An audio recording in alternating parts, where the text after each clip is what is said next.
Shalom to you all, Mashbaka. I want to welcome you all back to our fellowship. We're going to be picking up now. Well, actually, we never got started in our study from the book of Mashali yet for today, so we're getting ready to now to go into the book of Mashali. Want to welcome back the family on Fuse and also the family on YouTube. Want to welcome you all back. It is my hope that you enjoyed the break, that you also enjoyed the recordings that were played during the break, that you did find them to be helpful, or help to bring back some things to remembrance, or whatever it may be. Yahuah be esteemed. All right. So we're getting ready now to go into go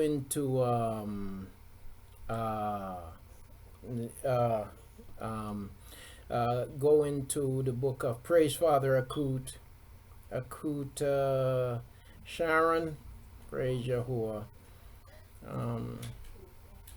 I'm trying to read some of the comments on the board. Yeah, so yes, Akut Sharp, please go ahead, Akut. Please go ahead. I see your flag. Go ahead, Akut.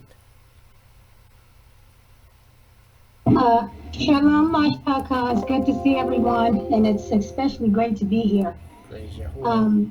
Okay, I won't keep you long. I just want to, can I read something from Amos? Yes. Chapter 5. Oh, absolutely, Akut. I'm sorry, I had to leave the mic really quick. Okay, Tudah Rabbah. And then after I read this, I have a question behind it.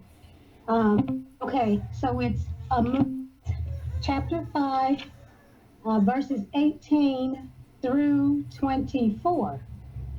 And I know to keep things in context, we should probably start from the beginning, but I want to read this and just get your take on it. Excuse me. Can I be heard okay? Oh, yeah. Oh, yes. Okay, Sorry. wonderful. Yes, you Okay, can. Yes, you praise can. Yahuwah. I had muted my mic. I'm so sorry. No Praise problem. Father. Hallelujah. Yahuwah. Okay. Woe to you who are longing for the day of Yahuwah.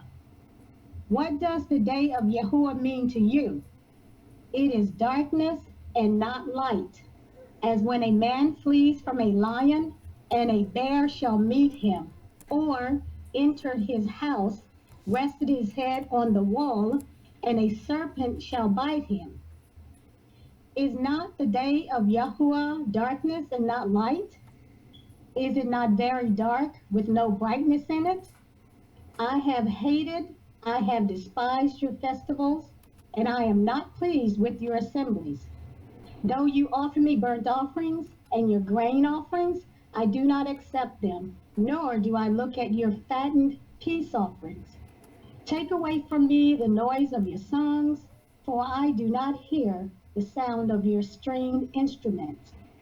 And let right ruling roll on like water, and righteousness like a mighty stream. Okay, that ends the reading. Now my question is,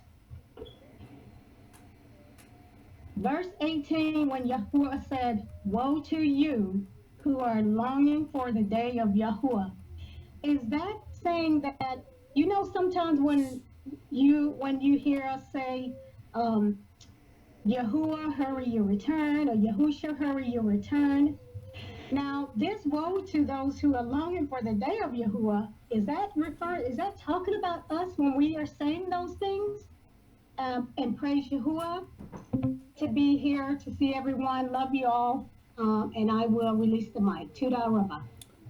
Tudah Rabbah Akut, for bringing up this scripture and that very important question. And as you rightly point out, Shadi, and as you rightly pointed out, uh, to get an understanding, we have to grasp, we have to put it in context. So, what is actually being stated here? This is actually speaking to us today. It's a warning to us today. But what is the context of the warning? Shadi, stop. What is the context of the warning? So the context here is this, Akut. You had people of Yasharal who were running around and they called themselves keeping Torah, right? They call themselves keeping the feast. They call themselves keeping Shabbat. They call themselves keeping the instructions of Yahuah. But there was only one problem. They were doing it, they were keeping these instructions not according to the writings of Yahuah, but they were keeping these instructions based upon their own assumptions and assertions. So when Yahuah says that the instruction is that you do this, this, and that in this particular manner, the people of Yasharal were doing things according to their own manners. And so what Yahuah was doing is he was telling them that all of your so-called doings, all of your so-called obedience is actually disobedience. So he called their feastings, them keeping the feast, and their celebrations, he calls it a noise, you see. So basically what they were doing is they were declaring their own set-apartness. They were declaring their own righteousness. And Yahuah was looking at what they were doing and he saw it to be displeasing and dishonoring. It's the very thing that many of our people today are doing in our captivity. You have people, I see some people with videos up in January, they're keeping the feast somewhere and they're slaughtering somewhere. You have people getting ready to keep Passover somewhere else, and a month later it'll be somebody somewhere else. And the problem is that none of them is according to the timing of Yahuah, not according to the calendar of Yahuah, and none of them is according to the instructions of Yahuah, period. You see, so Yahuah called it noise. He said, get away from me with your noise. You're talking about come quickly, Yahuah. But yet you know what my coming is going to be to you if I should come right now? You will be like a man who was out in the field and you found a lion and you ran from the lion, ran into your house for cover. And then you ran into your house, place your hand on the wall only to be bitten by a serpent. That's what my coming will be to you. Because you have declared your own set-apartness, you have declared your own righteousness, and it's a whole lot of our people today running around doing this. Because they're declaring that they're keeping Torah and that Yahuah is pleased with them. They're running around following the traditions and the customs of men and not according to the word of Yahuah. And they've declared their own rightness. And Yahuah is saying, you're not ready for me. You see? Yet even though you're saying come quickly. So that's the context here. What Yasharal was doing is they were doing things according to their own ways and not according to the instructions of Yahuah. But yet they felt as if they were ready for the coming of Yahuah. You know, so that was really the instruction here. And to put it in even greater context, to help us to see this even clearer, this is where, remember when Yasharal was divided and the two houses were divided, and the house of Ephraim, which is the house of Yahuah, when they went and set up their own priesthood and set up their own high places, that's exactly what was happening here. That's the house of Yahuah that Yahuah is speaking to. And they send his servant to warn them. So here it is. They're living in absolute disobedience. Remember we read the other day where the king Yarabaham, he said to the people, listen, I'm going to set up a high place here so you don't have to bother to go up to Jerusalem, the place that Yahuah has appointed, because he was afraid that if they went up there, they would fall in love with the place and they wouldn't come back, and now he would no longer have anybody to rule over. And so he said, listen, stay right here. And so I'm going to give you your own priest. I'm going to give you your own set apart place, so on and so forth. And so here it is. They're worshiping and they're talking about come quickly Yahuah, but they're really not ready for the coming of Yahuah because they're living in disobedience. And again, there are many people like that today declaring their own righteousness, you see. And so they're declaring that they know this, they know that, they're doing this, they're doing that, and whatever the case is. And Yahuah is saying that you are a fool, you see. And so that's the context of this text, Akut, and it is a sobering reminder. To the Rabbah for bringing it, for raising it up. All right, to the okay, to the Rabba. And then one last question, but it's still, pertaining to this. I, of course, we are still learning and growing Mm-hmm. in the way, in the walk, however you want to put it. Mm-hmm. And so we still err much because Yes. we find out, oh my goodness, we're not supposed to be doing this and we're not supposed to be doing that now, and we're saying this and that. And because of that, um, is it is it safe to say that we even today that ourselves shouldn't be saying hurry your return, Yahuwah or Yahusha? And that's just a question I have Mm-hmm. because I'm asking myself that. And Mm-hmm. I decided not to say it because I am still in much error and in the cesspool and still Yes. growing and learning. Um, so that was just the second part of that question. But Tuda Rabba. Praise Yahuwah. Great Akut, and I believe that is wise. It would be wise because, again, when we say come quickly, what we're saying is that we are ready. And oftentimes we don't realize just how defiled we are and how corrupt we are. But rather, what we should be doing is patiently waiting on Yahuwah to be like the five wise virgins, right? So 10 of them started off the wait, right? 10 of them started off the wait. Five of them were in a hurry. And when you start off in a hurry, when you start off with the mindset of hurrying, then pretty soon you're going to be more conscious of how long it's taking, right? And so what happened is five of them figure, oh man, I've been waiting long enough, too long.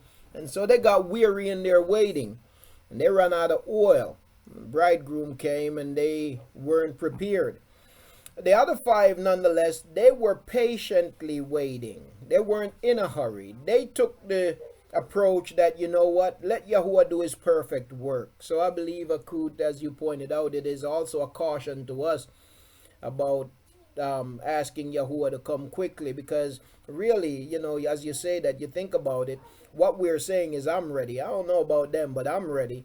And who says you're ready? Because who knows, tomorrow you might discover something else that you error in. You see, so let Yahuwah have his perfect work. I think our cry should be, help us to endure to the end. So I think those are great points that you brought up, Akut. Shadi, bring it in. Okay. So to the Rabba Akut, for bringing up those sobering, very sobering points. To the Rabba. To the Rabba. All right.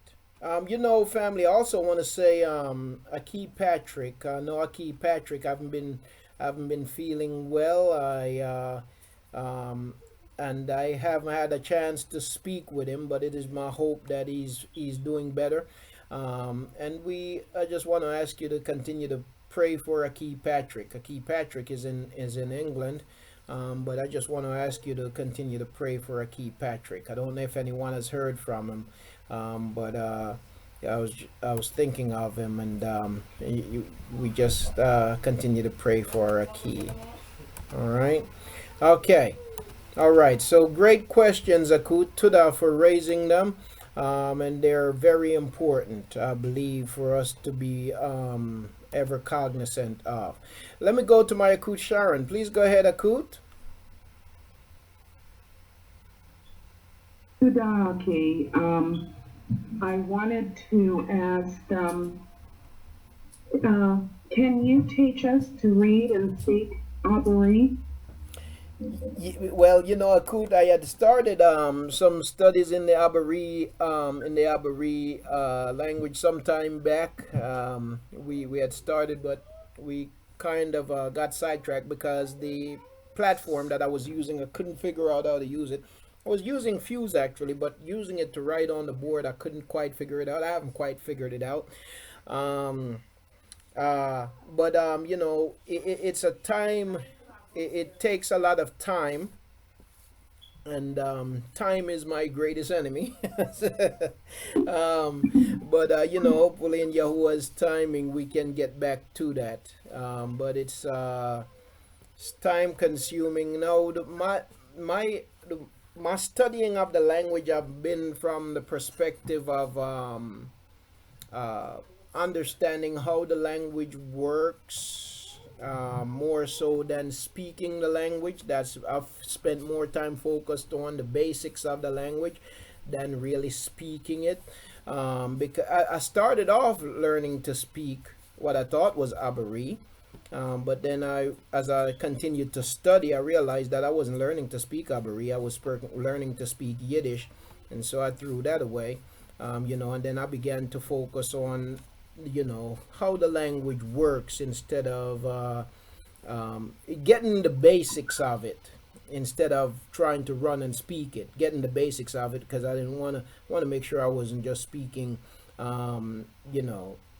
some deluded whatever, you see. So that's been my focus in my study of the language. But it's Yahuah willing, with time we'll I hope to get back to looking at covering the language, and because that's the thing, we have to get the basic foundation. We got to get the building blocks, and the reason why there are so many people out there speaking something else and teaching something else is because they haven't taken the time to really study the foundation.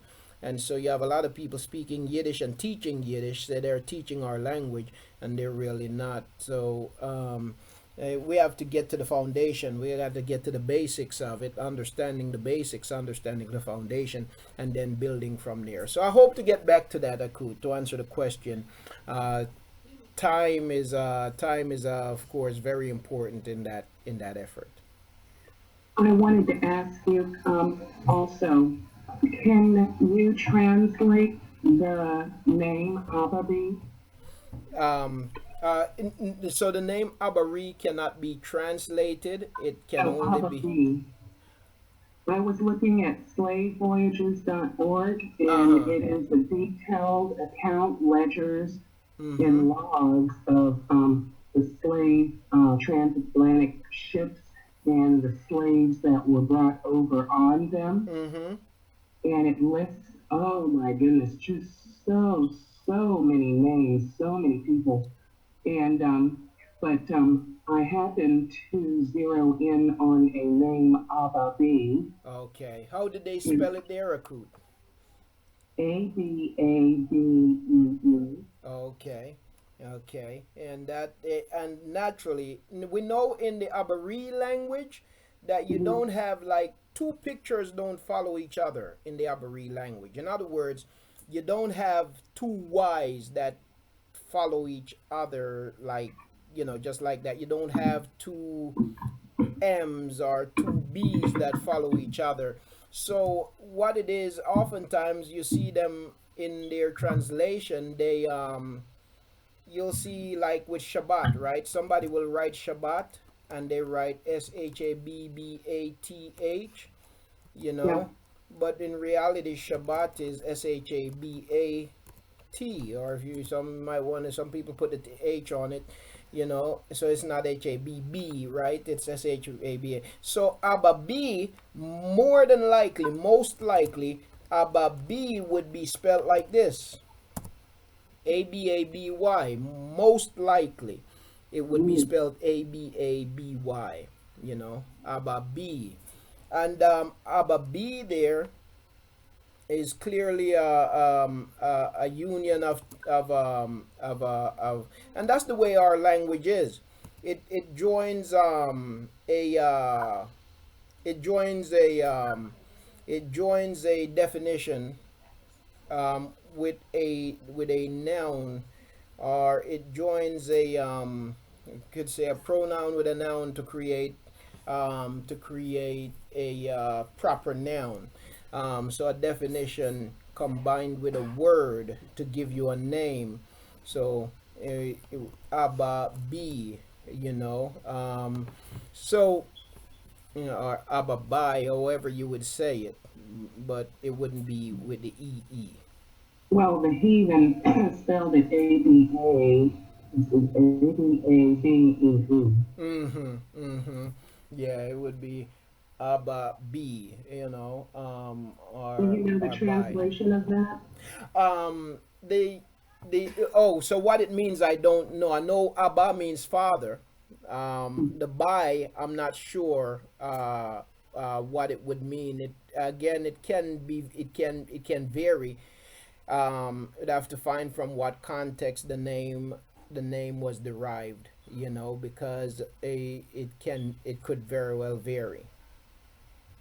It resonated with me because I see in the family where they have um, Abarine names, and I wanted to pick an Abarine name. Mm-hmm.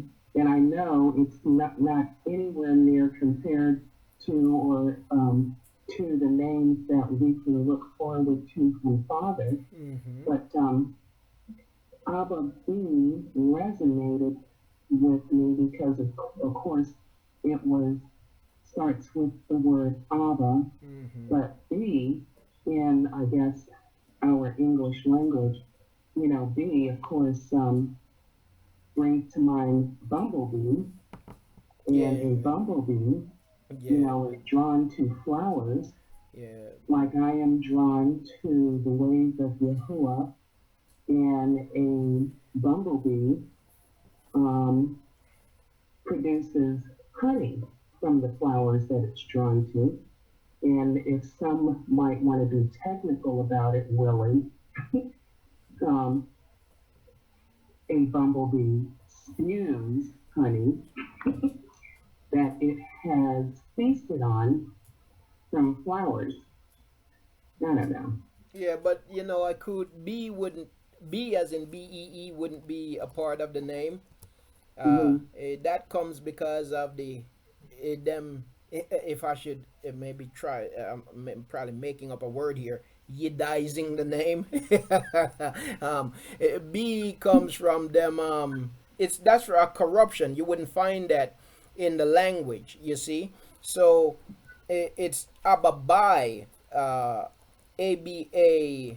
It wouldn't. What they did was they changed the yad to double e in the name. You see, so it wouldn't be like um, uh, uh, uh, it really isn't Abba plus the word B. The name, the Abari form of the name wouldn't at all have B, the word B in it.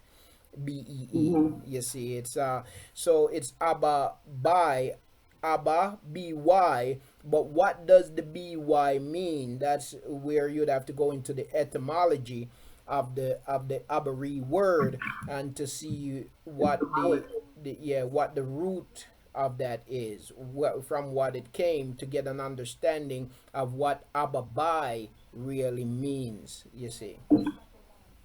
Oh, okay. Because also I'm reminded of scriptures that where Abba says He's going to bring us into the land of milk and honey, and so. All right. Well, I'll keep it in prayer. Yes, and I should say too, Akut, that honey, when we see honey in the Bible, the honey that scripture speak of, it's something different. It's not bee honey. Mm-hmm. Honey, bee honey is actually unclean. It's For divination. yes, bee honey is actually unclean for us to consume. Hmm. The honey that the scripture speaks of, honey is just a honey is actually a generic term. Even though in our society, we have come to think that when somebody say honey, that you think of bees. Honey has become synonymous with bees, but it's actually a generic term. Honey is a term for any thick sugary syrup, you see. So you can get honey from a lot of different things. You have fruit honey. You can get honey from trees like maple syrup. That's a honey. And different things like that. So, sap, right?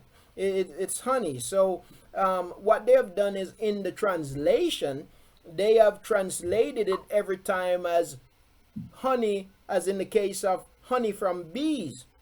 But when we study the scriptures concerning honey, the only two people that we see eating honey that comes from bee are two people who were in disobedience towards Yahuah. Mm. Okay, and so the bee is unclean, and honey that comes from a bee is actually vomit. So that's where the bee takes Mm. in takes the pollen, the whatever, takes it from the plant, processes it in its stomach, and then regurgitates it. Vomits it back up, and that's how honey is formed. It honey in the Bible, as you see it you would make you think of it being good and clean, but bee honey is unclean. You do have honey that comes from, and again, that's just a generic term. You do have honey that comes from plants, from rocks, um, uh, uh, different things like that. So it's uh, um, it's a different Patrick. kind. Yeah, it's a different. It's there's just a misunderstanding there again because of what the translators have done in their uncleanness. All right, Tada Ati, it's just amazing how it where we the land of our captivity, the depths in which it is steeped Yes, indeed. Yes, in indeed. sewage. It's just amazing. Nothing seems clean. Yes. So, anyways, to God for helping me to understand that.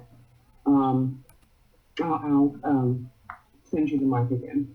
Praise Father. Praise Yahuwah, and to the Akut. Yes, indeed. The how should I put it? Mm, the distortion runs deep. The distortion runs deep. All right. Okay. Once again, to the Rabbah family. All right, we're going to the book of Mashali. Mashali, Proverbs. Proverbs chapter. Am I live on YouTube? It don't seem like it, am I? Oh, let's see. I am? Okay. All right. So we're going to the book of Mashali. It's live. Okay. Yeah, I guess it is. For some reason, it's not showing. Give me 1 second. Let me try to get it in order, family. Okay, I think. Bear with me here just for a second.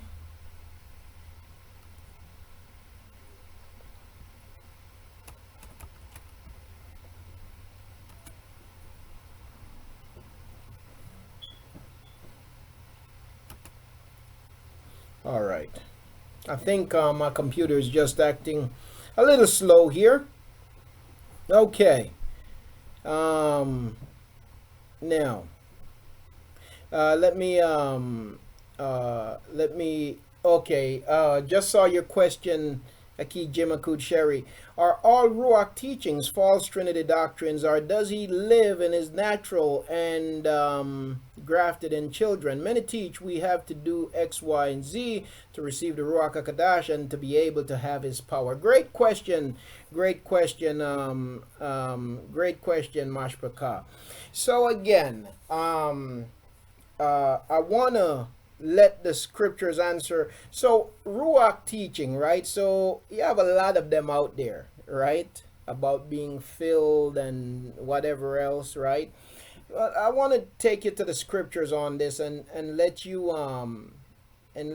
hear what Yahuwah's word says. So, let's go to the book of Yakazakal, Ezekiel chapter 36.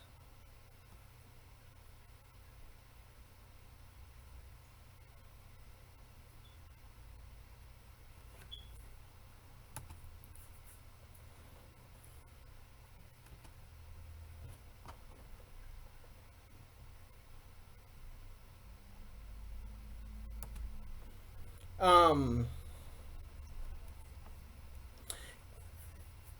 us not being in the place where we belong have a lot to do with our spiritual condition. And our spiritual condition have a lot to do with us not being in the place where we belong, vice versa. So what I'm going to do here, family, is I'm going to read this text. Okay. I'm going to read beginning at verse 1 in Ezekiel chapter 36 in order to answer the question that was asked. Are all Ruach teachings false Trinity doctrines, or does he live in his natural and grafted in children? Many teach we have to do X, Y, and Z to receive the Ruach HaKodesh and to be able to have his power. Very important question. Okay? So I'm going to let the scriptures speak before I say anything. Okay? So bear with me here, family. I'm reading from verse 1 to establish context. Okay? And really, beginning in verse 1 of Ezekiel chapter 36, that's not the beginning of the context. The context of the book of Ezekiel goes back to the beginning of the book, but not just limited to the book of Ezekiel, but to other writings also, because it's dealing with what? What is the book of Ezekiel dealing with, family? If somebody would put that up on the board for me. What is the book of Ezekiel all about? Yahuah, the prophet. What is that book all about? The book of Ezekiel. You see, when we study the scriptures, well, it has a little to do with future, but it have a lot to do with the past also. It have a little to do with the future, but and a lot to do with the past. But so that's one to the key. Overall, okay, scattering of Yasharal, yes, scattering of Yasharal, and then the regathering, right? So scattering is the big picture in the book. Yep, scattering is the big picture, and then comes the rebuilding or the regathering. Okay, that's what the book of Ezekiel is about. It's about the scattering of Yasharal and then the rebuilding of Yasharal. Okay, so it focuses on the disobedience of the people of Yasharal and then Yahuah's actions. Yahuah's actions against his nation as a result of their disobedience. You see, when we study the scriptures and when we study a book, it's important for us to know, to be able to summarize the book. That's where our study begins. So if you're going to study the scriptures, you need to get a good, well-rounded knowledge of the scriptures, such rounded knowledge that you can then summarize it. And then after you're able to summarize it, then you can then go in and you can dissect it, get the nuggets out of it. But you need to be able to get a good broad understanding, and then you can go in and get those things of great value that's within. Okay, so our studying of any passage, our studying of any book, our studying of the scriptures, we have to gain a well-rounded knowledge of it. And then we can go in and get better understanding when we go to the individual little parts. You see what I'm saying? All right, so the book of Ezekiel, the big picture in the book of Ezekiel, it focuses on the disobedience of Yasharal, their disobedience, their wicked acts against Yahuah, and then his judgment against them, and after his judgment, their regathering. Okay, so that's what the book of Ezekiel is about. Now, the book of Ezekiel deals with past captivity, but it also points to a future regathering after a captivity that would come after that captivity. So it points to our regathering also. Okay? The problem is that sometimes people read the book and misapply stuff in the book. Okay? They misapply stuff in the book. They put everything as future. But not everything in the book is future. It deals with history and it deals with the future. The book of Ezekiel does. So we have to understand that also. Okay? I'm gonna put it up. I'm gonna put it up, Akut. So as we go to the book of Ezekiel, we need to Those are some things that we have to keep in mind. So those are some things that we need to understand. All right. So in chapter 36 in the book, bear with me here, family. In chapter 36 in the book, it's dealing with, chapter 36 in the book is dealing with, it's beginning now to, the attention is turning to the regathering. Okay? The attention is turning to the regathering. It's dealing with the scattering. Okay? But it's turning to the regathering. Okay? So keep that in mind as we read. So I'm going to begin reading from verse 1 in chapter 36. And you, son of man, prophesy to the mountains of Yasharal, and you shall say, O mountains of Yasharal, hear the word of Yahuah. Thus says the sovereign Yahuah, because the enemy has said of you, Aha, the heights of old have become our possession. Therefore, prophesy, and you shall say, Thus says the sovereign Yahuah, because they laid you waste and swallowed you up on every side, so that you became the possession of the rest of the heathen, and you are taken up by the lips of talkers and slandered by the people. Therefore, O mountains of Yasharal, hear the word of Yahuah, of the sovereign Yahuah.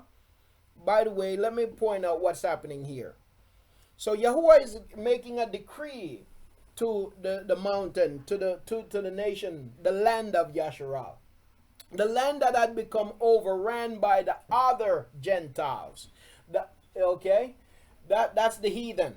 Okay? He said the other Gentiles, meaning the other Gentiles. So let me point out something here.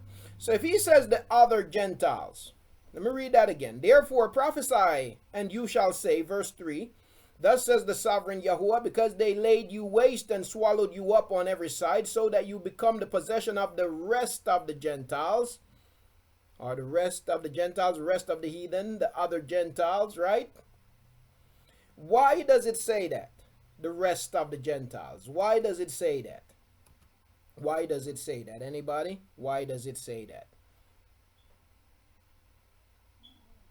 It says that because his own people had become Gentiles to him. His own people had become strangers to him. So who are the rest of the Gentiles? So his people had become Gentiles. So who are the rest of the Gentiles? The rest of the Gentiles are the heathen of the world. Okay? The heathen of the world.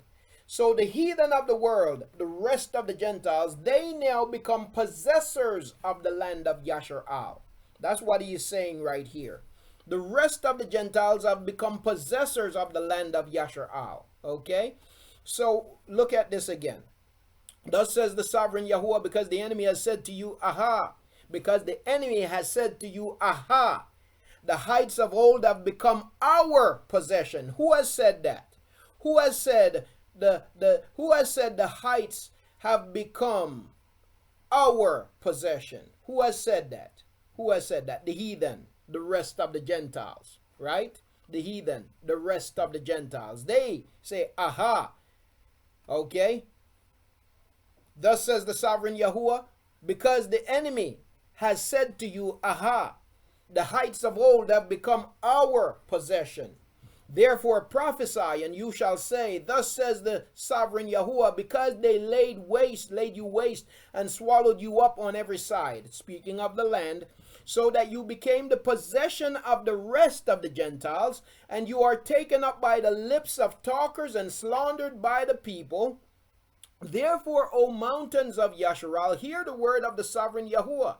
Thus said the sovereign Yahuah to the mountains, and to the hills, to the rivers, and to the valleys, and to the deserted ruins, and to the cities that have been forsaken, which became a prey and a mocking to the rest of the Gentiles all around. Therefore, thus said the sovereign Yahuah, have I not spoken in my burning jealousy against the rest of the Gentiles and against all Adum, who gave my land to themselves as a possession? With all joy of heart, with scorn, they have given my land. They have given our land to themselves as a possession. The rest of the Gentiles have. The people who are living in the land today, they have given the land to themselves as a possession. All of Adum, who gave my land to themselves as a possession with all joy of heart, with scorn in their being, to drive it out for a prey.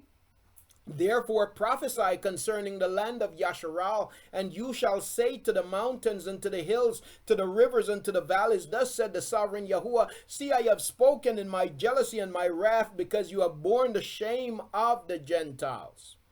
You, Yasharal, have borne the shame of the Gentiles because of your disobedience. Therefore, thus says the sovereign Yahuah, I have lifted my hand in an oath that the Gentiles that are around you shall bear their own shame. You see, I'm about to pour out my anger, my wrath upon them, the rest of the Gentiles.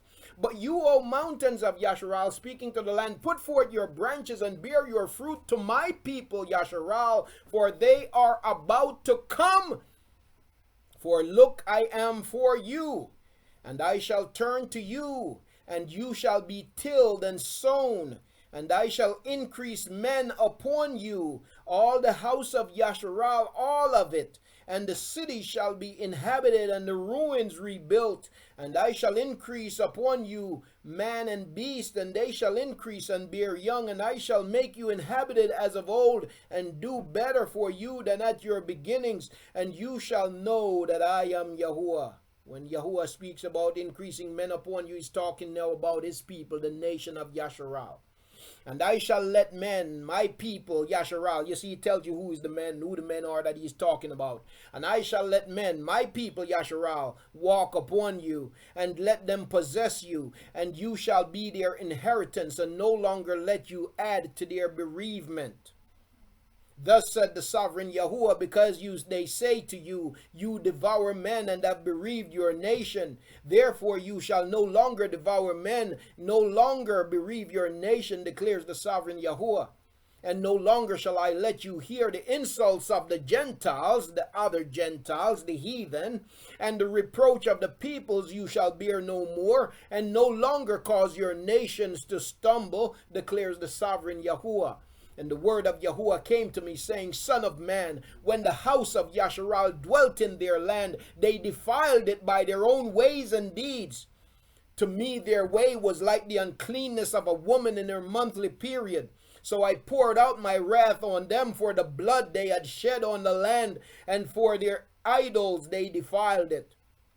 And I scattered them among the Gentiles, the other Gentiles, the heathen, and they were dispersed throughout the lands. I have judged them according to their ways and their deeds. And when they came to the heathen, wherever they went, they profaned my set-apart name, for it was said of them, These are the people of Yahuah, and yet they have gone out of his land.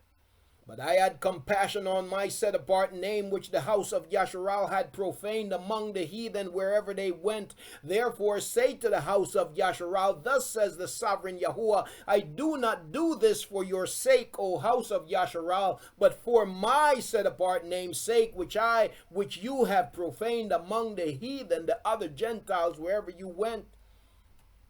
Watch this now. And I shall set apart my great name, which has been profaned among the heathen, which you have profaned in their midst. And the heathen, the other Gentiles, shall know that I am Yahuah, declares the sovereign Yahuah, when I am set apart in you before their eyes. And I shall take you from among the Gentiles, the other Gentiles, the heathen, and I shall gather you out of all lands, and I shall bring you into your own land.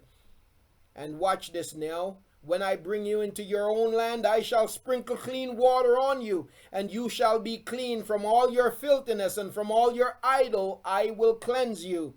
Watch this now. And when I bring you into your own land, verse 26, and I shall give you a new heart and put a new spirit within you, and I shall take the heart of stone out of your flesh, and I shall give you a heart of flesh, and put my spirit within you, and I shall cause you to walk in my laws and guard my right rulings, and shall do them. The question here then is, When does Yahuah put the Ruach, his Ruach, in his people, according to the scriptures that we just read?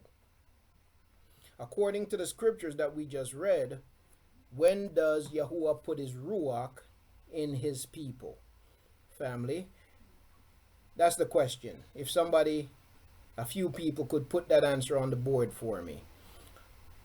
When does, according to the scriptures, Yahuah put his Ruach in his people, according to the scriptures that we just read?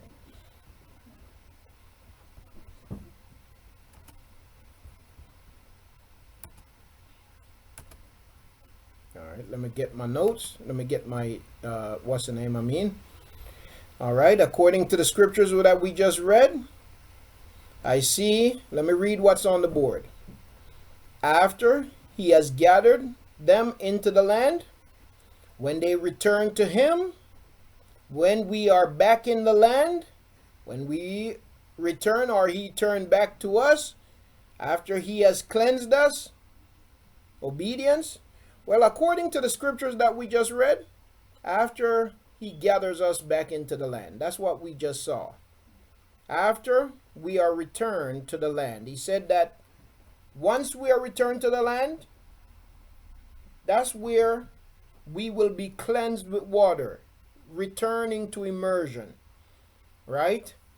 And also, he will put his Ruach in us, okay?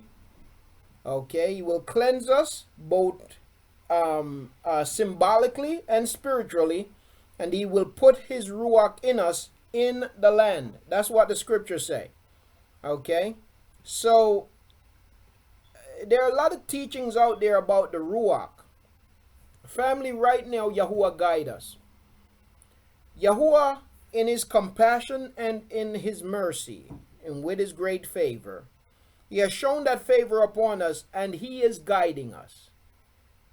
But his Ruach, he will place in us when we are cleansed. And where does he say that will happen? Where does he say that the cleansing take place? I want to make sure that I let the scriptures speak. But based on what we have read, where does the cleansing take place? Based on what we just read from the scriptures. Where does the cleansing take place? In the land. That's what the scripture says. In the land. So you didn't hear it from me, family. You heard it from the mouth of Yahuah. Okay?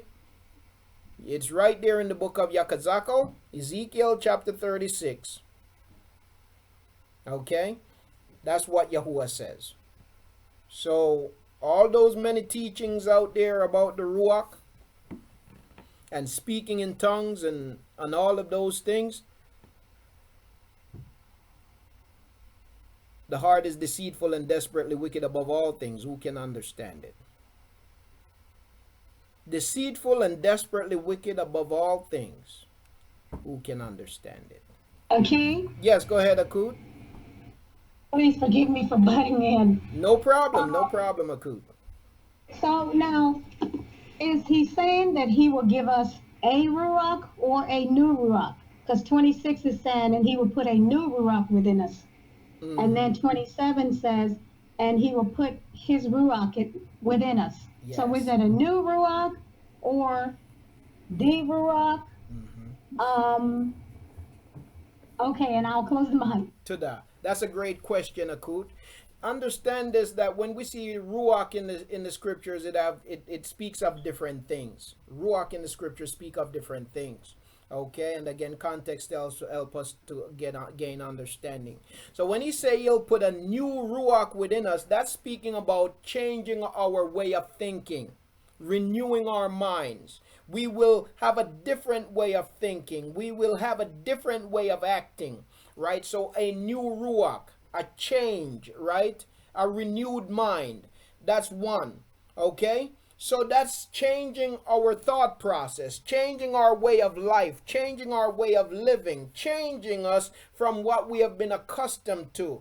But then comes the point where he puts himself in us, his Ruach in us, where he's living in us as well as he is living with us, you see. So So a new ruach is in reference to changing our way of thinking, having renewed minds. You see, not being subjected by the corruption of Babal, not being subjected to the confusion of Babal, not being hindered by the corruption nor by the confusion of Babal, but absolutely living in shalom. You see, and so giving us a fresh, new, set apart perspective is what I is how I see that.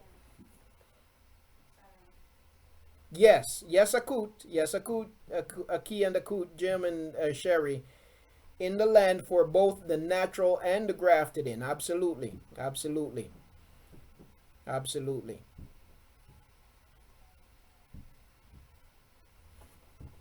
Yes, indeed. Praise Yahuah, Rasta Habari. Praise Yahuah. All right. Um, okay. Mhm. All right. Now, uh-oh, what did I do here? I clicked on the wrong thing. Let me get back.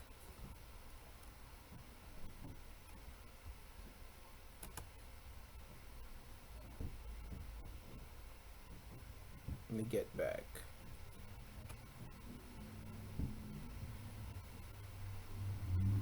Okay. Excuse me. Okay. Now, all right. So we're gonna go back now to well, any other questions, family? Any other questions or comments? You know, this today has been an interesting one, and I love the comments and the questions that have been coming up. Maybe what we should do is just continue in that vein, right? So, let me see. I want to make sure if there are any other questions out there that you have the opportunity to do so. So, um, uh, okay, Aki, okay. Yeah, so if there are any other comments or questions, I want to make sure that you have the opportunity to present them. So what I'm going to do here, Aki Keith, please go ahead, Aki. I'm glad I came back here. I just saw your flag. No longer Hey, had to Shalom, get. McKee. Shalom, Aki. Okay, I just want to make sure. Are you saying that we do not have the Ruach in us right now? Yes, we are guided by the Ruach, but scripturally, according to Yahuwah's word, we do not. His Ruach is not placed in us until we are regathered into the land and we are cleansed of all perversion and corruption and confusion. That's what it says there in Ezekiel. Okay, and so if anyone speaking in tongue, I'm talking about the Yasharal, not Uh huh. Christianity. Uh huh. So anyone speaking in tongue in Yasharal, that means they are off in what they are doing, correct? Yes, sir. That's a tradition we brought with us from Christianity. All right, tada, tada. Praise Yahuwah. And, that's according to Yahuwah's word. Okay. Um, Please go ahead, Akud Shar. My goodness, I can't stay off the mic today, huh? That's all right. You're asking some good questions. Oh, this may be the last time though. Okay, Don't so, limit yourself. I'm enjoying the questions that you present. oh, praise you, hallelujah. Okay, so at birth, we receive the breath of Yahuwah. Yes. Okay, but once we are regathered and back into the land, Mm-hmm. we receive the Ruach of Yahuwah. Yes. Yes. Got it. Praise Yes. Father. Tuda Rabbah. Praise Yahuwah. I'll release the mic. Praise Yahuwah. Mm-hmm.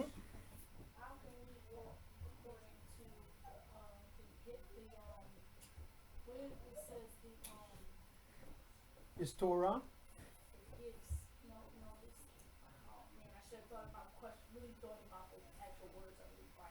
Mm-hmm.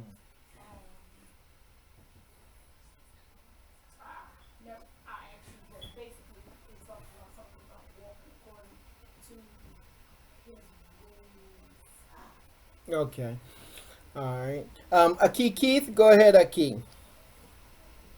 That was a great question by Kushar. So I just want to add I just want to say something. Is would that be the same ruach that was in Samson when he was able to kill the animals and so forth? No, Samson was specially endowed with Yahuwah's ruach. So Samson, as a what you call him again, not Sarim. He had the ruach of Yahuwah in him, which was not normal for everybody, even at that time. Only normally the ruach would come up on people. You see, Yahuwah's ruach would come up on people. As a matter of fact, Shamshon did not have it in him. The ruach did not live continually in him, but the ruach would come up on him at particular times, and so the ruach would come upon him in a way that the normal person would not experience, could not experience.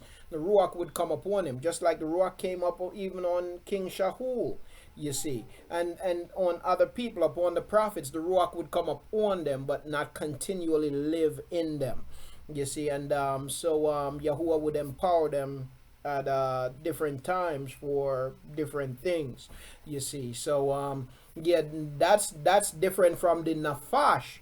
The nafash is what's given to us, as Akut says, at birth, but the ruach came upon them. And even before Yahuwah came to lay his life down for us, the only other person that we see in the scriptures and in the writings who had the indwelling ruach, the only other person who had the indwelling ruach was Yahukanan the immerser, you see. But other than that, the ruach would simply come upon people, individuals, for appointed things and appointed times. So Shamshon had the ruach; he would come up on him at different times, but not continuously dwell in him. The ruach is no other than Yahuwah himself, according to the scriptures. hmm Okay. So my Ashara too was saying, how can we then walk in the gifts of the Ruach, right? The only thing that we can currently do, we ask Yahuwah, if we need understanding. What does that mean? The gifts of the Spirit. Does it mean the gifts of the Ruach? Does it mean that you have to have the Ruach living in you in order to walk in the gifts of the Ruach? No. Yahuwah, he favors us, right? He favors us with understanding. That's a gift of the Ruach. The Ruach, who is the Ruach? The Ruach is Yahuwah himself, right? So Yahuwah give the gift of understanding. Yahuwah give the gift of giving. Yahuwah gives the gift of caring. Yahuwah give the gift of, he gives different gifts, you see. So the gift of this or the gift of that is not necessarily saying that you have the Ruach living in you. It is an ability given to you by Yahuwah, you see. Yes, the gift to discern, you see. The gift of understanding. The gift of discernment is the gift of understanding, you see. To discern is to understand, you see. So, Yahuwah gives those abilities. So how does he speak to us then? Because you don't have the ruach in you. Well, you said we're led. So when you're led, when you say led, I guess it's like he put a knowing in you. Mm-hmm. A perfect analogy is just left my brain. Sorry. Yes, he causes you to know, just like he has spoken to people before they had the Ruach dwelling in them. Masha did not have the Ruach dwelling in them, but Yahuwah spoke to him. The prophets didn't have the Ruach dwelling in them, but Yahuwah spoke to them. You see what I'm saying? Yahuwah still speaks and still speak to you. He can speak to you in many different ways. You see what I'm saying? Yahuwah uses his creation to speak to us. He uses other people to speak to us. He uses different situations to speak to us. You see, the Like animals, it would seem like animals just have a knowing. Like when seasons change, mm-hmm. they just have a particular knowing, not necessarily he's speaking to them, but He causes them to know. You see, uh, call that knowing. it's a knowledge that he gives them. You see, now concerning the book of Acts, Aki Keith. So the book of Acts and our situation is really different. Um, the book of Acts, where were the people at again? It makes the point, right? Where were they at when they were endowed? They were in the land, right? They were in the land, a validation of what we read in the book of Ezekiel. But where are we? In captivity. Just like in the book of Ezekiel, he was speaking to a people that were in captivity. So in the book of Acts, they were in the land. And what he's saying is he's speaking to the promises to a people in captivity. What will happen once you are delivered from your captivity?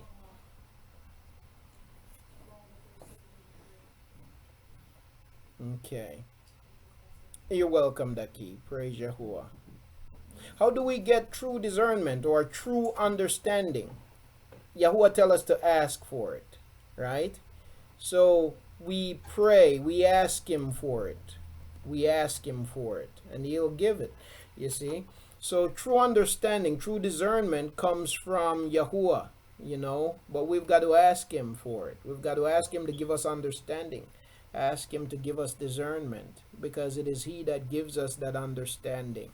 Family, the understanding of Yahuah is important. It can preserve and protect our very lives. You see, we can be in a situation that we are a place where we shouldn't be. And the understanding of Yahuah, the discernment of Yahuah, cause us to know that it's time to go. You see, or don't take that path. And sometimes we might do it not even realizing Yahuah is keeping us. Yahuah is guiding us and protecting us. So if we lack, ask for it, and he will give it.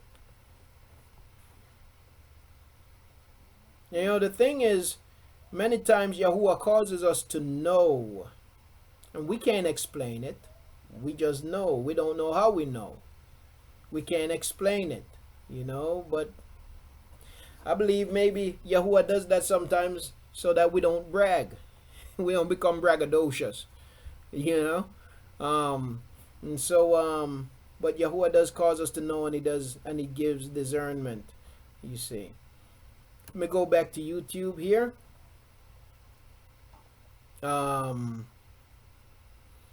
Yes, indeed, Aki. Yes, indeed, Aki Dani Al Usha Yahu. We talk about the mind, and this is what people must understand. The mind is very powerful. Yahuah says this. Whatever we focus on becomes our reality, and that's the truth. Now, people take that and misuse it. You see? But it's the truth. You see what I'm saying? It's really the truth. Listen, I work with a man that is if you believe in witchcraft, okay, because it's not the act of witchcraft that you're judged on. It is not the act of witchcraft that you're judged on. Because those mighty ones are nothing according to Yahuah. Shahul said the same thing, and people don't understand that, and they criticize Shahul. It's not the act of witchcraft that you're judged on. You know what you're judged on? The fact that your heart would be so wicked. Yes, to seek out another mighty one. That's what you are judged on. Okay? So when people believe in witchcraft and believe that there is some idol that can do this and do that, and they really believe in it, and they believe so deeply that they begin to see evidence of what they believe, what's at work? What's at work is their wicked minds. It's not that useless idol. You see? It's not that useless idol. It's their mind at work. Yahuwah says the heart is deceitful and desperately wicked above all things. Who can understand it? You see, who can understand it? That's the heart. That's the depth of the heart. Okay?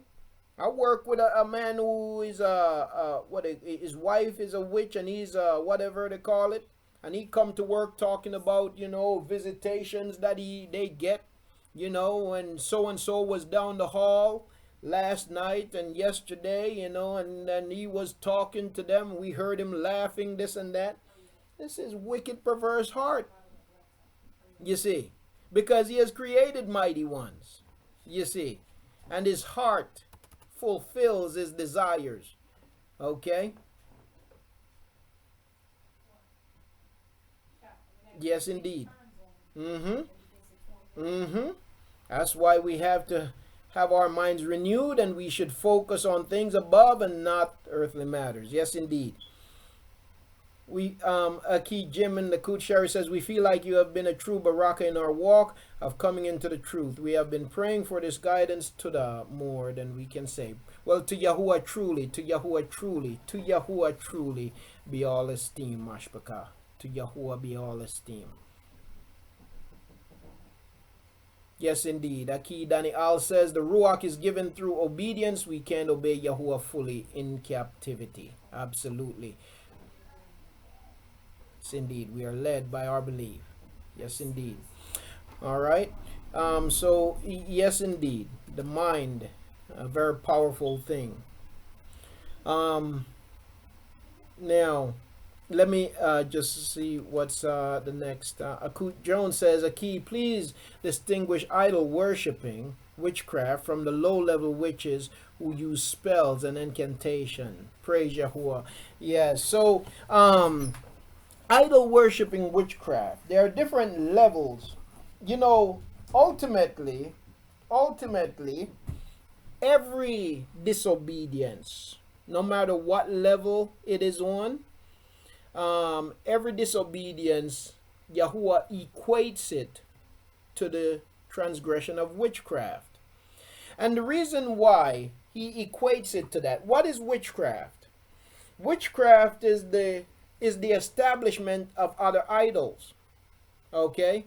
So anytime anybody set out to establish other mighty ones, they're partaking in witchcraft. And the only time, whenever we go against Yahuwah's instructions, what we have done is we have created another mighty one. Whether that mighty one be ourself or something else, but we have created another mighty one. And so what we begin to do is we then begin to obey that mighty one that we have created. Again, whether that mighty one be ourselves or something else. But now there are different levels to witchcraft. There are different levels to disobedience. And that's where you have some people who don't now just stop with creating their own desires, right? Creating their own rules. But now the mighty ones that they create, they seek to give life to those mighty ones. They seek to give life to those mighty ones. And in their wicked hearts, they come up with the belief that certain things can bring those mighty ones to life. Certain words, certain phrases, certain incantations can cause those mighty ones to act on their behalf. They can manipulate those mighty ones. Now that takes it to a whole nother level, you see. But all of it is witchcraft. All of it is wickedness. You see, it's just that some now go to the degree where it's no longer on a lower level. Now, because you see, the person who make up their own rules, in their minds, they still might be saying, they might be giving credit to the Creator, at least lip service to the Creator. They're still giving lip service to the Creator because they've made their own rules, but they're still claiming that they're being obedient to the Creator. But you see, the person who create those mighty ones that then seek to give those mighty ones life, those people are trying to knowingly replace the creator. You see what I'm saying?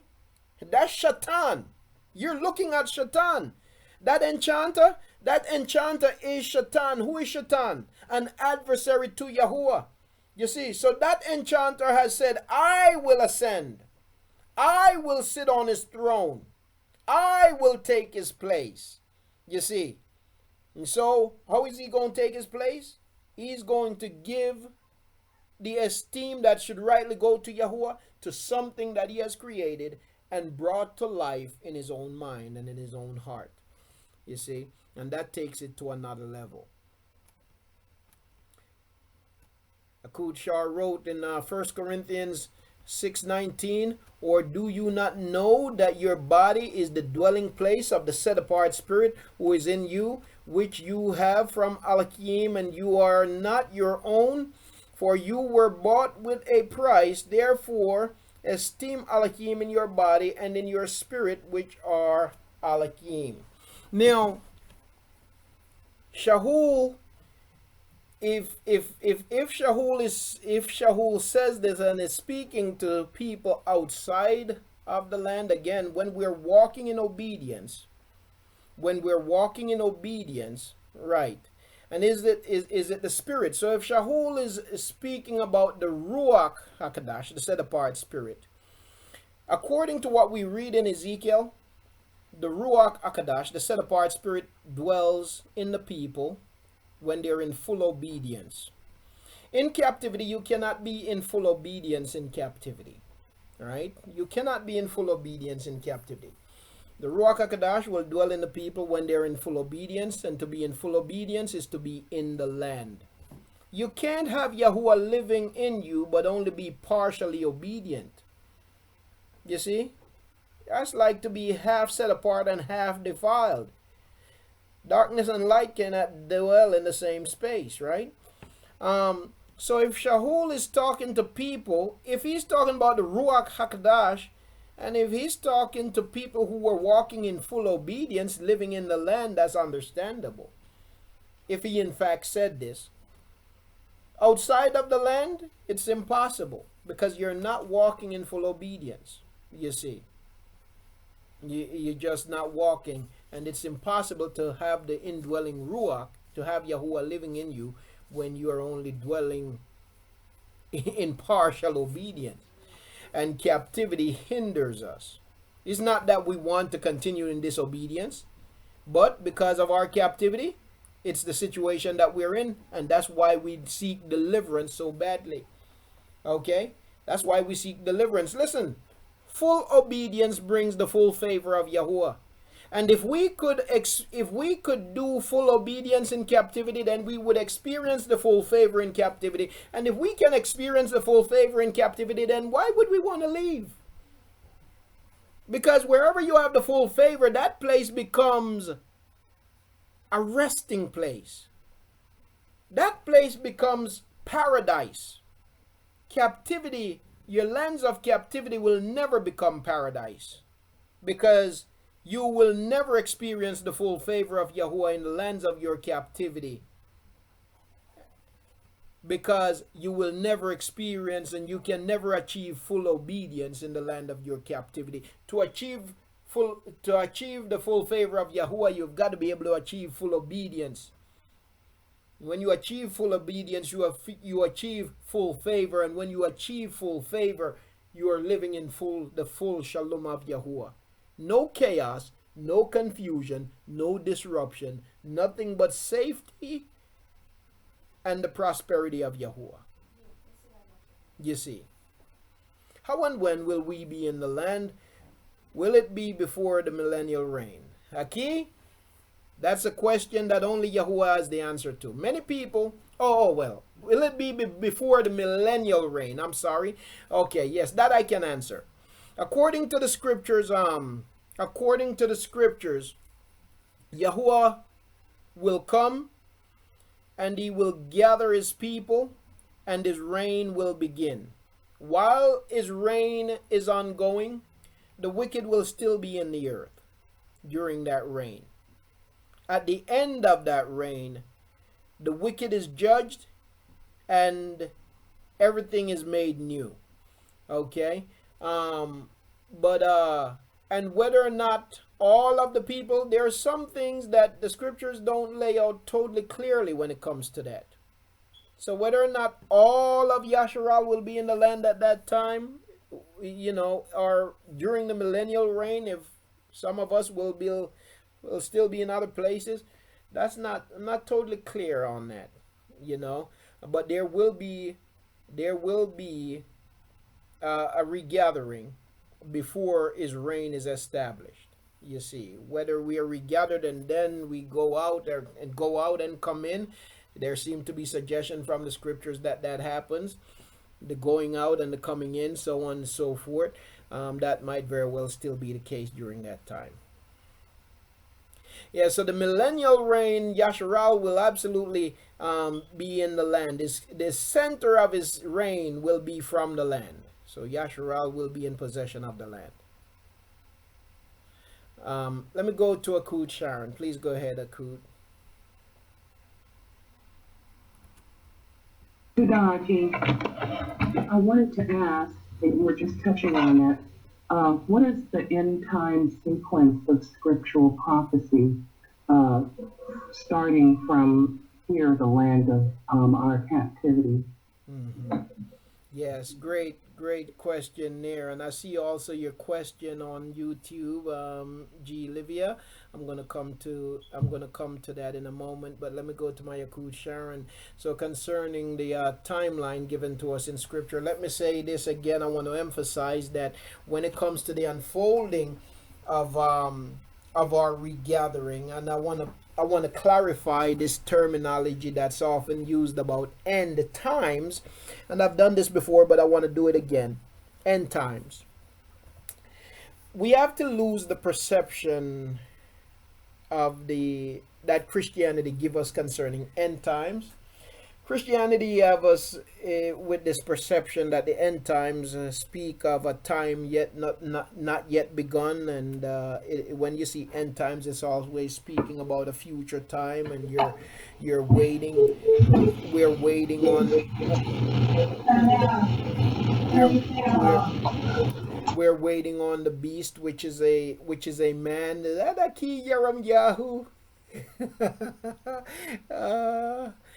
I want to say shalom to Aki Yaram Yahu, Akut Yolanda.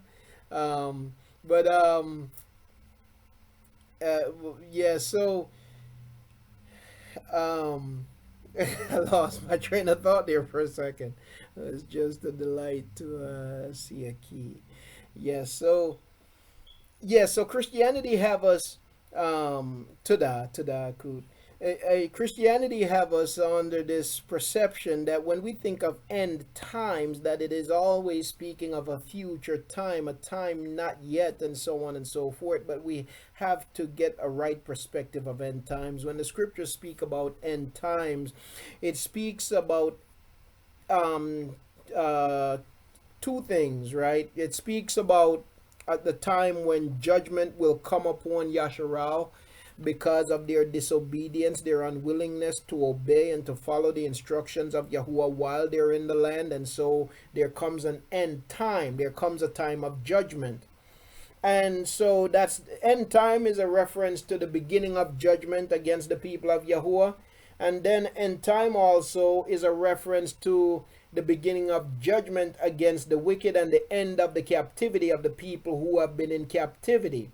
Okay, so end times, when we see end times in the scriptures, it speaks of these two happenings. Okay, now family, we have been living in an end time. We have been living in an end time. We have been living in the days of Yahakab's trouble.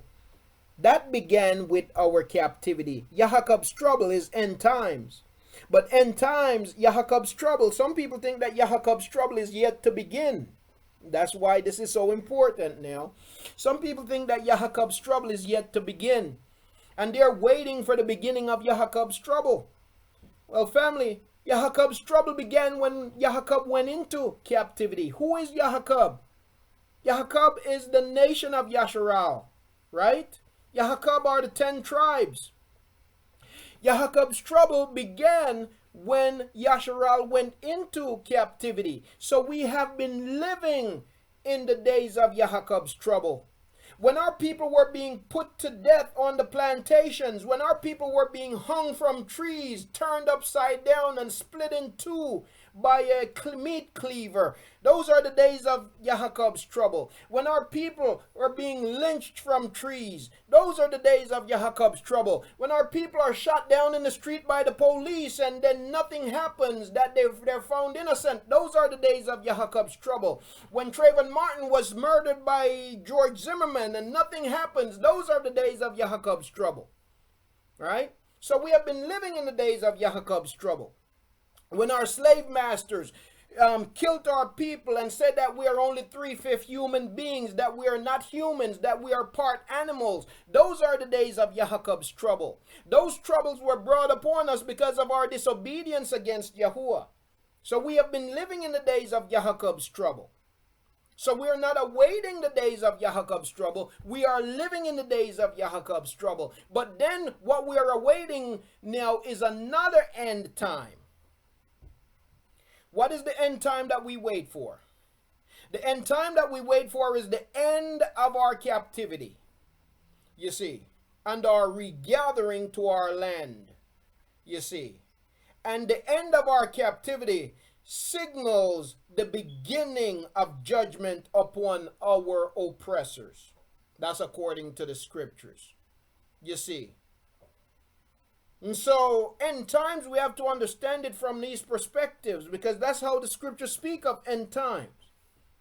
So, end times is not from the perspective of Christianity where we're waiting for things to happen. Do you know, family, that even when it comes to buying, and yes, this Antichrist stuff, it's a Christian myth.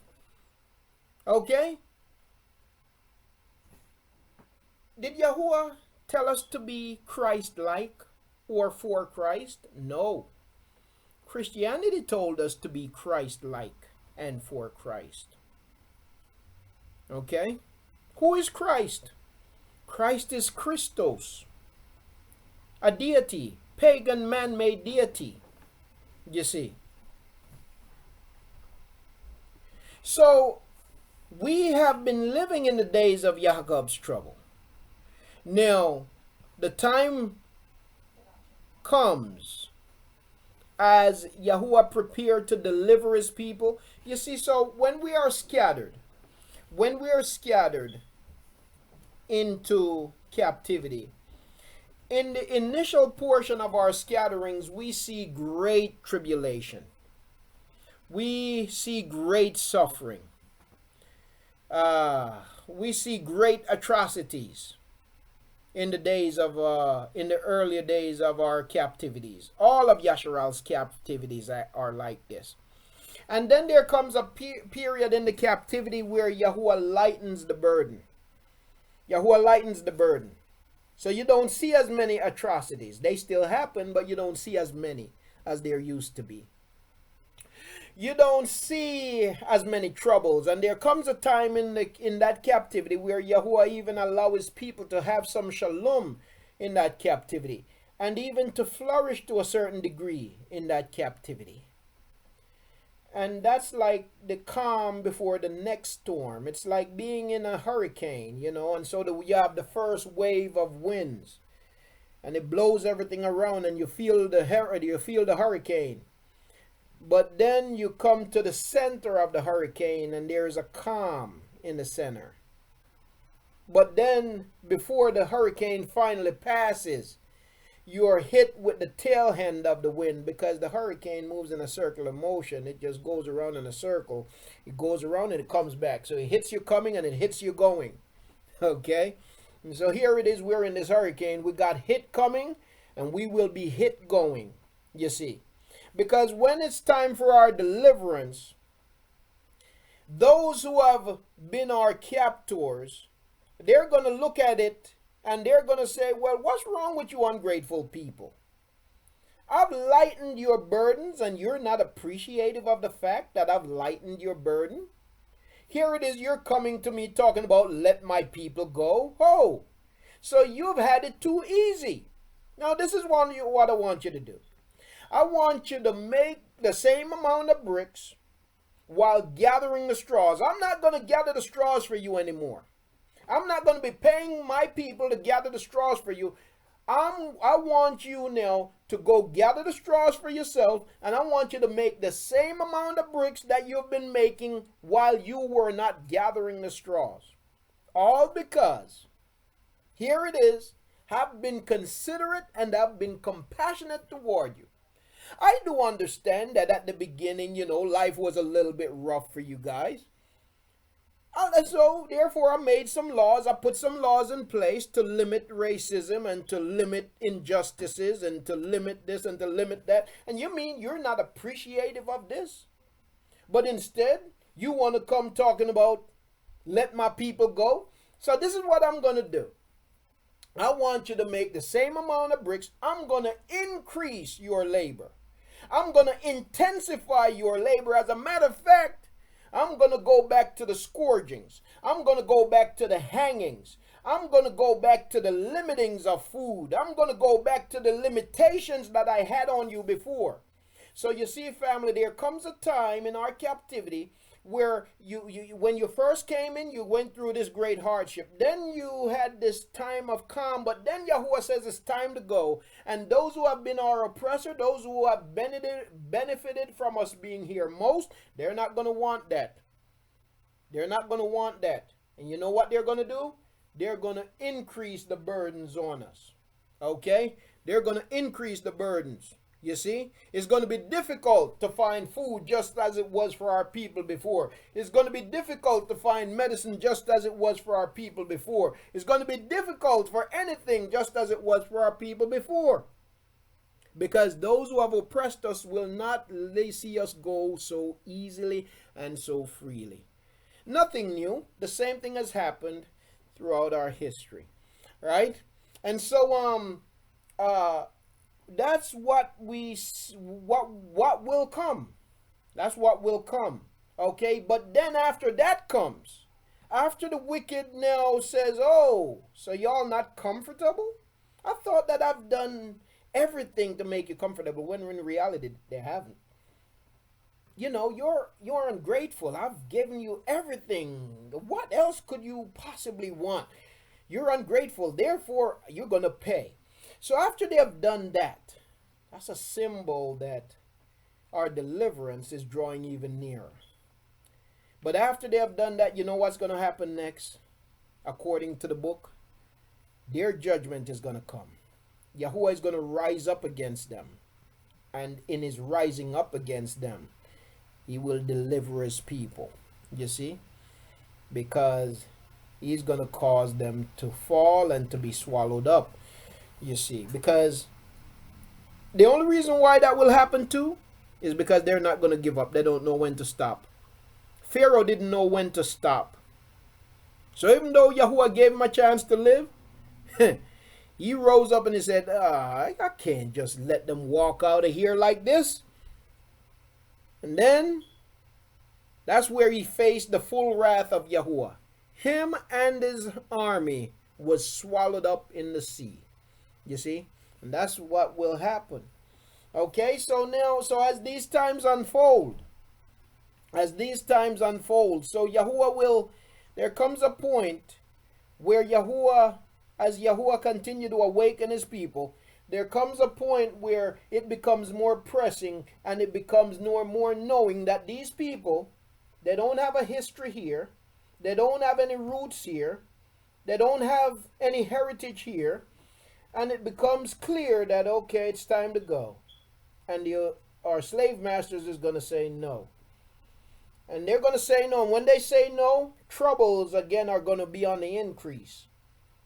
Okay? But then after that, Yahuah's wrath against and his plagues against the wicked also increases. And then comes deliverance. Now Yahuah delivers us. He takes us, he reestablishes his kingdom. And he begins his reign. But the wicked will still be around during his reign. During the millennial reign, the wicked will still be around. And then final judgment comes to the wicked. In the book of Katsun, it calls it the great white throne judgment. And that's where the wicked is destroyed. And at some point, the set apart ones of Yahuah will be taken up to Shamayim, where there will be the feast with Yahuah and his people, and the earth as we know it will be no more. It will be destroyed, and the new Jerusalem will ascend, and a new Shamayim and a new earth, paradise, will be restored. And that's the timeline we see in the scriptures. Let me go to my Aki Adi Al. Shalom, Aki. Can I be heard? Yes, indeed, Aki. Shalom. All right. Well, one thing I just want to ask, do you think there's going to be another war along that timeline? Because since the book says there will be wars and rumors of wars, so I just want to know, do you think there's going to be a third world war before our deliverance occurs? And I'll release the mic. Yes, praise Yahuwah.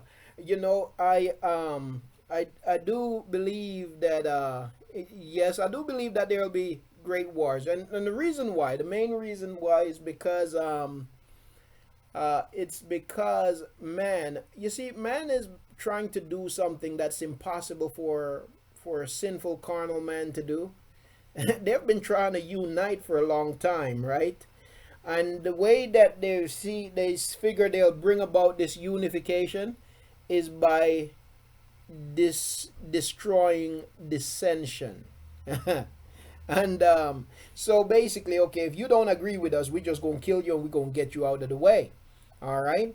But the problem with that is when you take that approach, the only thing you're doing is you're creating more enemies, and you're creating more more adversaries. You're creating more resistance, because for every one that you kill, because you're trying to build this unity, and so you go and you make up a story to kill somebody to justify your killing of somebody, 10 people are going to see that what you did was not justified, and those 10 now become your enemy, you see. And then after all of that, at the end of the day, you still going to have one who thinks that he should have ultimate power. You're still going to have one, because that's just the way carnal, sinful man is. You're still going to have one who think that he should have ultimate power. Not just one. You're going to have a few people who feel that way. You see what I'm saying? You're going to have a few people who feel that way. Bob Marley have a song that says, until the philosophy that makes one nation superior and another inferior, then everywhere it's war, right? Until the philosophy that makes one nation superior and another inferior, then everywhere it's war. The problem is that philosophy will not go away, because you will always have one nation who thinks that he should be on top. Okay? Right now, you have America that thinks it should continually always be on top. You have Russia that thinks it should be on top. They've always felt this way. Every nation, some nations over time have become a bit content, but that's only until the next leader rises up. Germany might be content today, but what if the next leader of Germany decide that I want to make Germany the superpower? Okay? Or the next leader of this or the next leader of that rises up. Just like right now, Donald Trump is not content with the status of America in the world. Donald Trump thinks that America should sit 20 stories high on top of everybody else, instead of maybe just 3 stories high or 5 stories high. You see? And he don't realize that what he's doing, is that he's making America a bigger target. You see? So that's the nature of things. And so and ultimately the wicked, according to the scriptures, there will be a great war, because it is the wicked that will destroy the wicked. You see? It is the wicked that will destroy the wicked. And how is that going to happen? Through wars. So indeed, a key. It won't be. It's not a war that will bring about any winner. It will be a war that destroys the wicked. You see, because it's a war of Yahuwah's doing. He will confuse the enemies of his people.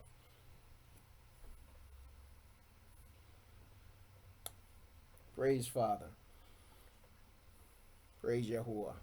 He tells us that he prepares the day of battle for the wicked, right? And they'll turn their own weapons against themselves, you see. While at the same time, he will protect his people. All right, let me go back to the question from YouTube.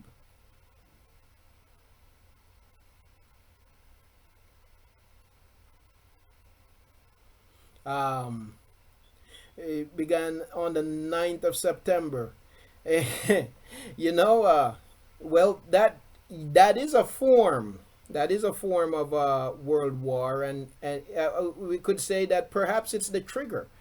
It's a trigger that will only grow, you know, into something bigger as time goes on. Yes, so that could be a very you know, real assertion. Okay, to the key. First Yahukanan 4:4. Let's go to it. First Yahukanan, 1 John 4:4.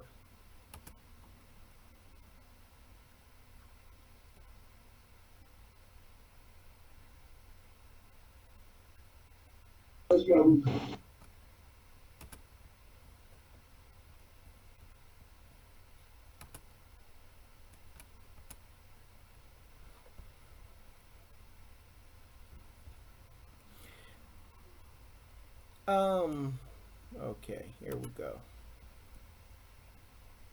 Okay. You are of Elohim, little children, and have overcome them, because he who is in you is greater than he who is in the world. Okay, great. Yes, so again, and I'm going to say this, and I've said it before, and I'm going to say it again. When we read the new writings, this is always a possibility, and that's why I got to emphasize this before I go any further. We know for a fact that things have been changed to fit Christian teachings and doctrines in the writings, in the new writings. Some things, not everything, but some things have been changed to fit Christian teachings and writings. Okay. And so the test is whether or not it aligns with what's written here, is in agreement with the rest of Scripture. That's the test, right? And when we find things that contradict, then we know that there's a possibility that that's not even a part of the original writings, right? That it's possible that something was added. Might not be much. Sometimes they just use conjunctions, little conjunctions. You see what I'm saying? Earlier during the break, I played a video from an old lesson that we did, talking about the same thing, talking about getting your butt out the way. Because, for example, in the book of Yahukanan, chapter 1, they use the conjunction but, you see, to promote, if I recall correctly, the old doctrine of the Trinity. So sometimes just a little conjunction like but or in and so on and so forth, they can use that to make it say something that is not according to what should be written, you see. So what I always caution people, because it is proven, and I have a video on YouTube about this, about how they have corrupted the writings, the new writings, the history, how they have corrupted it. And so I always encourage people to take it with a grain of salt, because while I don't disqualify all of the new writings like some people do, I do know based on my studies that they have greatly corrupted the writings. So Yahukanan here Yahukanan was writing to the people of Yahudah. Okay, Yahukanan was writing to the people of Yahudah, and they were in the land. Okay, they were in the land. These are people living in the land, coming back to Yahuah after being under the rule of the Romans. The Romans were still in the land, but they were in the land, and some things had become distorted, and they're being introduced to Yahuah Yahusha. And so Yahukanan is speaking to people in the land. So being in the land, people being in the land, it's quite possible that they had within them the Ruach, because that's what the scripture says would happen. So the context of Yahukanan is him speaking to people in the land, still quite different from us. So again, when we apply scriptures, we have to take into account, so if Yahukanan did in fact say this, if it was not added, the bottom line is still the context here is that he is speaking to people of Yasharal while they were in the land. Okay, and that's the difference between, that would be the difference between that and us today. So when we study the scriptures, it is important for us to take into account the historical context, the geographical context, and all of this should go into our study of the scriptures in order that we understand what is actually being stated. So if Yahukanan, and I always say if, when I deal with the new writings, because I know what they did to them. So if Yahukanan did in fact say that, the bottom line was still, the context there was that he was speaking to people of Yasharal that were at that time in the land, and that makes a big difference. I see your flag, Aki Delayahu. I'm going to come to you very shortly. Let me look at another question here from YouTube, and I'm coming to you, Aki. Are we called to totally leave all people who choose to live in the lie and stay in paganism? Okay. You know, if we are called to separate ourselves when it is found, and if you won't separate yourself, if you're a child of Yahuah, Yahuah will separate you. But you don't just drop people, and just say, oh, I'm set apart and I can't talk to you, I'm too good to talk to you, or whatever. No, that's not the approach. But what you're going to find is that as you serve Yahuah, people who do not serve Yahuah, you're going to find that they're going to separate themselves from you, and you're going to have, you're not going to find, you can't have a conversation. Y'all don't have anything in common. Their speech and their way of thinking goes totally contrary from what you're living, and so that in itself is going to bring this separation, but you don't have to separate yourself in a I'm better than you kind of sense. You see what I'm saying? But that separation is going to happen. You see, it just naturally happens. How many people have separated themselves from me, not because I just, I act like I'm better than them or whatever. And some people have that perception. I've never said that to them, but they feel like it. They feel like I think I'm better than them. I never told them that. I don't act that way, but just my conversation, because I don't curse like them, then they feel like I'm better than them. And I've never told them I think I'm better than them simply because I don't talk the way you talk. You see what I'm saying? But they want me to talk like they talk. If I don't talk like they talk, then somehow it's my fault. I feel like I'm better than them. You see what I'm saying? They want me to partake in the jokes that they partake in, tell the jokes that they tell, so on and so forth. And I can't do that. So that difference in lifestyle creates that separation. So no, you don't have to be rude and say, I can't talk to you, I'm set apart, you're not, but your lifestyle is going to become that divider between you and the person who do not seek to serve Yahuah. Yes indeed, Aki, yes indeed. Yes, try to compete when we're not. Absolutely. All right, let me go to Aki Delayahu. Please go ahead, Aki. Shalom, shalom. Shalom to you, Aki. Shalom. Nice to hear from you, Aki, and nice to be in the presence of Mr. Mashka. Praise Yahuah. I just have some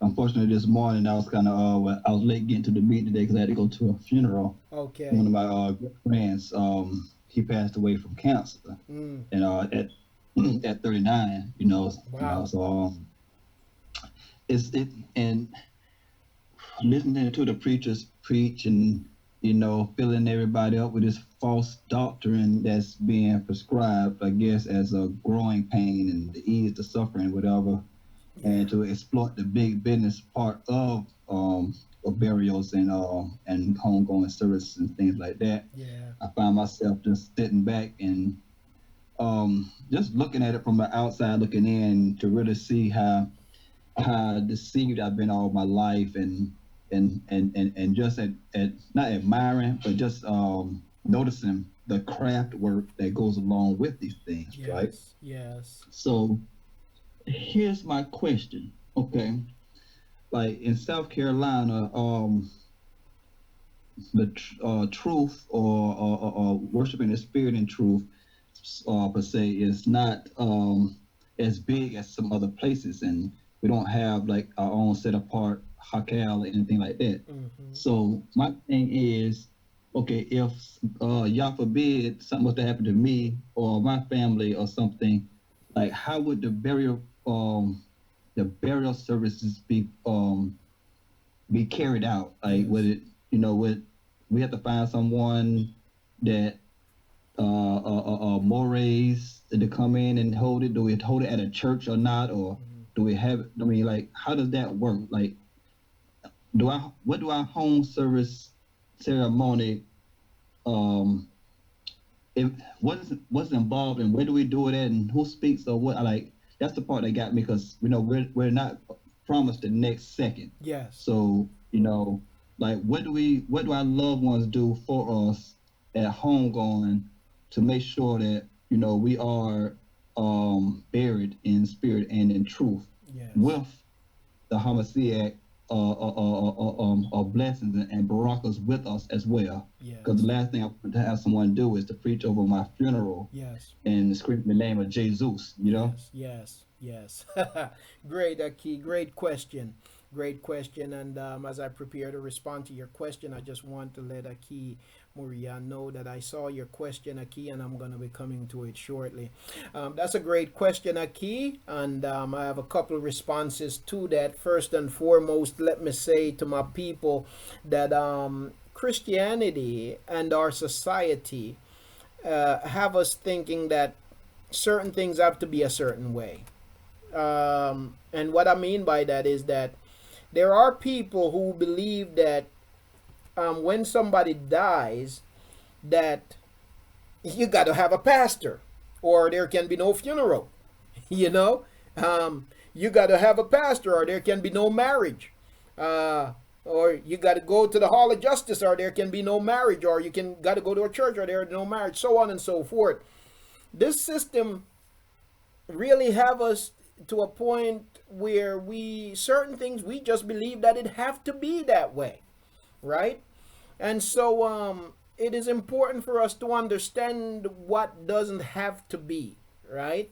So in the case of a funeral, uh, let me just say that one of the reasons why ROB exists, ROB, repairers of the breach, one of the reasons why it exists is to address things like that among our people, among Yasharal, so that in events like these that we have the finances needed and necessary, where if somebody or a few people for support and for a proper burial have to travel, then we have the money needed to do that and to make that possible, so that the burial is being carried out according to our way and not according to some kind of pagan way. That's just one of the reasons for the existence of ROB, repairers of the breach. Um, but uh, uh, Now, um, when it comes to burial, so it's important for us to understand that a pastor don't have to, you don't need a pastor for a funeral, you see. That's number one. Um, Now, it would be great if and we have to make preparations for that. Like you say, Aki, the next minute is not promised to anyone. And so we have to make preparations for those events. We got to put things in writing, put our desires in writing for our family members and anything like that to make preparations for those events. And so, and then if you if there's somebody that you can think of that you would like to officiate the events of that burial, you make that known and you make arrangements for that to happen, right? When my son died, when our son died, when our son was murdered, I guess the church that we were a part of, they thought that perhaps we were going to come calling, and they seemed quite ready to come preach, because that's a promotion for them. That's promoting the church. You see, it's a whole business around all of that, So they were quite ready to make themselves available, but I knew I didn't need a pastor. When I went when I went to the funeral home to make arrangements, they asked me who was going to officiate the ceremony and all of this stuff. I let them know I am. Okay. I didn't have to show them any license that I'm a pastor or anything like that. You don't need a license. You don't need none of that. You understand? But we listen. Okay, so you're keeping the body. Now they didn't even prepare the body, our son's body. I went there with some of his uncles, and we prepared his body, and we prepared it according to the ways of Scripture. We didn't bury him in a casket. We wrapped him. We wrapped him in linen, as the scriptures say is the custom of our people. We wrapped him. We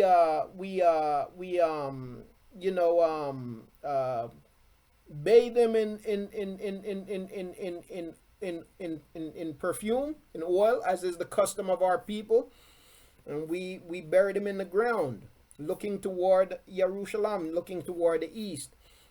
And so making those arrangements beforehand, finding cemeteries that nowadays too, here is the ripoff, because we live in this corrupt system. The way of burial for our people is really should be the cheapest way.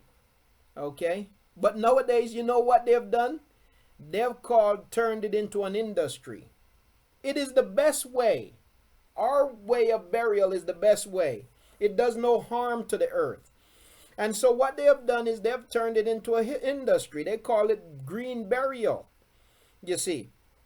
And so when you try to get it done according to the scriptures, no, it's going to cost you a whole bunch of money, because they've made it into this rip-off industry, you see. But nonetheless, what we've got to do is look into making those arrangements and letting your family know what your desires are. I don't want no pastor preaching over me. If you can't find a shepherd from among Yasharal, a leader from among Yasharal to officiate the ceremony, then listen, wife and kids, and if anybody else do come, because we are so scattered, listen, if y'all want a moment to just sit there for a moment, and whatever it takes for you to say your goodbyes, because grieving is necessary, having that opportunity is necessary. Whatever you feel is necessary, you can do that without setting up for a pastor to come and preach and do all of this stuff. You don't need to do all of that. Okay, if you need a moment to sit there with me, have them prepare my body the way that it should be prepared, lay me out, and then have a moment with me, and then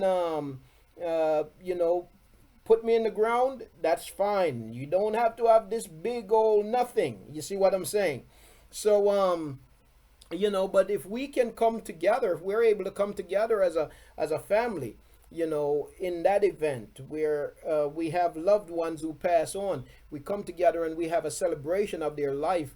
You see, we have a ceremony in that regard. We can do that, and do according to the customs of our people. But it's important to understand that you don't need a pastor.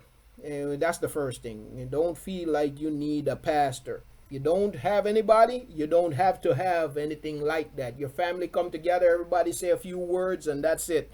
Don't need nobody hooping, hollering, and lying over you. You see. Yes, and no embalming. No embalming. Really, the customs of our people is that you're buried within 24 hours.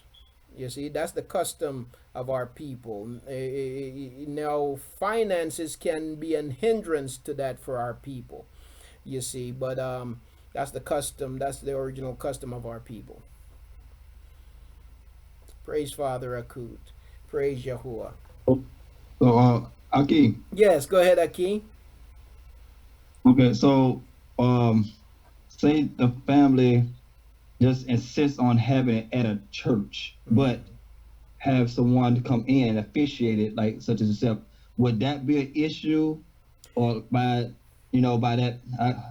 I don't want to call it, well, by it being in that place of worship under that name. Yeah. Would that be an issue at Yes. all? Yes, that would be an issue. So, for you, you have that right to make it clear in writing, have it notarized. You can write up a will or whatever. They have different terminologies for those documents. You can put that in writing and make it clear that this what you want, and legally nobody can go and do something different. And so it's not what they want to do at that point, it's what you want to do. You see what I'm saying? And and you put those things in order. You see, it is important that we it is important that we look into, if we don't have insurance to cover our burial, it is important for us to do that. You don't have to get $1 million insurance, $500,000, $100,000. If all you can afford is $10,000, because that's about the average of what it costs for a funeral. If all you can afford is $10,000, and it really don't cost that much, because again, you know what's going to cost you? Listen, it is ridiculous to go and spend $6,000, $7,000 on a casket. Okay, yet people are doing that. Okay, you don't need a casket. You don't need a casket. It's ridiculous to go spend some $7,000 on a casket. Okay, so you know, oh yes, that's wonderful. That's wonderful. That's wonderful. That's fine. That's fine. Aki, that is fine. That is fine, Aki Yahu. I just read what Aki Yahu just wrote. Aki, I've decided that I would do my own eulogy by videoing myself at present for all who are interested to be part. Let me go back up so I can read the rest of it. Interested to be a part only to explain to them the person who I have become because of the truth of Father Yahuah. I will eulogize myself on the video with the correct understanding. Praise Yahuah. Great idea, Aki. Great idea. Great, excellent idea. Excellent idea. Absolutely. And you put your desires in writing. You put your desires in writing. And you get them officiated as far as legally binding, so that people don't come and just rip up your thing and say, oh no, I don't care what he said, I'm gonna go get me a pastor. You see, so you do that. That's a very important, but that is an excellent idea. You don't want to necessarily put them in the ground. You don't need a casket. You can just get like they have boxes that they can sell. Yes, and they also have, but again, the way that Yahuah instruct and the way our people have been buried is we came from the earth and we ought to go back to the earth. My wife was just saying if you don't necessarily want to put the person in the ground, they have boxes. And these are boxes that deteriorate over time. The wood deteriorate over time. It would be quite a while nonetheless, but it deteriorates over time, but that can be an emotional thing when you're not accustomed to that. It can be an emotional thing for some people. Cremation, not of Yasharal. Then, in the scriptures, and really it hasn't been, and the times when I see cremation in scripture, it really wasn't situations where people were in obedience, really. So people in the scriptures where we see people being cremated, they're people who weren't walking in obedience to Yahuah. We understand that as a people in captivity, sometimes funerals cost too much for our people, and that's their only option. That's a part of captivity, and that's sometimes that's what we are left with, But ideally, what we should look for is to be returned to the earth. You see, so cremation, it's just one of those things where it's a last resort, last resort, because perhaps of the expense of finding of purchasing a lot. You see, yes, a biodegradable box. Yes, Akut. Yes, indeed. Yes, indeed, Akut. Yes, indeed, Akut al Yashaba. Yes, so those are some of the things that we have to take into consideration. Now, Aki Muria had asked a question, and I know that there are probably other thoughts on the board that I've missed. I just happened to see your question, Aki. Aki Muria had asked the question: what if your spouse, you're serving Yahuah, and your spouse have no interest and talks down to you about it? Okay. Well, if you're in a marriage with an unbeliever and that unbeliever is antagonistic to you serving Yahuah, then you will have no shalom unless you separate yourself. Okay? Now that's first and foremost. But with that said, too, you could have a situation, it depends on how far the antagonism goes. Because if it's bad enough, you need to separate yourself.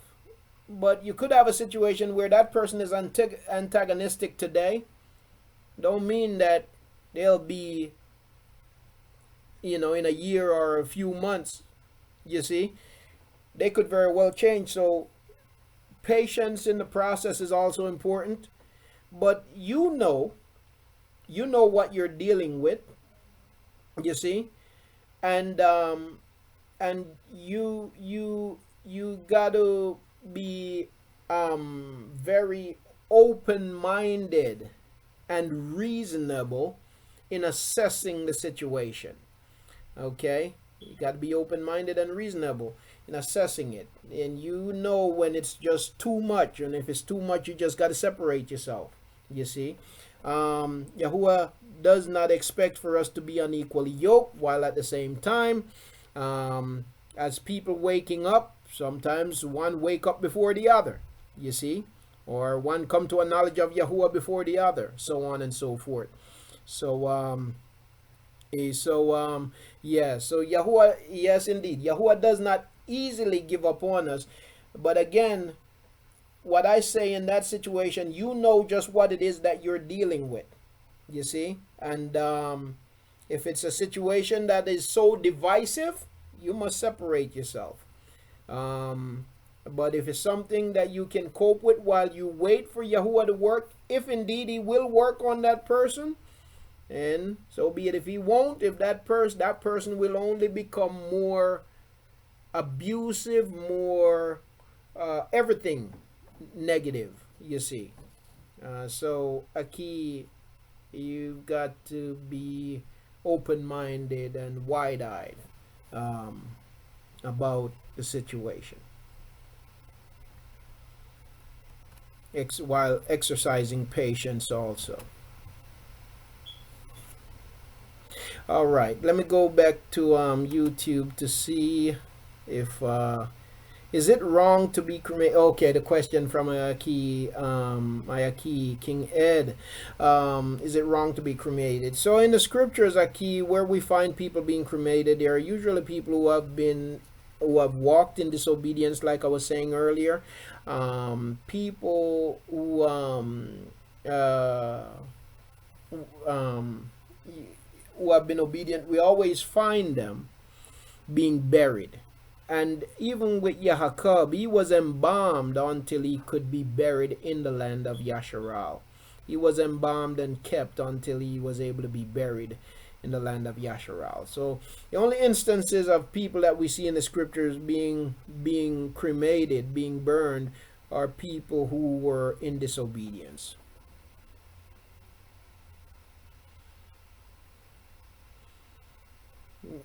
Yeah, so and again, funerals, you when you deal with, I was just reading from Anitra Lewis, and she said, I'd prefer cremation. I just can't see the need to spend money unnecessarily. So the way that Yahuah created us, right? And we were brought forth from the earth, and he said that to the earth we must return, right? And he gives us a process. And so burial is really a part of obedience, obedience to the instructions and ways of Yahuah. While I say that also, we also must be very mindful that you have an industry out there. Do you know that the what they call it, the funeral home industry is a multi-billion-dollar industry, that they make a whole lot of money. They make a whole lot of money. Okay, they make a whole lot of money. They make a whole lot of money because they have come up with ways to sell people stuff that they don't need. Okay, and to have people thinking that they need stuff that's not necessary. And so there is a natural way. When we buried our son, if we went the way that with their suggestions, it would have cost us over $10,000. We went with the bare minimum, and it cost us $6,000. Okay, so there is a natural way. As a matter of fact, that just reminded me, I got to finish paying them. I owe them $300 something. But But that can I that. ask a question? Mm-hmm. Because it says, not to the earth we must return, but from dirt we came, into dirt we will return. Is that correct? Basically, yeah, that's. Basically, we were made from Mm-hmm. the dirt, Mm-hmm. and whether we are buried and turned back into dirt, or cremated and turned No, back no, into no, dirt. no, no, no, not like that. You don't. Again, the way you find the people of Yasharal being buried is being buried, not burnt. Okay, being returned to the earth through burial, not by burning. That's what I'm asking. I know we see them being buried. Yeah, cremated is But not the that, same as burial, babe. but that particular verse that you're talking about, from dirt we came and dirt we return, is that what it's saying? Return back to the dirt by way of burial? Yeah, that's or- what the context of scripture shows. Burial. We didn't come like that. I don't. Yeah. So yeah. So yeah. So it's that's the way that we find in the scriptures, burial. Okay. All right. Okay, let's go back to Fuse.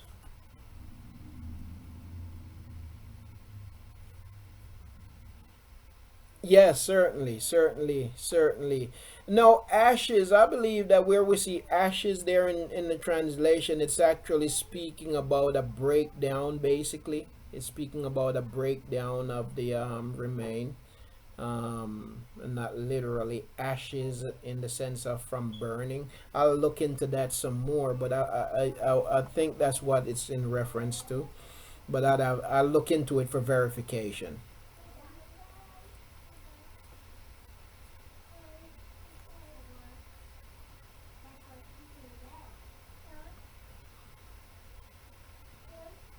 There was Okay. a question up there about from Jim and Sherry. Was that? Did you see that? Oh, okay. Okay, I didn't see that, but let me see. My key had posted it. It says we have people in our family who say they are gay and we are unsure of how to be. All right. Now, I'll tell you this, family. So, when you have somebody who's an homosexual, it's one thing if they're not trying to force you to kind of validate and accept this perversion. It's another thing if they're putting it in your face and basically trying to force you to validate. You can't do that. And even if they're not forcing you, you can't validate it. You see. And so if there's a conversation, you let them know that according to the scriptures, it's wrong. Of course, you're not going to be popular, but according to the scriptures, it's wrong. You see, it's an abomination. You see what I'm saying? Um, there are people in even living in this captivity who there are groups out there who teach that you should put an homosexual to death. Those laws are not for this land. Those laws are not for this land, certainly not. And quite frankly, quite honestly, I know and I believe and I am firm in knowing and believing that homosexuality is an abomination and that it's wrong. But I wouldn't be one out there living in this land and in this time putting anybody to death, and it's not for me to do. You see what I'm saying? Um, I believe that all people should be treated respectfully. All people should be treated respectfully. But so I treat you with respect, give you the same respect as I give to anybody else, but not don't expect for me to embrace this what you call this this perversion and this abomination. You see, you s- you were saying something. No, I was going to ask a question then, because we see in the scriptures where when father had a disobedient son, you know, he was put away, like put out the land, or Mm-hmm. so when allowing them to be around you and treat it respectfully, as long as they're not putting it in your face, kind of, isn't it kind of tolerating that? No, this is she's talking about a family member that she has, not somebody that lived with her, somebody in her family. Okay, for instance, when we had a cookout and you had a family member come and Mhm. bring their significant so-called other, and they're Mhm. sitting on your couch and they're, Oh yeah, that's something I got. You got to interrupt. Now I didn't see that, but. I know, but I'm Mhm. saying, like, I didn't see it either. Mhm. When I was told, it was like, oh, hey, oh. I Mhm. went and sat in there to make sure, if I felt all kind of Mhm. ways about it, Mhm. but it was like when I came into their atmosphere, it kind of stopped. But Yeah. I think that some people are kind of in your face with it. Yeah, and that's where That's where you let them know that ain't happening. Okay. What I'm saying is, and understand what I'm saying. Some people just listen. I believe that you give everybody an opportunity to handle themselves respectfully in any situation. Okay, in any situation. In other words, there are some people who believe that if I suspect that you're a thief, I'm just going to treat you like a thief. Whereas your suspicion might be wrong. Okay? I don't believe that.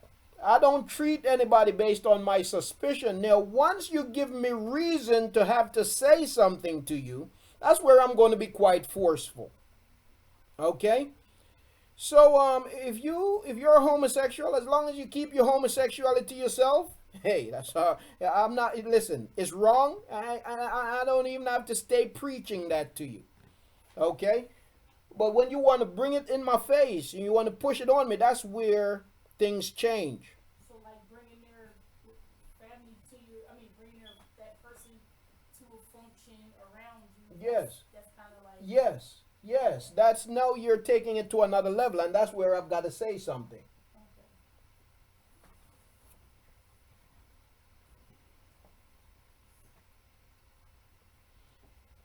Yeah. Now, my wife just used an example there, a key and a coot. My wife just used an example, and I didn't see this, but that remind me, I have a little cousin. My uncle have a daughter who's a homosexual, you know? And so, over the summer, we had figure we invite the family over, um, and she came, and I didn't know it. I was in the backyard, and she brought her friend with her. And from what I heard, there, her friend was sitting on her lap on the couch. So, my wife's sister said something to her. My wife came in, but when my wife came in, they basically got themselves together. And my wife told me later on that was the case. So again, homosexuality and the spirit that drives it, from what I see, it's a spirit that seeks to overtake, to overpower, and so if you give it an inch, it's going to take a yard, and I believe that's why Yahuah speaks so forcefully against it, you see. And so I wouldn't invite them for dinner. You understand? I wouldn't invite, it wouldn't be a situation where we sit down, because what you're doing is you're actually validating that behavior. You see? And we didn't invite her. No, yeah, we didn't. Yeah, we didn't. We didn't even invite her. That was my aunt that took it upon herself to invite her, but we didn't invite her. But when you do that, you're actually validating that. You're giving validation to it, and so it's important not to give that perception either. So that too is important, you see, because there is a spirit there that seeks to really Undermine your. yes, Like, you see. make me, Mm-hmm. make me, Normalize this, accept it as normal and right, I'm your you see. family. You Mm-hmm. gonna make me believe this is right. No. Love you from a distance. Yeah, so I think that's fuse knock went out. Okay. Alright, if you can hear me on YouTube, family, I've lost fuse. I'm gonna try to get it back.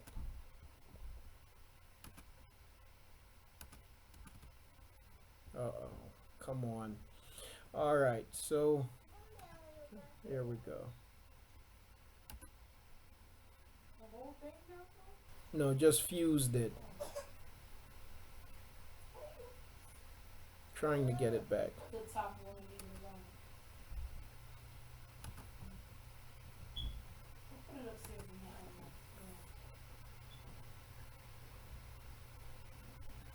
This conference is being recorded. Okay, sorry about that, Mashbakai. Got disconnected from fuse, but we're back. Yes, so, all right. Let me see. We're getting ready to wrap it up here, Mashbaka. Just want to make sure there are no other comments or questions before we go. That's why Roz told me that she said I can't bring no pork, but she can bring her whole relationship. Yeah. Yeah. Yeah, yeah. I didn't invite her, and as a matter of fact, I didn't really invite anybody. Uh, Okay, let me go to Aki Damon. Aki, can you take the mic now, Aki? Okay. Yes, go ahead, Aki. Okay.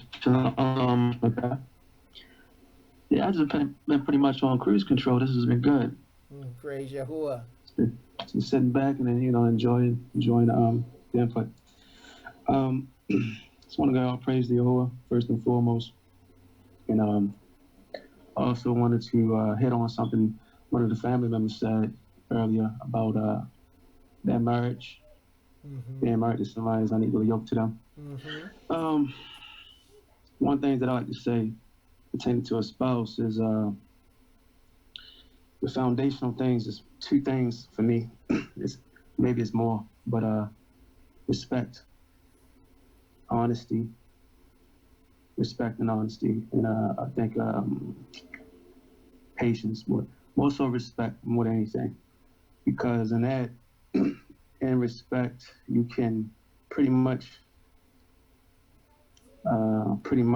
get through so much with just respect alone. Because with respect, you can talk about anything, and even if you don't understand something, if a person don't understand something, it could be understood later on. Like one of the things that I've learned is I may not understand something in this time, but something that you said, you'll get it later on. Yes. But you may not understand something in this time, and it'll be a year later, and you catch it for whatever reason. Father blesses you with that understanding. So pertaining to marriage, being unequally yoked, if you have certain foundational things, you can pretty much get through anything. If you don't have those foundational things, then it's going to be tough. It's going to be tough because the respect is not there, the trust is not there, things of that nature that makes it okay to be in different places in your walk, or somebody maybe somewhere else in that understanding. If you got those foundational things, you can pretty much get through almost anything. And there was something else I wanted to hit on. Oh, now the bodies, the funerals and things of that nature. Since our bodies turn back to dust and things of that nature, is it safe to say that that vessel, because when he wakes us up, it's going to be spiritual and not physical? Is that safe to say? Give me some insight on that, kid. Yeah, so yes, you're breaking up a bit there, but think I got what you said, Aki. So since our bodies return to dust, is it safe to say that our bodies will be spiritual and not physical? So again, going back, looking at the writings of Shahul, because it's the only thing that we have that give us some insight into this. What it tells us in the book of Corinthians is that at the resurrection, our bodies will be changed. Okay, it puts it in the sense of very quickly our bodies will be changed. In the translation, it says, in the twinkling of an eye, we will put off the corruptible and we will put on incorruptible. We will put off the mortal and we will put on immortality.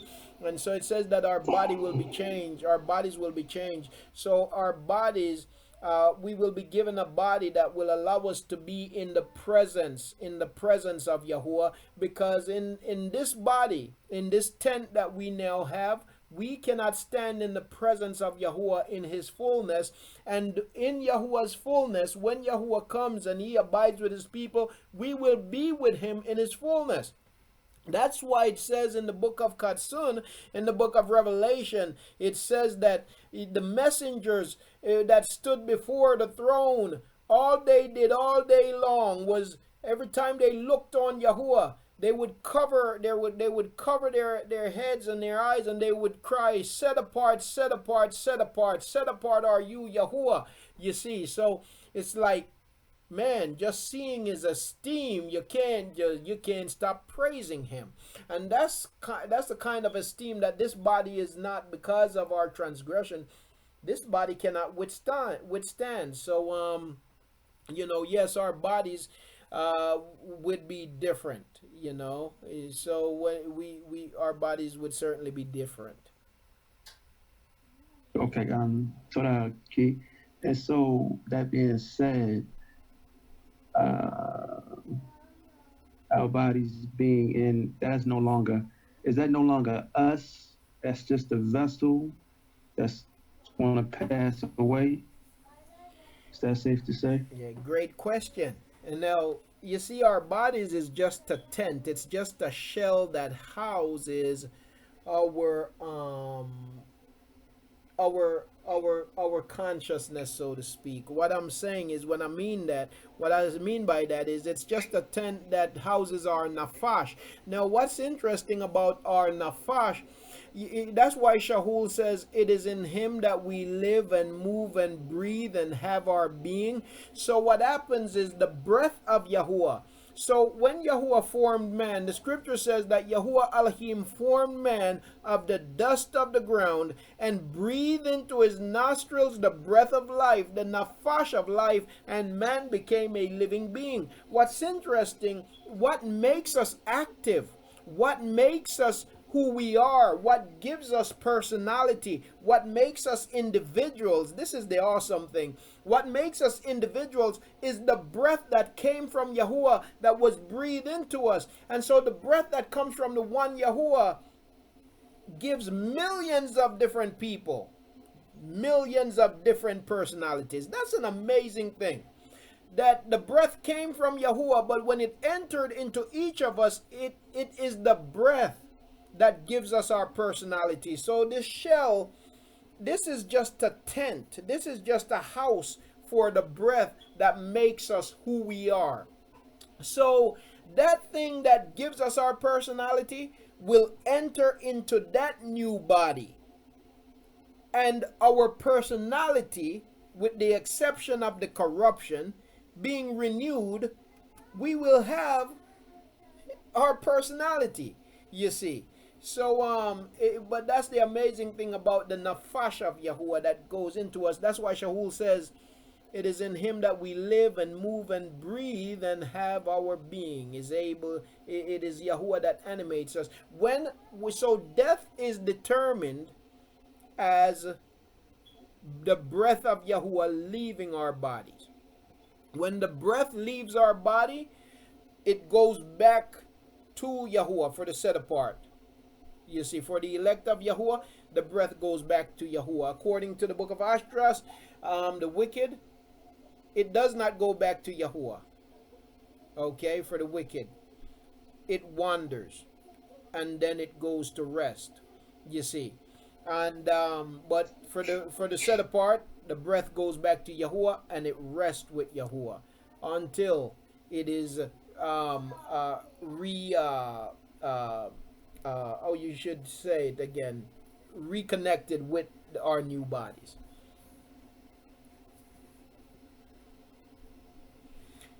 All right. Okay, let's see. I think there's a microphone open. Okay, Aki, Damon, was that it, Aki? That's insanely amazing. It's like a finger. Yes, I think I lost you. I think I lost Can you. I be heard? Yes, you're going in and out, I think is what it is.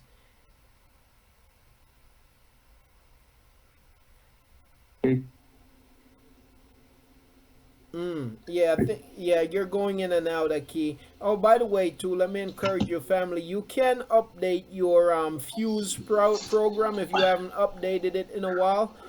You can click on the 3 buttons at the bottom there, and somewhere there yes, go ahead, Aki. Yeah, I just wanted to say that was insanely amazing what you just put it. That's just like the fingerprint. For what I understand, I'm not sure how true this is. I heard this before. Mm-hmm. Not one snowflake is the same. And that's just proof of Yahuwah's creativity. Yes. It's just crazy. It's insane. But There was one last thing I wanted to hit on. And that was something that I heard from, I believe, an Akia was speaking on something that was quite true. But nevertheless, I'm coming now. But nevertheless, this has been good. Like I said, I've been on cruise control the whole time and just listening to everybody speak. I just want to say shalom, shalom, mashmakah, and praise Yahuah. Praise Yahuah and to the Aki. And that's so true, you know, when you think about even our fingerprint, no two people have the same prints. It's the same thing with the breath that Yahuah places in us, you know. Okay, let me I see your flag, Akut Sharon. Let me just respond to one more question from YouTube very quickly. Aki Jim and Akut Sherry stated that you know, there are let me see. Okay, let me just say this from my Aki Rasta Abari. Family, please pray for me this week. I was exposing how Synagogue of Satan created the Jesuits order. The next day, my neighbor threatened to shoot me after a quarrel I had with him over his dogs. Okay, we will be praying for you, Aki. Pray that Yahuah would keep you safe and secured, and I'm gonna say to you too that if you feel that threat is really serious, you should report it to the authorities. You know, if you feel it's a really serious threat against your life, and we're gonna continue to pray for you in that regard, Zaki. Okay, yes, Aki. So we have a few questions from YouTube. I'm gonna respond to Aki Ed, and then I'm gonna go to Akut Sharon, and then I'm gonna come back to Aki Jim and Akut Sherry on interracial marriages. So I'm gonna come back to your question on that. But let me go to Bereshit chapter 18 verse 27, and then I'm gonna go to Akut Sharon. Okay, so let's go to Bereshit 18:27. Bereshit is Genesis, by the way.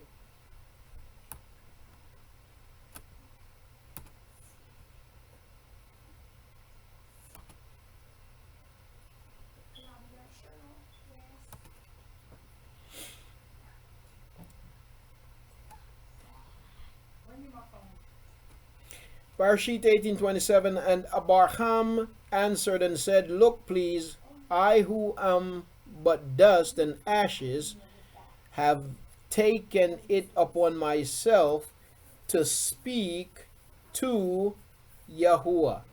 All right. Now this is interesting. Talking about ashes here again, because you know what? I did a study, family, one time that revealed what it showed is that we, you know, everything that makes up the earth is actually found in our bodies. Everything that makes up the earth, every mineral, every particle, iron, everything that is found in the soil and in rocks is actually found in our bodies. Okay. Not only that, the same things that are found in the soil, in the earth, and in our bodies, they're also found in stars, in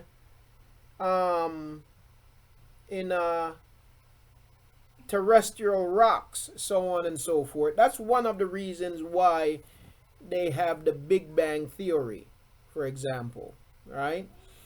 And so when Yahuah says that we came from the earth, the science does validate that we came from the earth, right? So the same makeup and even I forget what it's called. The ash. There's an ash, like when a what you call it, a meteorite hit the earth.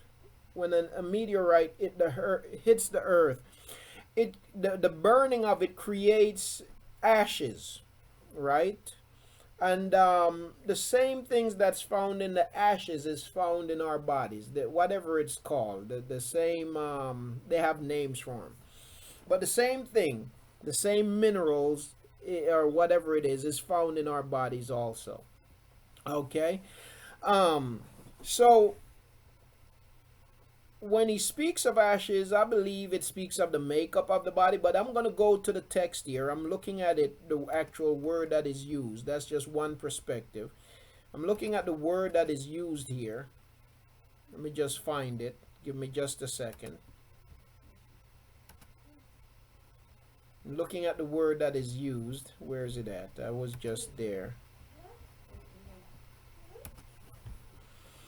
That's translated as ashes. Okay, and Abraham replied, now, behold, I have ventured to speak to Yahuah, although I am but dust and ashes. Now, the word that is used is afar. Afar. Afar means that's where they get the and from. The u is the and, the and. Afar, the word is afar. And Strong's 665. I'm going to dig a little bit deeper. Afar.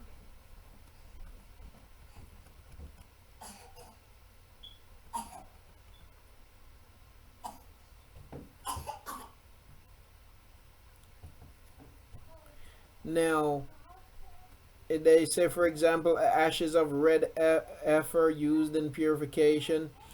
It's speaking about ashes. Okay? So, it says that we are dust and ashes. So, when it goes, the way that I see that, again, is taking into account what science have found, and that is that the same ingredients found in the ashes that comes from even the stars is found in our bodies. It's a part of the makeup of our bodies.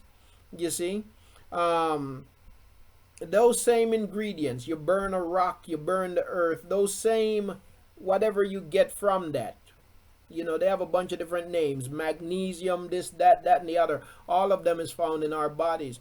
And so perhaps that's what this is speaking of when we find in the scriptures where it speaks of us being dust and ashes. You see, perhaps that's what it's speaking of. And I say perhaps because I can't say with 100% certainty that that's what it's speaking of, but that's what my research shows, that those same makeups in rocks and in the stars and in the dirt and so on is found in our bodies, you see. So so you know that that's what it speaks of. All right, now I'm going to respond to, who was that? Okay, let me go to Akut Sharon, and then I'll come back to some more questions on YouTube. Please go ahead, Akut Sharon.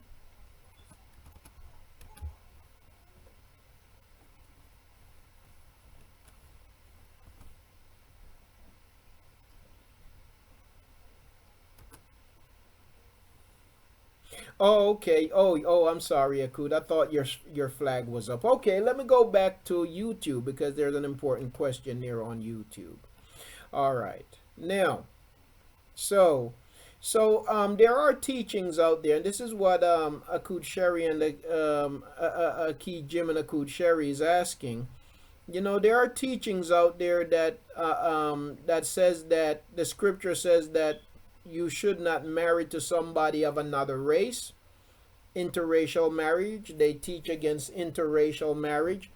Now, what I will say is that there is not a single scripture anywhere that speaks about race. Okay? There is not a single scripture anywhere that speaks about race. None. Okay? Nationality and race are two different things.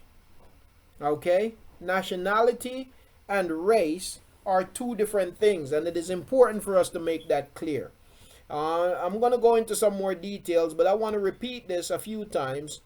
There is not a single scripture out there that speaks about race. And nationality and race are two different things. Now, yes, that's not what the Hebrew Israelites say, right? But there is not a single scripture out there that speaks about race. You know where race come from? You know who invented the idea of race? Was it Yahuah? Did Yahuah invent something called race? Or invent an idea of race? No. Yahuah didn't create race. Yahuah didn't invent race. Okay?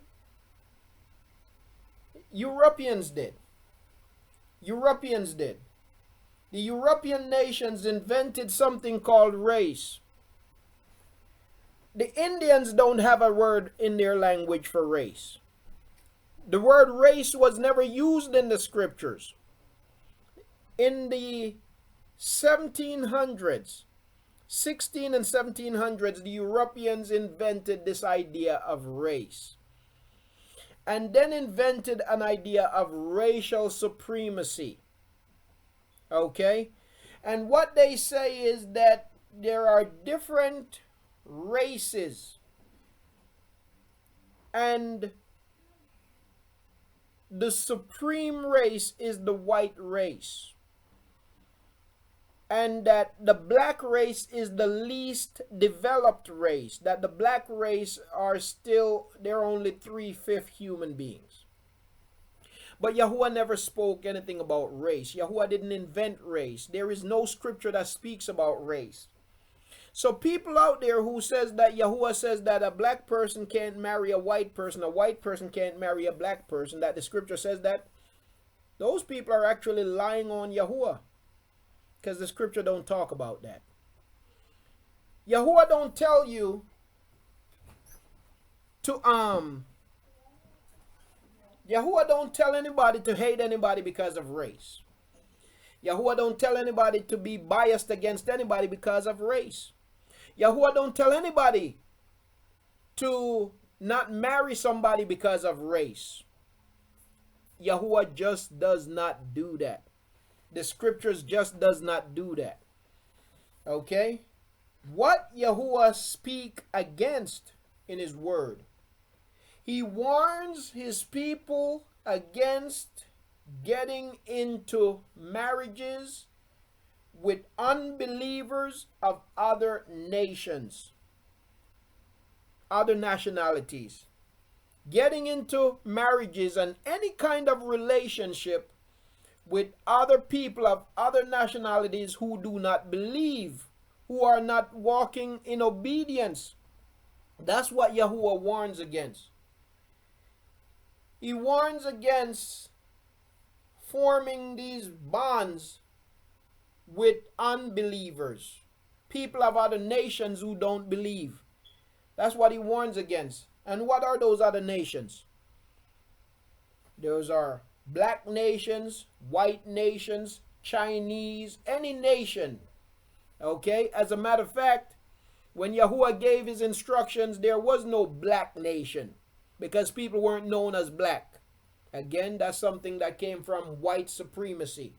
There was no white nation because people weren't known as white, because that's something that came from white supremacy in the 16th and 1700s. You see. So Yahuah don't tell us that we can't marry somebody because they're white. Okay?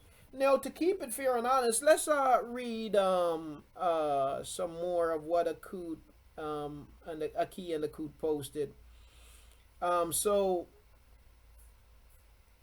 so they're teaching. You have people out there teach that if you're in an interracial marriage, then you need to separate yourself from that marriage, and if you have children, separate yourself from those children. For example, if somebody black is married to somebody white and you have children, you need to leave that white person and the children, separate yourself, go get you another spouse. Listen, none of that is according to scripture.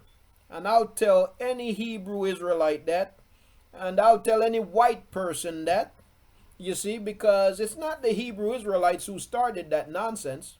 They're just stupid enough to pick it up and run with it. You see? It's the white folk who started that. You see what I'm saying?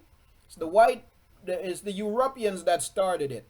It's just that some of our people are such fools that they can't distinguish folly from truth, you see. So they pick up the nonsense. They pick up the garbage and run with it. We got to stop being trash haulers.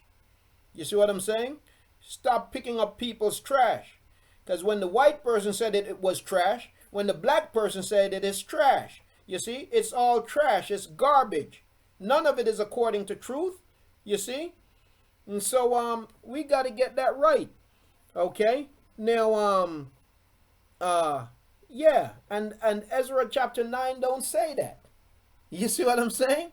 It don't say that. It don't talk about race. It talk about nation. As a matter of fact, the nations that it was talking about were nations that was next door to Yasharal. Black people. Shalom didn't marry a bunch of white women. He married a bunch of black women. And that's what got him in trouble.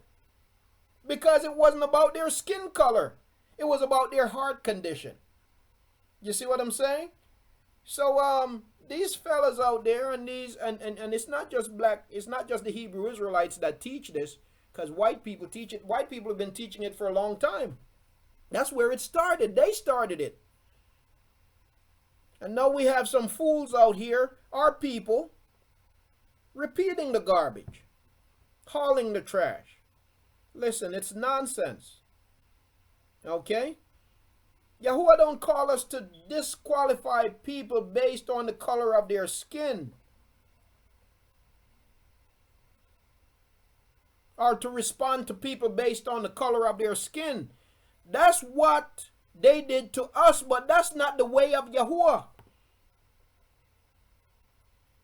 Okay? It's not the way of Yahuah.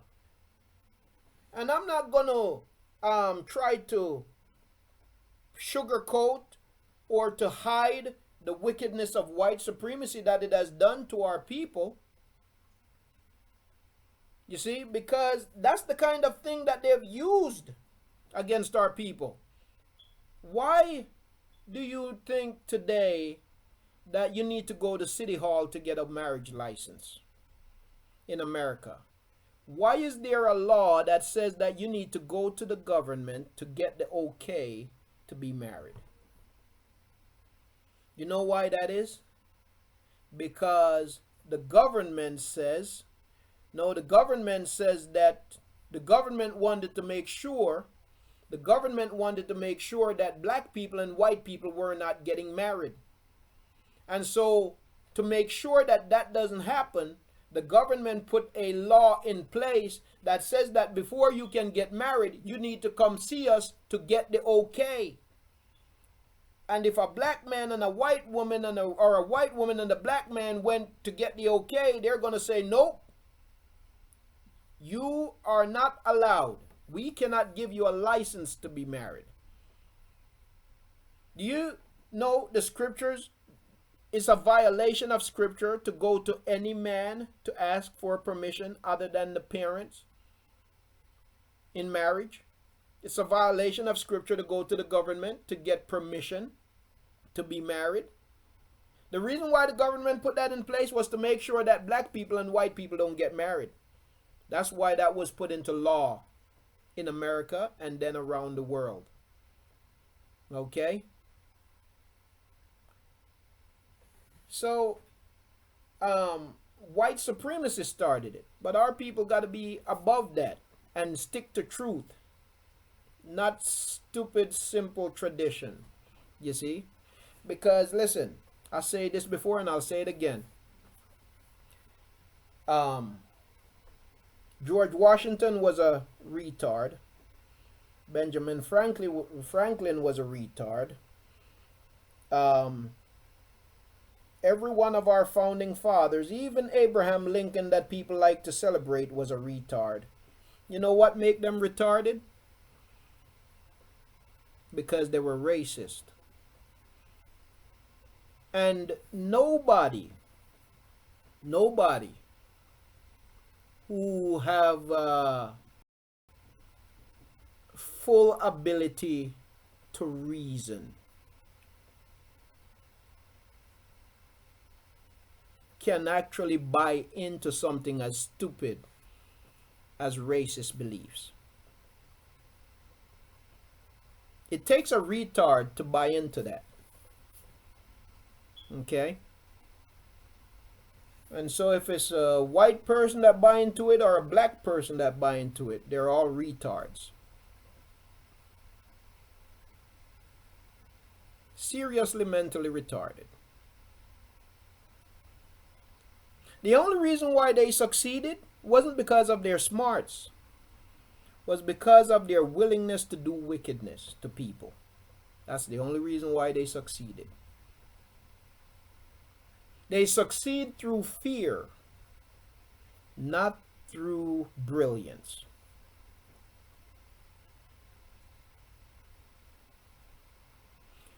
Hitler. I was listening to a program yesterday on the radio. Hitler was so stupid. You know what he wanted to do? A man that many people think was brilliant. What he wanted to do was, it wasn't just human beings that he wanted to be a pure race. Even animals.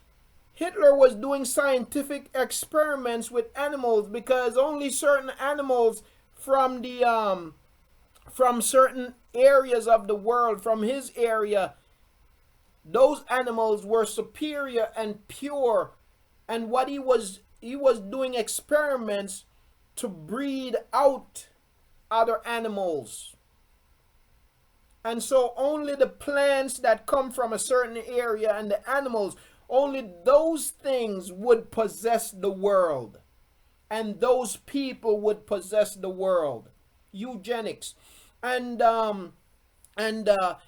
he's so stupid that he didn't realize that what you're going to end up doing is you're going to end up with the order of creation.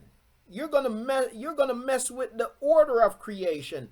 You're going to mess with the balance of things. You're going to mess with the balance of creation, dummy.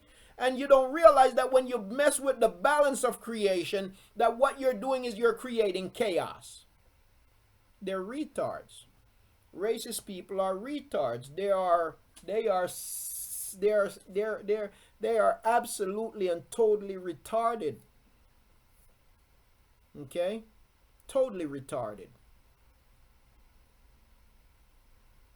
You see. Yeah, but so the scriptures doesn't teach anything like that. Scriptures, there's no place in scriptures that teach that. And so the black person who teaches it is a retard. The white man who started it is a retard. You see. All right. Yes, indeed. Yep. Yes, indeed. Absolutely a key. Yes. Yes. Yes. Yes. Okay. How many people from other nations are willing to follow Father Yahuah after persecuting his children while they're in captivity? Not many. Not many. Not many.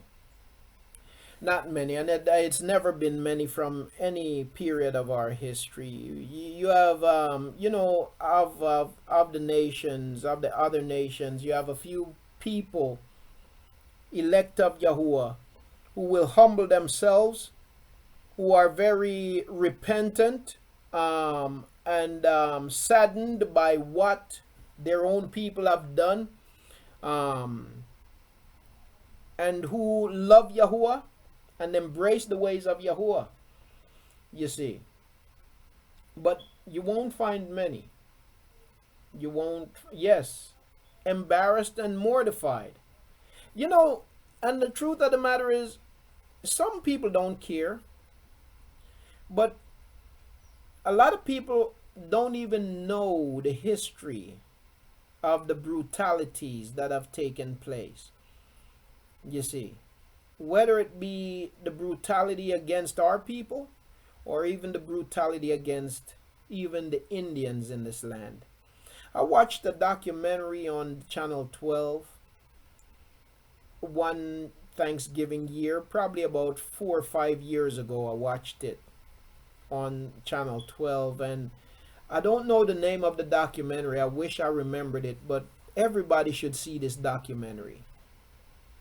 How when the what they call them, the pilgrims came in, and how they set out to slaughter and slaughtered millions of Indians, yes, and even the Aboriginals in Australia. But how they went out every day, they'd go out on hunting trips, hunting human beings as if they're animals and killing them. This land that we now live in was covered with Indians and black people even before Columbus came here. Where I live right now belong to Indians. Places in Philadelphia belong to Indians. The whole Philadelphia belonged to Indians. You have Juanita Park, all kinds of places belong to Indians.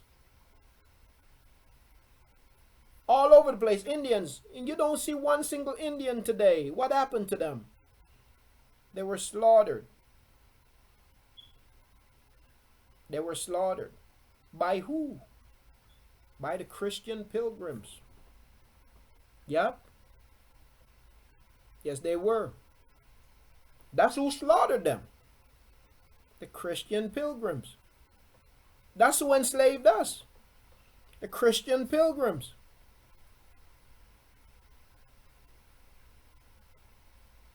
You see. Yep. And the evolution doctrine that they invented, they used it as license to treat other people the way they did. Now what's amazing is that they call their victims savages. But what does history show? History show that they were the savages and not their victims. You see. Yep. That's what Thanksgiving celebrates. The slaughter of thousands, millions really, of people. Because by the time Thanksgiving, what was happening, the history of Thanksgiving is this, is that they would, whenever they were victorious over killing Indians, by the way, listen, you know how they set out to annihilate all the Indians? They would also put out bounties on their heads. You know that putting out a bounty on somebody's head, that literally came from headhunting Indians and slaves. When they say putting a bounty on somebody's head, what it literally means is, I'm putting a price on that person's scalp. Bring back their head or bring back their scalp. And what they would do is they would pay white people, white men, they would pay them and a few women who didn't mind being involved, they would pay them $20 per scalp, $20 per head or per scalp that they brought back. And if there was a black person who was willing to do the same thing, they would pay him $5 per head or per scalp. And they would go out and they would hunt down people and bring back their heads or their scalps and collect. You don't collect if you don't bring back the heads or the scalp. They did that to men, women, and children. And that's how the Indians were wiped out. You see? None of it is right. None of it is right. None of it is according to Yahuwah's word. But yet they used Yahuwah's word in a twisted way to promote that behavior. You see? And that's unfortunate. But that's real history. That's the truth. And our so-called founding fathers were very much a part of it. You see? Yep. Indeed. But that's the reality. But Yahuwah does not tell us about attacking people because of their race. Don't marry somebody because of their race. None of that. What Yahuwah's word is rooted in obedience as opposed to disobedience. The obedient as opposed to the disobedient. All right. All right. Let's go to yes, so Thanksgiving, people would after every battle, they would come together and have a feast to celebrate their killings. I don't remember what year it was. I don't remember the full history, the dates, but it was a U.S. president that basically said, okay, instead of us having all these little celebrations, because the celebrations then continued as a custom, even after they stopped with the hunting. And so instead of us continuing with all these little celebrations, let's decide to have a national day. Okay, and that's where Thanksgiving Day came to be, because they used to have it even several times a month, certainly many times throughout the year, you see. So that's how it became a one-day thing for the nation. But it's Thanksgiving. Forget what they tell you you're celebrating. Thanksgiving is about the annihilation of Indians and the enslavement of others. You see, that's what Thanksgiving is about.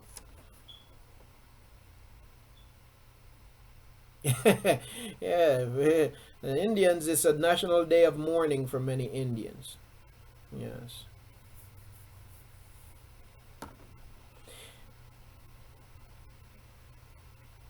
All right. One more. Let's see. One last one. Do you have teachings on the fallen angels, messengers? It is. Angels come from Greek mythology, messengers. Nephilim, Ashu, Satan's seed. To the. I've touched on this, but I don't have any dedicated teachings on it. I don't have any dedicated teachings on it, Aki and Akut. But I've touched on it in times past.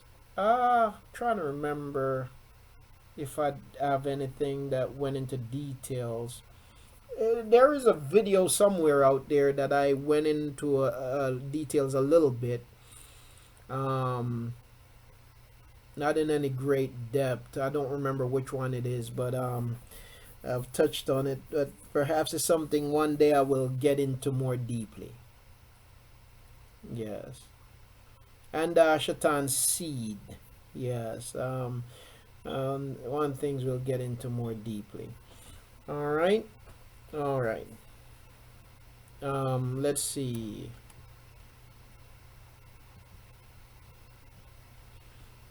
Praise Yahuah. Praise Father.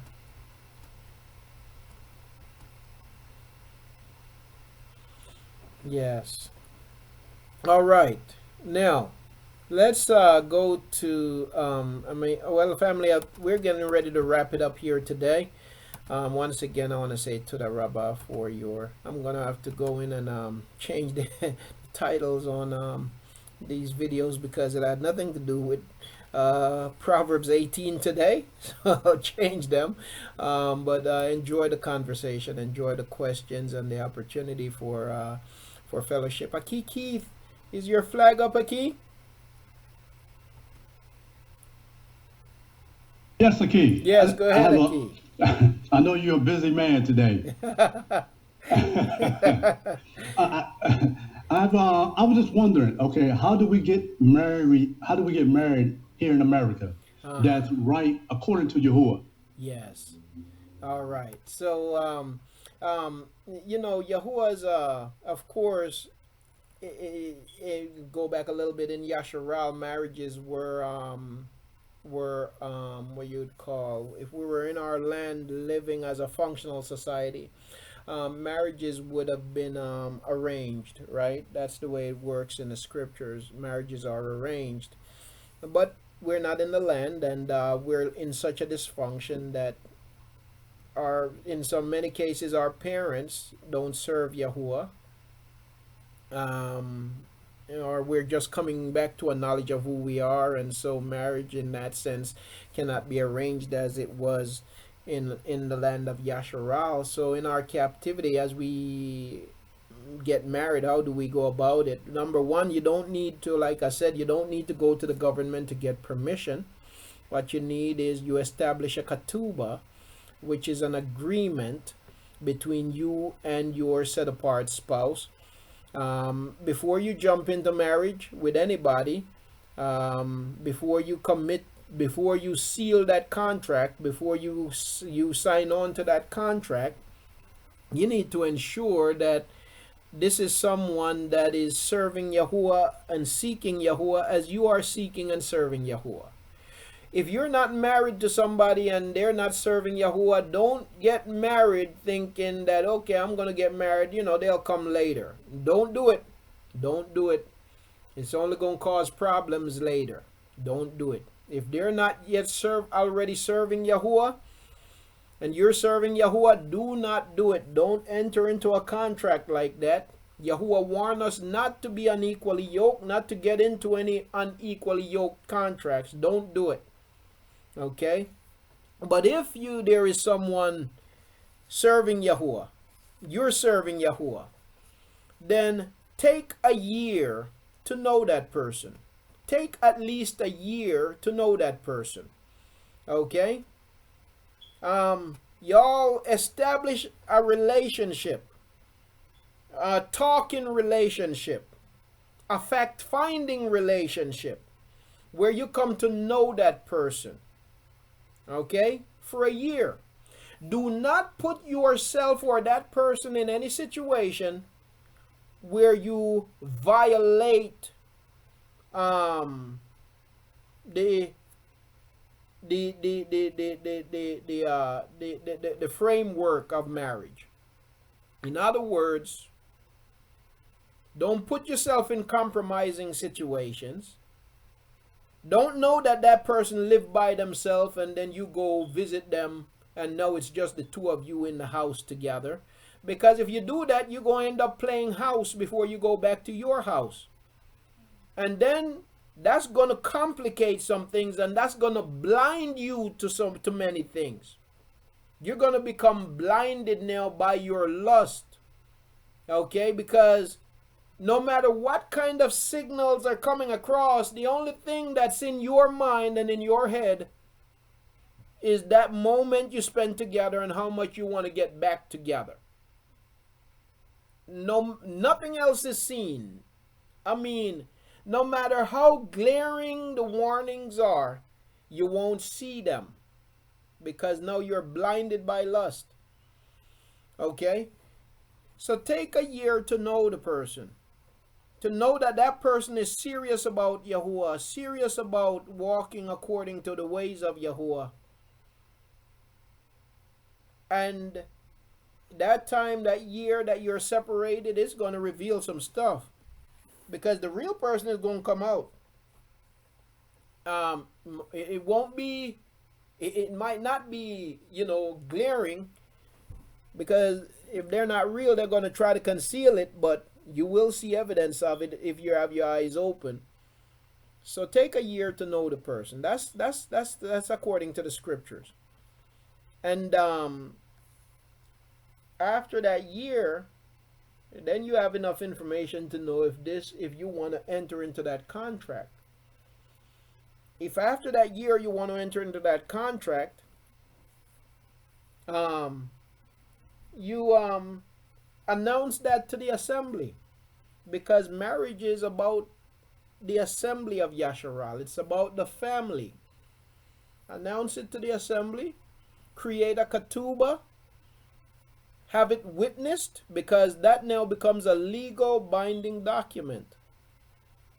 Create a ketubah, have it witnessed, and we can have a ceremony, and you take your spouse to yourself, you seal the marriage, you are married. You are joined in the name of Yahuah. Your marriage is established. But okay. Yes, go ahead, Aki. Yeah, I just want to slap your face, man, because you beat me to it. I wanted to hit on that, but you beat me to it. Praise Yahuah on that. I was just about to ask that question, but at the same time make a statement on marrying people or meeting people that doesn't know the true name of the Father. Maybe still speaking about Jesus or whatever. And but have a sincere wanting to come to the truth. And I believe if you spend, like you just said, if you spend enough time with the person and ask enough questions and things of that nature, you can discern that they sincerely are receptive of wanting to know. Because one of the main things that people that are out Christian, they can be Christians, they can be anything, but they're sincerely searching for the truth. It's time. It really takes sincere time and being able to control your flesh and what you see that's in front of you, and seeing a person. One of the things I like to say to the young people in the shop is, you got to see women as people first. It's a person. If you can establish that and actually see that person first, then you are in good shape. But if you just see them as just this walking object, exactly, you messing up, because your judgment is going to be thrown off and things of that nature. So you beat me to the key. Oh, and there's another thing I wanted to hit on. If you check your I think it's on Facebook, your iMessages. Okay. I think it's your iMessages. I just needed the information. I hit you a little earlier in the week. I need the information. So, but you pretty much laid it out. Yeah, I think it was something else that I wanted to say really quick pertaining to that, and it was something else.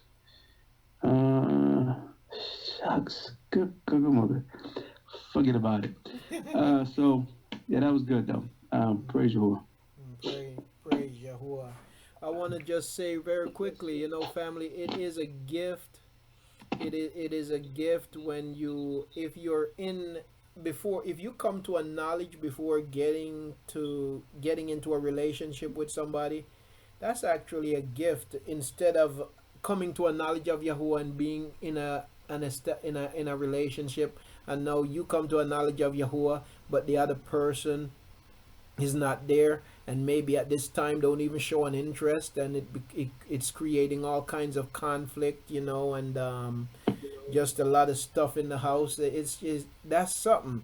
So for those who are in a place where you don't have that connection yet, it's a baraka, and then just pray that Yahuwah would send a partner, a spouse, because it's not good for man to be alone, right? It's not good for woman to be alone, so we all would like not to be alone, but to do it in Yahuwah's order, according to Yahuwah's way, is so important. Sometimes we don't always, because based on when our time of coming to the knowledge of Yahuwah, we might already be in a situation where we didn't have the opportunity to wait and to try and to prove somebody, but in the midst of it, still let Yahuwah be our guide, and be patient and be understanding, and also don't ignore signs that says exit,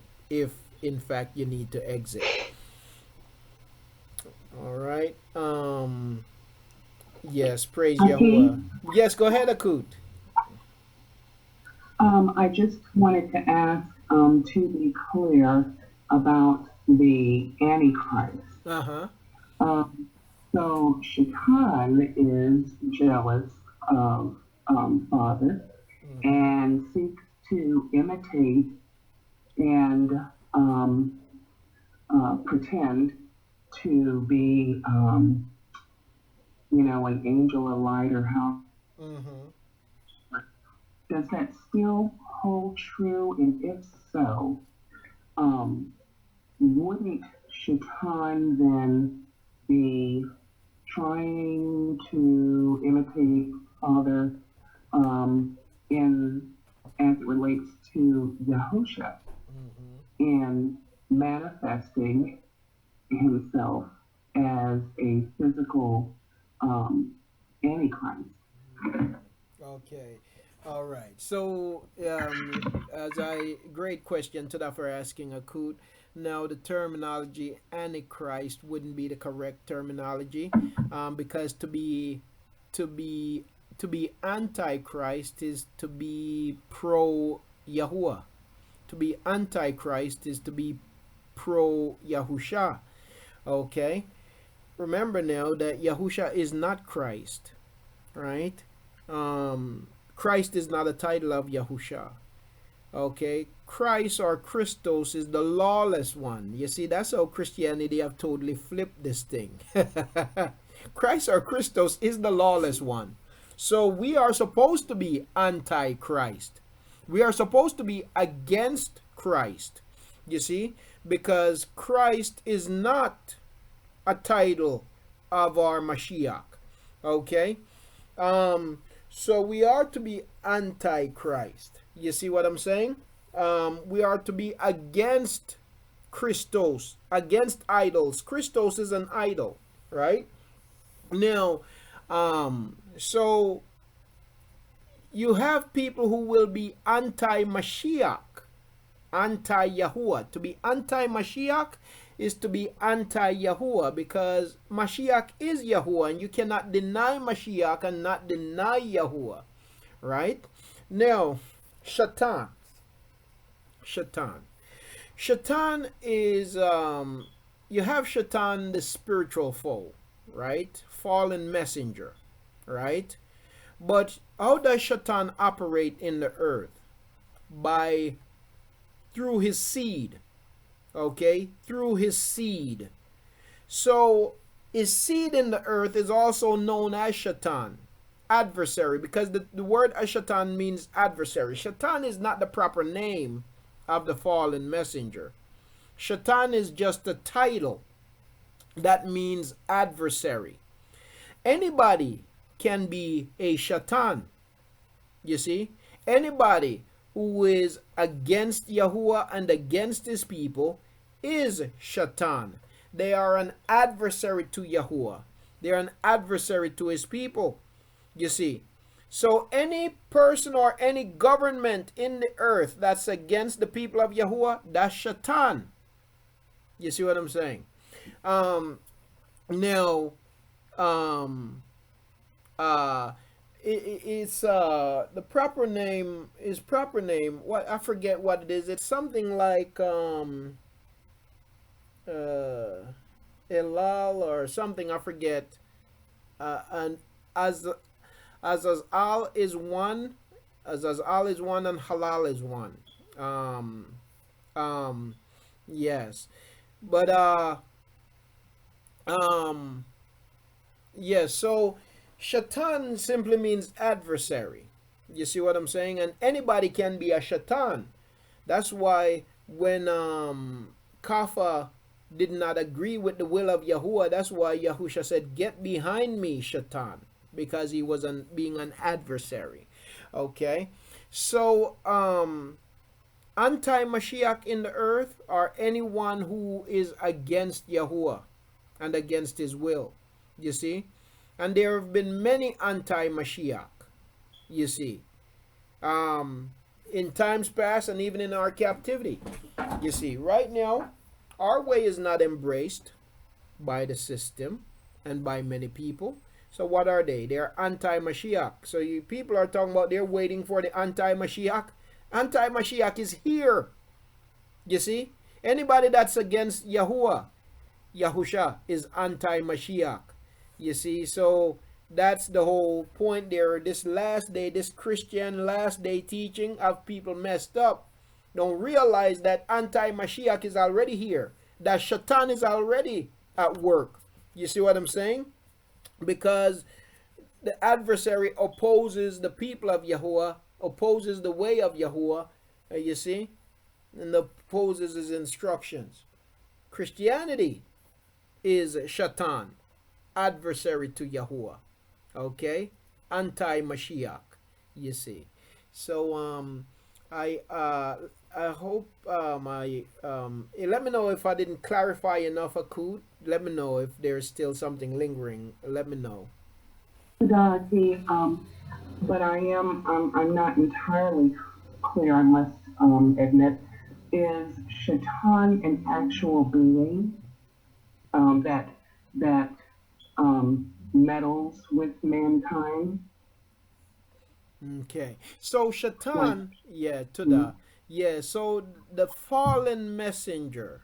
Okay, you have the fallen messenger, and then that fallen messenger, the scriptures describe him as the prince of the air, right? That this is his realm. That's what that means.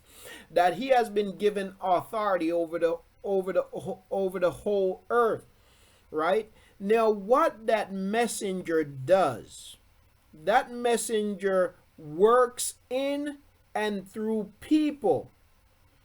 And that messenger system and the people that he works in and through, that's known as Shaitan. Shaitan simply means adversary.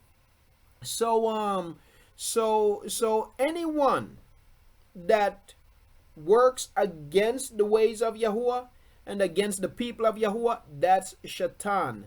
You see, and they can be referred to as the seed of Shaitan. So some people out there teach that the seed of Shaitan is the white race. That's not. It's true, but not entirely true. Not entirely true because again, it's not limited to race. Because you have black nationalities that are against Yahuah and against his people, as you have so-called white nationalities that are against Yahuah and against his people. And when I say nationalities, I don't mean that every person of that nationality or that so-called race or of that complexion, because not every white person, listen, if all white people was against black people, there would be no black people. And if, quite frankly, if a big enough number of white people didn't stand up for black people would have been annihilated a long time ago. You see what I'm saying? But it's because there've always been some people who see the stupidity of their own people and make the choice to oppose it, that's the only reason why. And that's one of the things that Yahuah has used to preserve us. You see. So that's just the fact. Yeah, so when we speak of the seed of Shaitan, some people say that the whole anybody white is the seed of Shaitan. That's not true. You see? That's not true. Because what they're saying then is that that person is a committed adversary against Yahuah and his people. Everybody white is a committed adversary against Yahuah and his people. And that's not true, because that's what Shaitan means. Now, people have a misunderstanding even of Shaitan. You see, when we talk about Shaitan, people think of in their terminology, this angel. But again, Shaitan is not the being that fell. Shaitan is a title of the being, yes, and the title of his system, you see, and those who operate in his system. So the title Shaitan means adversary, and it's not just limited to that being. That being works through people. You see what I'm saying? So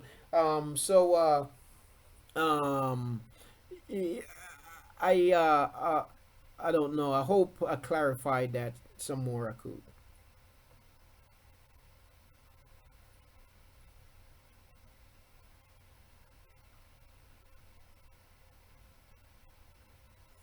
Yes, to God be. Yes, praise Yahuah. Praise Yahuah. All right, family. We're going to prepare to close out for today. And Yahuah willing, we will be back. As a matter of fact, we're supposed to be on tomorrow evening. I'm going to try to get some stuff that I have to get done as early as possible to make sure I can get on here. So I'm committed to being here tomorrow evening. And I'd received a request from Akeem Yahuah. He always have some great suggestions concerning subjects for us to look at. And he had a request for Ezekiel chapter 38 and 39, I think. He wanted us to discuss. And so Yahuah willing, we look forward to doing that from the book of Ezekiel 38 and 39 and how that affects us today and going forward. All right. So once again, we give Yahuah praise, honor, and esteem. Once again, I want to say Toda Rabbah to you, Mashbaka, for being here. Toda Rabbah for all of your questions, your comments, and your input. We give Yahuah praise, honor, esteem. May Yahuah be praised. May Yahuah be esteemed. And may Yahuah be honored in all that we say and in all that we do. And our purpose here is to seek the truth, the whole truth, and nothing but the truth, and to uplift our people and anyone who is for our people. You see, we don't have any kind of because Yahuah have no racial no racial test that he has established as to who should be a part of his kingdom. We have no racial test, no racial whatever you may want to call it. It ain't scriptural, and what we seek is truth and lovers of truth. You see, and if you can handle the truth, then we'll hang with you. Listen, I don't believe in hiding the facts. So I do talk about all kinds of stuff. I talk about hypocrisies in government and wickedness among peoples and all of that. I try to be balanced in my critique. Okay, so we give Yahuah praise, honor, and esteem for this time, family. May Yahuah just continue to barak us as we continue to seek him. And may we continue to grow in his truth. Okay, praise Yahuah. Aki. Yes, go ahead, Aki. I said shalom to you, shalom to everyone in the room. What a great lesson. No, well, actually, wasn't a lesson. It was actually everybody getting questions and inputs. Yes. And I just enjoyed it because it was everything that we needed as far as any questions. I was going to say one more thing because I know we've been on it all night, and I was going to ask about the as far as the ketubah again. And I know you mentioned far as not if we meet someone not to try to get married when they're not a Yahuah. Now, if you was already and one woke up and you said you have to be patient in it, is that still correct? As far as not to separate yourself unless they are really, going against what what as far as in Yahuah instead of trying to learn. And as far as the ketubah, again, can you explain that once again as far as the contract? Because I know it's a little different from how the society and the Christians had taught us to do. Just briefly on that before you go, if you didn't mind. Yes, actually, indeed. Yes, so it's one thing if we're already in a relationship. Again, Yahuah, we keep in mind Yahuah has certainly been patient with us, and I know that there are people out there who counsel people that if you come to a knowledge of Yahuah and your spouse have not come to a knowledge of Yahuah at the time that you came to a knowledge of Yahuah, then dump them and then go find somebody who is serving Yahuah. I don't agree with that at all. I don't agree with it. The test isn't whether or not they come to Yahuah when you come to Yahuah, because it's highly unlikely, it's usually unlikely that they do. The test will be whether they're willing to, how humble are they? Are they antagonistic? Is it problematic? Is it now chaos in your house because you have come to a knowledge of Yahuah and they're fighting against you and fighting against the way you're living, the way you have started to live your life, and now there's just no shalom and it's just chaos in the house. In that case, that's a clear signal. It's time to go. If that one is not antagonistic, but yet I've not yet come to a knowledge of Yahuah, then be patient.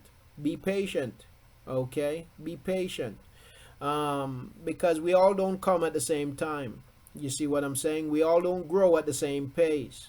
You see, we all don't change at the same time and in the same ways. You see? And sometimes that's Yahuwah way of developing us also. Using that one who's not at the same place where you are to make you more into his likeness and into his desire for you.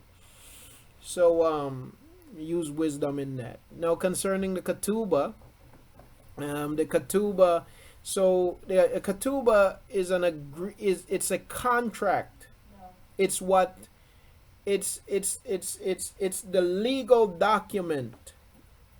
It's the legal document that binds that contract. Now, what seals the marriage is intimacy, but the ketubah is the legal document that hold you accountable to each other. Okay, and so in that ketubah, it should cover your commitment to each other and any concerns that you may have. Okay,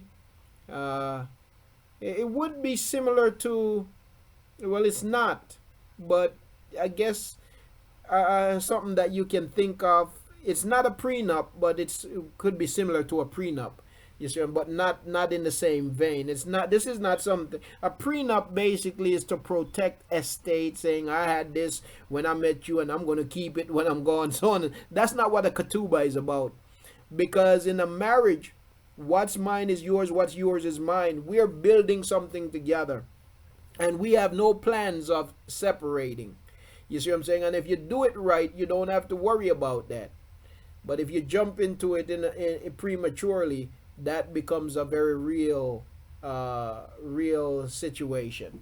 But yeah, so the ketubah is a list of established agreements. So you basically you state certain expectations of your spouse, right, and commitments, and vice versa, and you sign it, and you have witnesses, at least two other witnesses sign it, and that becomes a legal document should there be a problem, you see. And even if it's not a problem between you and your spouse, but as people in captivity, if it can become a document that protect you against the government coming in and trying to take stuff from somebody. If because if you weren't married onto their system and they're saying, well, you don't have any next of kin or whatever, so we're going to just take this, even though you were married. So if you are in a contract and you didn't go to them, it is good that you have that document to show, in just in case there comes a point where you need a legal document where they can't just take stuff away from you, you see. So yes, get it notarized and get it witnessed. Yes, indeed. Yeah. So okay, Aki. So you're saying that if because I know me and I want to talk to my wife about that, my Shaw about that. As far as the ketubah, once me and her, once we kind of come to the agreement, once I want to present it to her, to part of the ketubah, and that's why I was like, do we write it down, to write the contract down? Is that what you're saying? Yeah. On our own? Yes. Because I noticed, I looked it up, and I know it's got a lot of Jewish mess in that ketubah. Oh yeah. No. You don't use the Jewish one. You could write your own. Yeah, you could write your own, Eki.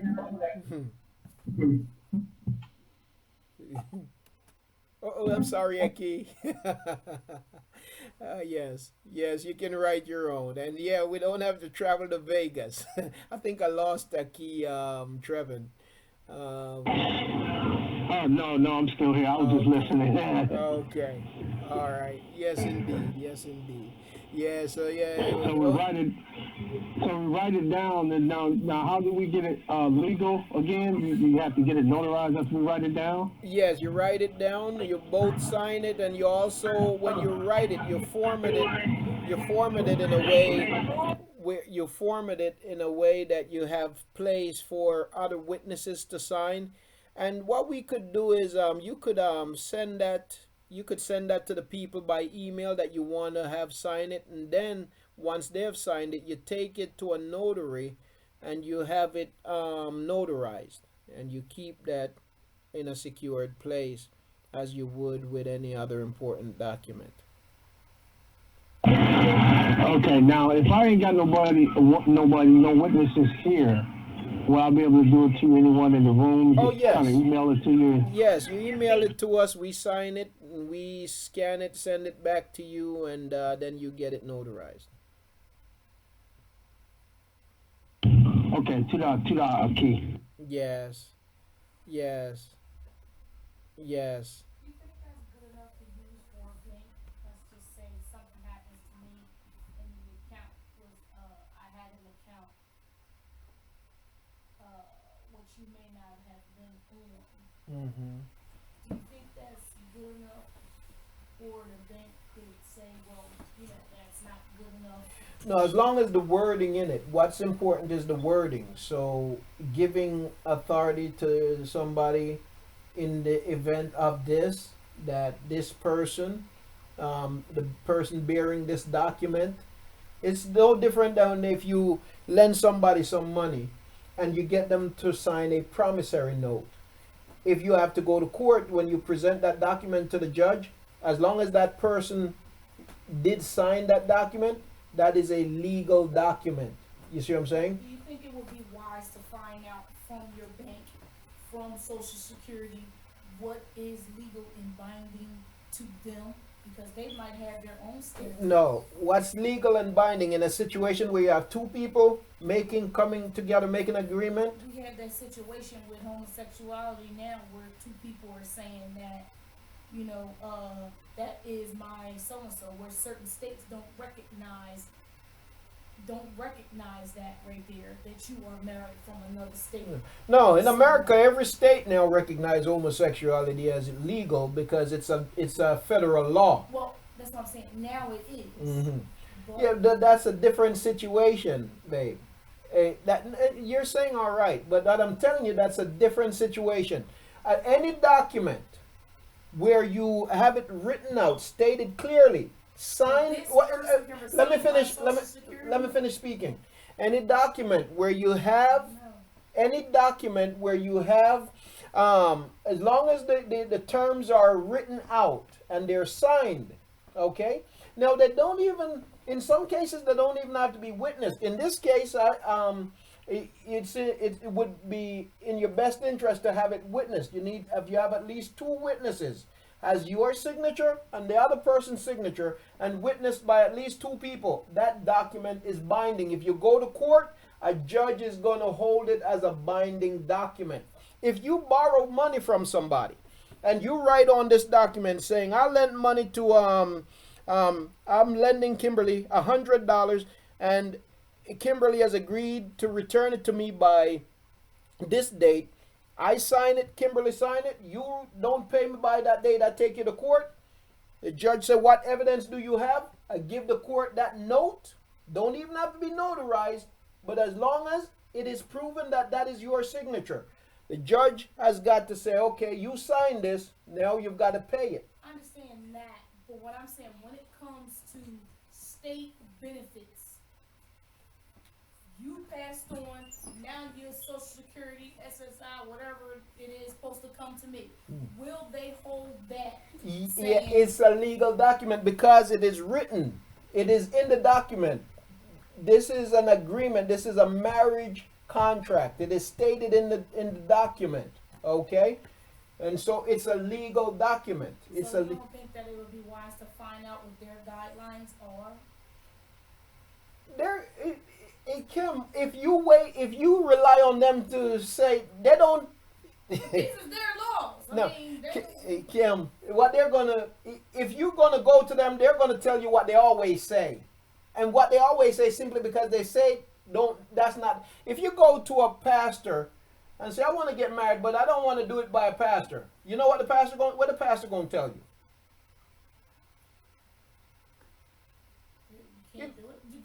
No, he's either going to tell you got to go to City Hall or you got to get a pastor. Is that the truth? No, it's not the truth. Okay, so when you go to people, they're going to tell you what they're accustomed to. It's up to you to educate yourself so you know what rights you really have. That's because. That's what I'm saying. You think it's wise to find out what their situation is. Well, Kim, okay, let me give you an example. Aki Will had a ketubah, right? Mm-hmm. He went to the bank or somewhere with it, and they told him it's a legal document. It's a legal document. I mean, bottom line, okay? It's a legal document. So it's a legal document, so she can just go into his account whenever she wants. If you have that concern, then you put it in a ketubah. But again, if you have two people who are serious about Yahuah, where money is not the objective of one over another.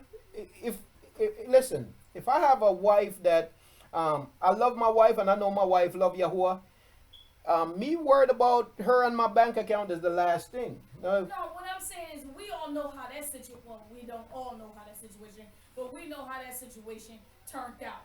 They wind up splitting up. So the fact of the matter is, she can still take that and say, prior to them, before them getting I don't know, what do we call it when they split? Separation. she could still take that letter to the bank and say, that's my husband. So until we get a divorce, I'm still entitled to this account. Does she have a card to the account? It's not She just just taking the might. document to make a withdrawal. You can't take a document and make a withdrawal from the bank just like that. What I'm saying is she just might. In the court of the, and in the eyes of the law. The bank you don't can't work with a just- piece of paper making a withdrawal. You have a card, Kim. I just, never mind. 'Cause you know I'm not talking about take this piece of paper there. What I'm saying is take your license and go get yourself a check and withdrawal slip. No, and make some no, withdrawal. no. I think you're missing a few things. I might be. You are. Because if that's the case, then she have to bring some more documentation. Why are you withdrawing this money? Is your husband dead? Oh, wait, let me explain, please. Is your husband dead? Okay, if he is dead, where is the death certificate? Now, with a death certificate and with the document, she can now proceed. You can't just get up and say, I have a ketubah, so I'm going to clean out his account. The bank is going to ask for more questions. You see how we are married, right? Yes. I am not working. You work. Mm-hmm. We split. I still have the bank card. You don't want me on Fridays just going to your bank account now, like I usually do. So I shut down the card. Simple. But I'm your wife. I'm on that account. You can't just shut me down like that. I take myself off that account then, if that's my concern. It's that simple. It's not. That's true. But I made it to the bank before you did. Sorry. Well, it becomes a situation where I've got to take you to court, and the ketubah is going to play a part in us being in court. Okay.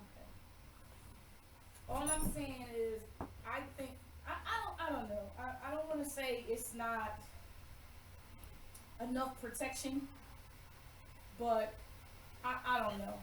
I don't know. Oh, okay. I don't know. No, I do know. That's the part, and it don't sit right with me. Just gotta be honest.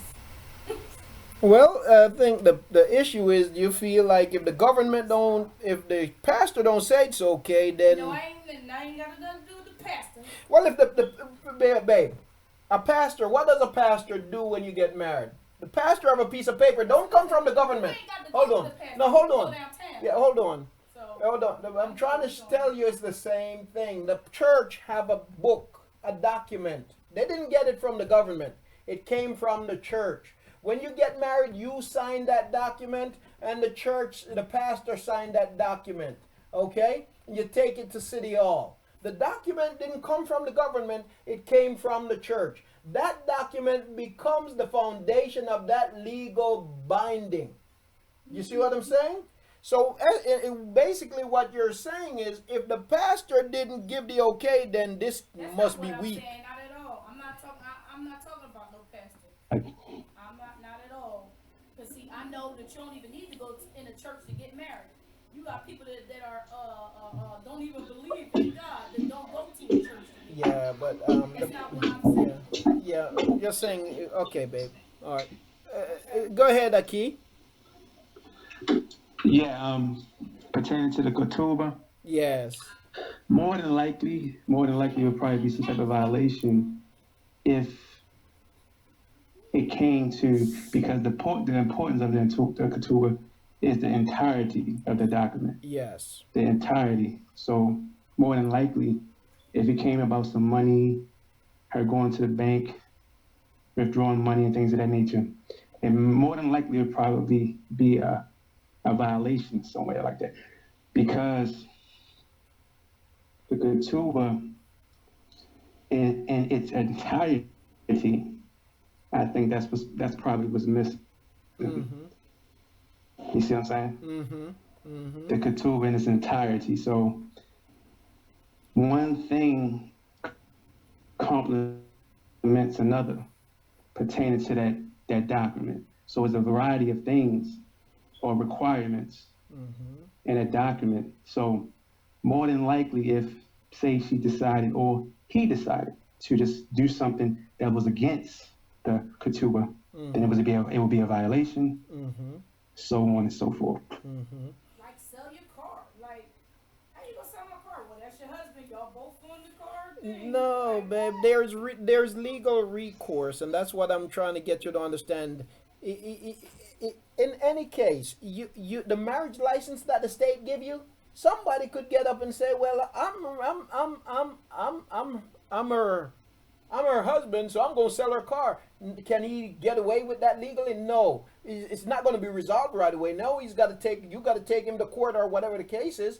But eventually, it's going to work itself out. You can't just simply because you're my husband and you're my wife. Jewish people use a ketubah, okay? People who practice Judaism, that's what they use. It's a legal binding document, okay? When two people come to an agreement on something and they sign and witness, it's a legal binding document. Okay? Now, you can go to for example, you can go to what they call it, these Office Depot stores, like Office Depot, Staples, and you can buy documents where somebody sat down and printed up some documents, basically just laying out certain conditions of contracts, and you can sign those and then go and get them notarized. No lawyer, in some cases some lawyers wrote them up, in some cases it's just people who have some knowledge writing them up. You can use them, get them notarized, and they become a legal document. What you want done in your death, this, that, and that, and the other. You see what I'm saying? So, got one more thing to say. You better make sure if he was already married or she was already married, you better make sure they got a straight up divorce. Because yes, yeah. She might come in and flood your gates with some information you don't know. Yeah, well, if somebody was married under the state, then definitely you want to do that, because that becomes bigamy under the law, because in this captivity. So he would be entitled to, well, I guess that's a question. you see, so it's okay, all right. Yeah, Aki. Yes, go ahead, Aki. Yeah. You just mentioned it. You just took the words right out of my mouth. I was going to ask about that, as far as us when we're already married under the state. And I was going to say, if we present that, what is that going to do? Right. Is the state going to have a problem with that? Because they're going to see us already married under that. Yes, you would have a problem. Yes, because they would consider that as bigamy, and then you would go to jail. So if somebody's already married under the state, you have to sever that. You have to go through a divorce through the state and end that. He's saying they're married together. I say if that happens to somebody where they were already married under the state, and then here you come somewhere with this document saying this is my wife, but this person, it shows that you're already married to somebody. The state considers that bigamy, which is you can go to jail for it. Yeah, Nikki. Yes, I think you said of me. I'm talking about I'm already married. You talking about that? Do I consider that bigamy if I'm already married with her under the state? Oh no. I come with that.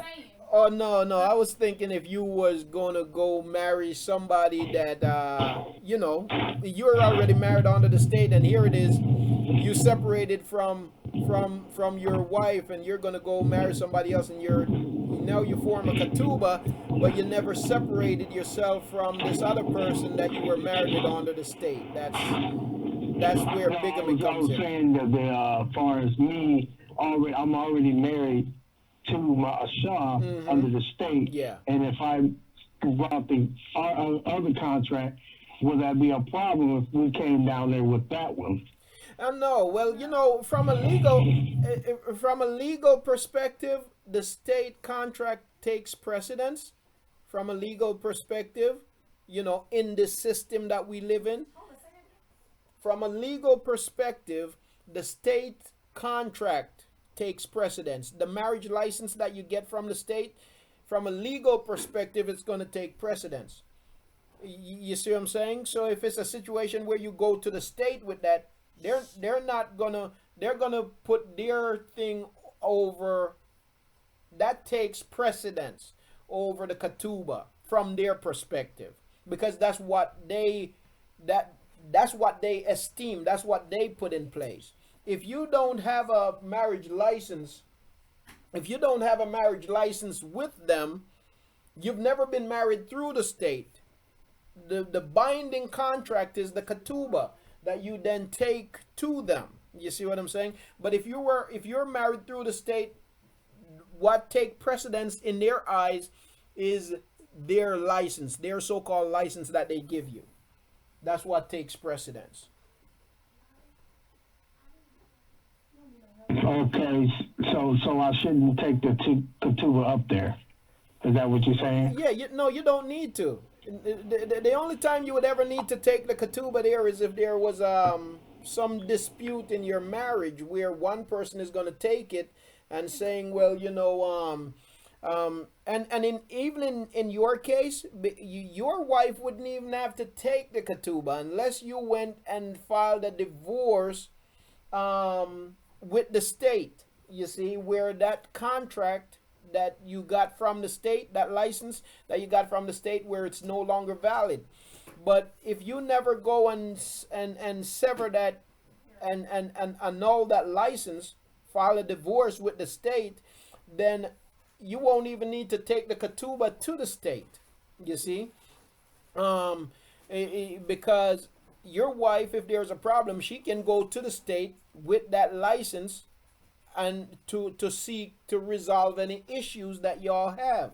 You see, so the only time you would ever need to take that ketubah to the state is if there was a problem in the marriage, and you're using it to prove that y'all were in a contract together, and hence y'all are bound, have some legal bindings together. Okay, okay. Now, what I'm understanding here, if I don't have to, do I still have to write the ketubah, or because I know that we, as in Yahuah, now we in the truth, I know that is kind of null and void, as far as, the heathen way. Yeah. And I was just asking, now that we do still have these licenses, and we're married under the state, do I still have to write a ketubah as far as going under Yahuah, or do we just have to commit back to Yahuah at this time? Right. Yeah. So you under the purpose of the ketubah, you don't really need a ketubah to be considered married in Yahuah. The purpose of the ketubah is for legal protection. That's the purpose of the ketubah. Okay, so even though we don't recognize the state saying yes, you can be married as valid based on Yahuwah's word, but yet that is a legal document that protect you or your spouse. So you don't need another document to protect you legally. You see what I'm saying? With my wife, me personally, I wouldn't feel as if that I got to have a document to protect me from my wife. I just don't feel that way. No, my wife, I tell you, my wife feel like she need a document to protect her. You see what I'm saying? I don't feel like I need one. She feel like she need it. You see what I'm saying? Yeah, that is true. But, but that's just the way it is. You see what I'm saying? No, I must say this. Okay. She's over here arguing about the ketubah. You guys don't have a ketubah, right? No, because I don't. Rededicated our union unto or in the eyes of Yahuwah. No. Yeah, yes, I have. Yes, I have. I'm talking about an actual ceremony. Yeah, well, no, we haven't had a ceremony in that way, but but I have dedicated myself to you and to Yahuwah. All to himself, because I'm recording. No, but the thing is, for me, Aki, that's my wife, You see what I'm saying? And I don't. No, to him, that's my woman. She ain't going nowhere. I ain't going nowhere. That's my. that's what it is. Unless I keep talking, then we'll have a different conversation later. But I don't feel like I need extra papers to protect myself against him. You do. No, I don't. No, I don't. I always asked him, okay, if something happens to me, he's set up. If something happens to him, I don't know how to go about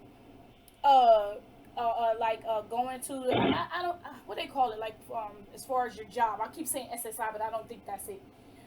When the wife can collect the benefits based on, the husband working, and the children can collect the benefits based on, his father working. That stuff right there, I don't know anything about. So if y'all forbid, if something happens, I want as least problems as I need.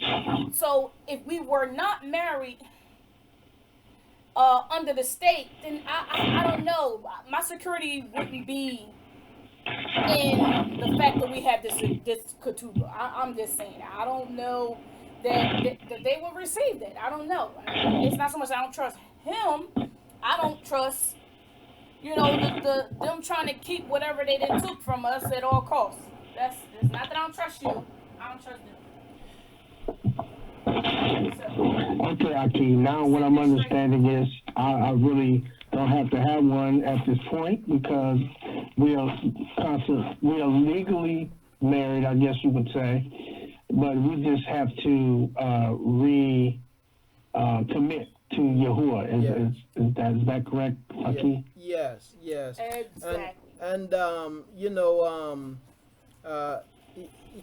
but you see, again, the system, it's a legal document. What you'll need in that case, when somebody dies, if your spouse dies and there's benefit involved, you need a death certificate, you need that contract, that signed agreement. That's what you need, okay, from that perspective. And again, when it comes to that stuff, it's a matter of educating yourself. Now, yes, but you got to educate yourself, because if you don't educate yourself, even when you have all the documents in the world, they'll still steal it from you. And that's why you got to know your rights. You need to know what their standards are. We are married, and the name, know what their standards are, babe. I need to make sure that if I sign this policy with you, that this is going to be fine. Not here later on. Oh, well, we don't recognize that. Yeah, but that's like, not. What? No, that's not the case, because with us, we got a marriage license through the state years ago. Okay, but my point is that what my wife is arguing is that, well, a ketubah is not good enough. And what I'm saying to her, a ketubah is good enough. It's a legal document, okay? And what we have to do is we've got to educate ourselves on the law. You cannot remain ignorant of the law and think that, okay, simply because I have a piece of paper that they gave me, then I'm good.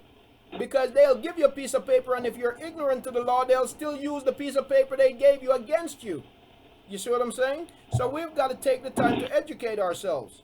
You see, and that's in any situation. You can't just sit back and figure, okay, they gave me this and told me I was married, so I'm good. You could still take that piece of paper and still end up with nothing. So you got to know their law, so if you need to, you know how to argue their law. Okay? Yes, Akeem. That's great advice right there, because that's what I've learned with the last few days. Me and my Asha were talking about that. Certain things that they do, you still have to kind of educate yourself on their stuff, because they'll break it and then they'll use it against you. So. And that's why I think a lot of times they do kind of bend it, because a lot of us don't educate ourselves with it. Yes. So, and they try to, and then they're going to use it against you all day long, and you know that, and they really go after the ones that's really educated, but then at the same time, some of the laws that they have, they surprised that some of the people, if they are educated, know it. So they try to bend it because that's the wickedness of their hearts. So, but I believe I understand it now. Because I know it's all about actually recommitting to Yahuah anyway. So that's the bottom line of it. So I just want to make sure that I'm on the right path of doing it. So I just say to Yahuah for the comment and the information. Yes. And I just say shalom. Praise Yahweh. Yes, the document, the ketubah is a legal document for those who do not go to the state. If I was to be married, if I was just meeting my wife, having not gone through the state, I would never go to the state. And if she can't accept that, then we wouldn't be married. But I'm not going to the state because I'm not. You're not. There's nothing in Yahuwah's word. Validate it or tell us to everything goes against that. So if she wouldn't be able to accept that, then there would be no marriage. Now there is something else that I was gonna say in that regards here. There was something else that I was gonna say and I forget what it was. No, go back to the fact that the Kushar just validated what I said. Ain't that what you Yes, go ahead, Akeem. Hey, bro, Akeem. Yeah, one of the things, so basically a ketubah is to protect either or if someone starts tripping. Yes, that's the purpose of the ketubah, Akeem. Yahuwah says, just like because of our hearts, he says in Dabarim 24 that because of our hearts, he gave Masha the okay to tell Yasharal that instead of abusing a woman, then to give her a bill of divorce. That's the same purpose of the ketubah because of us, you see. So it's there for our protection, but it's not what makes the marriage. It's a legal document, you see. Right. And so, or if someone passes away, either or. Someone starts tripping or someone passes away, and the ketubah would tell where the money goes and where this property goes and so on and so forth. Absolutely. That you laid up in the hospital, I could make decisions for you. Okay? Your mom could come and say, no, I want him to have a blood transfusion. And I'm like, nah, that's my husband. He said he don't want that. She's like, well, they ain't really married. We ain't really married. I got this paper. Yeah, that's the purpose of the ketubah. I keep one more thing. Now, is it? I was just thinking about this. Now, as far as us being married under the GOD, Jesus, is it null and void? Are we actually really married since we're going into this to recommit? Now, are we really actually married, or just is it null and void because it's not under Yahuwah? If you're Asha, I know that for me, what the scripture says, when a man marriage according to the scriptures, right? So marriage happens in two ways in the scriptures. They're either arranged by the parents or family member, or when a man takes a woman to himself. Okay, he says that's my woman. Literally, that's the literal word. The word wife isn't used. He said this is my woman, right? So so she becomes his wife, okay? And so he has made a commitment to her, and she has made a commitment to him, right? And so that's his wife. Now, what defines that marriage scripturally? You don't find in the scriptures Yahuwah's word. That's our vows. You see what I'm saying? if we're living by Yahuwah's word, then Yahuwah's word tell me how to treat my wife. If she's living by his word tells her how to treat me. You see what I'm saying? And that's our vow. You see what I'm saying? So it's not necessarily, it's just a matter of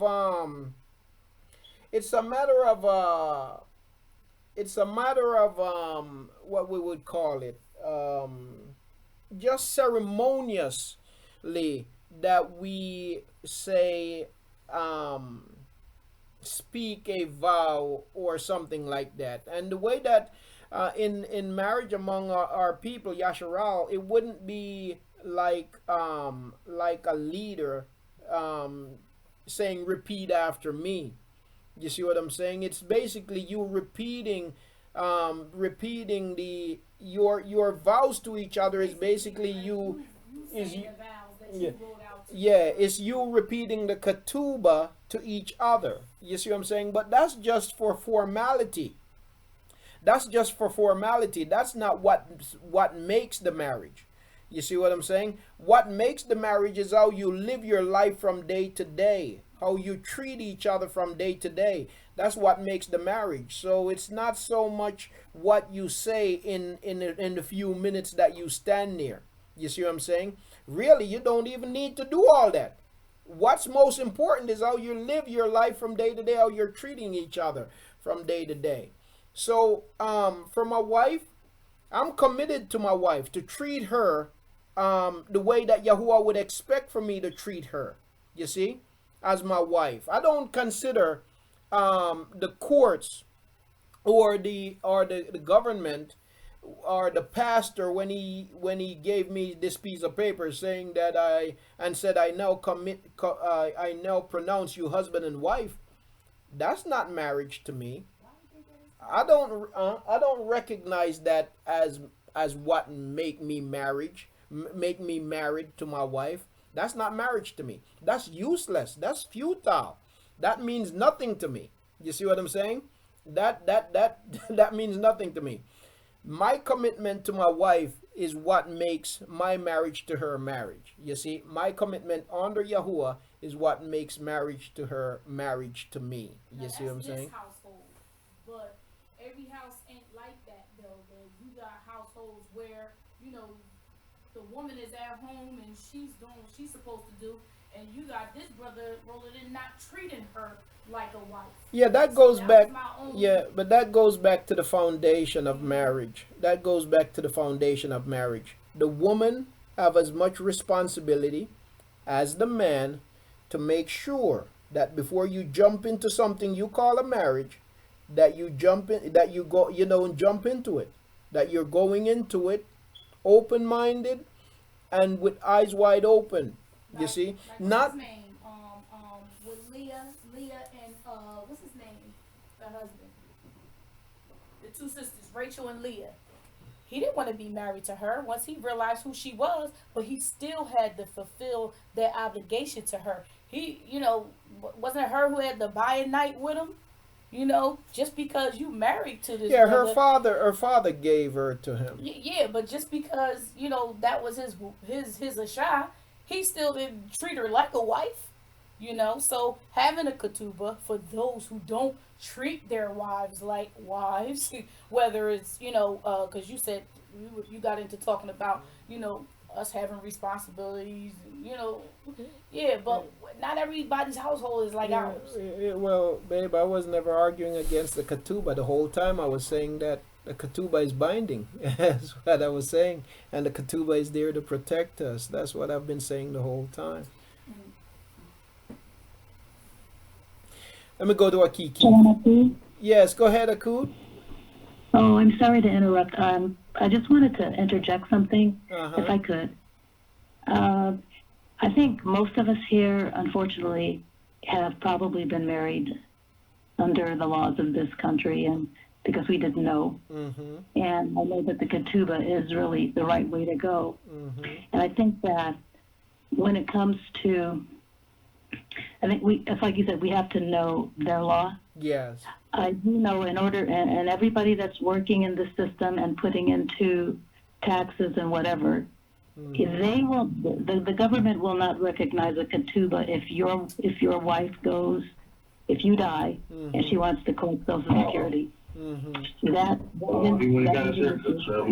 I'm sorry, let me. There's a mic open. I'm sorry, Akut.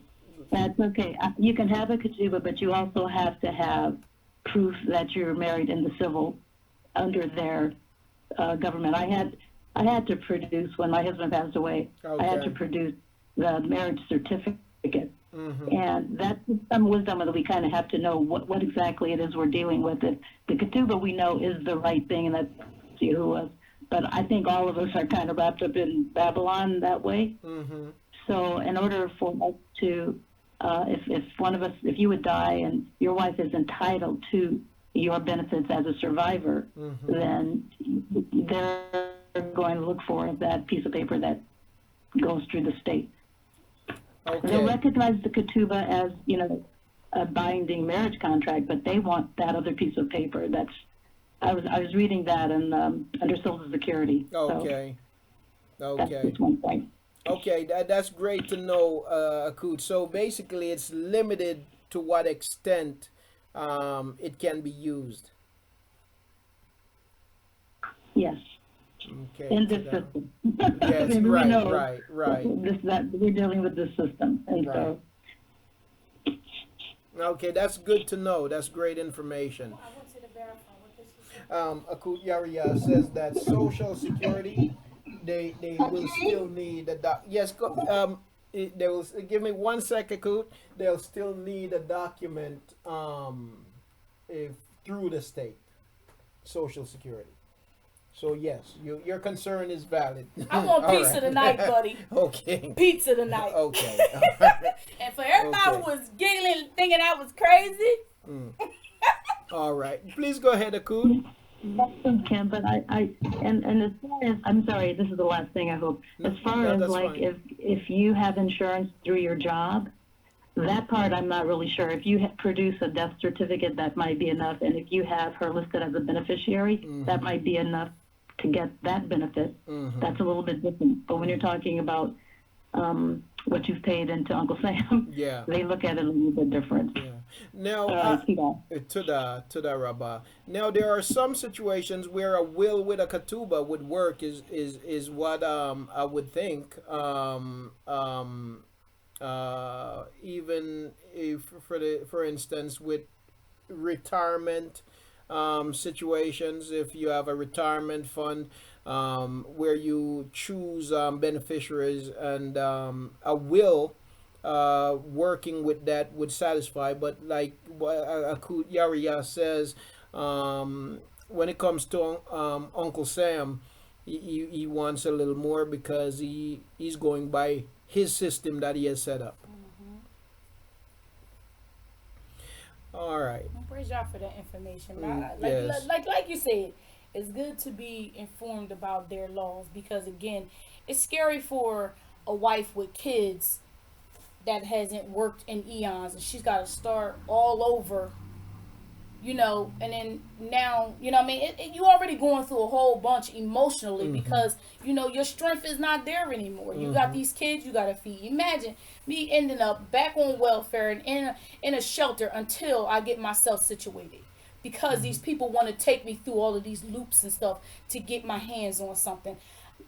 I'm not saying that I want to be married, want to deem us married because the state say so or because the pastor say so. No. That's not what I'm saying. But what I am saying is that you set up some things for us to be protected. Let's make sure we really protect it. That's all I'm saying. If that's the route that we take as far as a ketubah, No, but again, what I'm saying is we were married long before. So you have a document from the state that is legally That's true, binding. But what about these people who are just coming into the knowledge, haven't met anybody yet? We don't want to, you give them information, but you give it all to them. Okay, listen, I suggest y'all go get informed about, what, this is saying about that. You got a home and you want to leave it to her, then you need to make sure you everything is set in place where that house is going to be hers, and ain't nobody in the family gonna come along with this shiesty Well, self. yeah, saying a house and things like that. Again, like Akut Yariya says, the thing that we would have to be concerned about is stuff dealing with Uncle Sam. Anything else, a will can take care of. Okay. You don't have to be married to somebody to will you are belonging to them. You see what I'm saying? So that's something that a will can take care of. Like that dog got all that money. Yeah. And the family couldn't come in and yeah, say nothing. yes. Yes. So the only place where it becomes an issue, it would be like with Social Security and things like that. That's the only place it becomes an issue. That's what I kept saying. Yes, and even a trust, like a key Yahuah just pointed out. I kept saying SSI, but was that right? That was Social Security, right?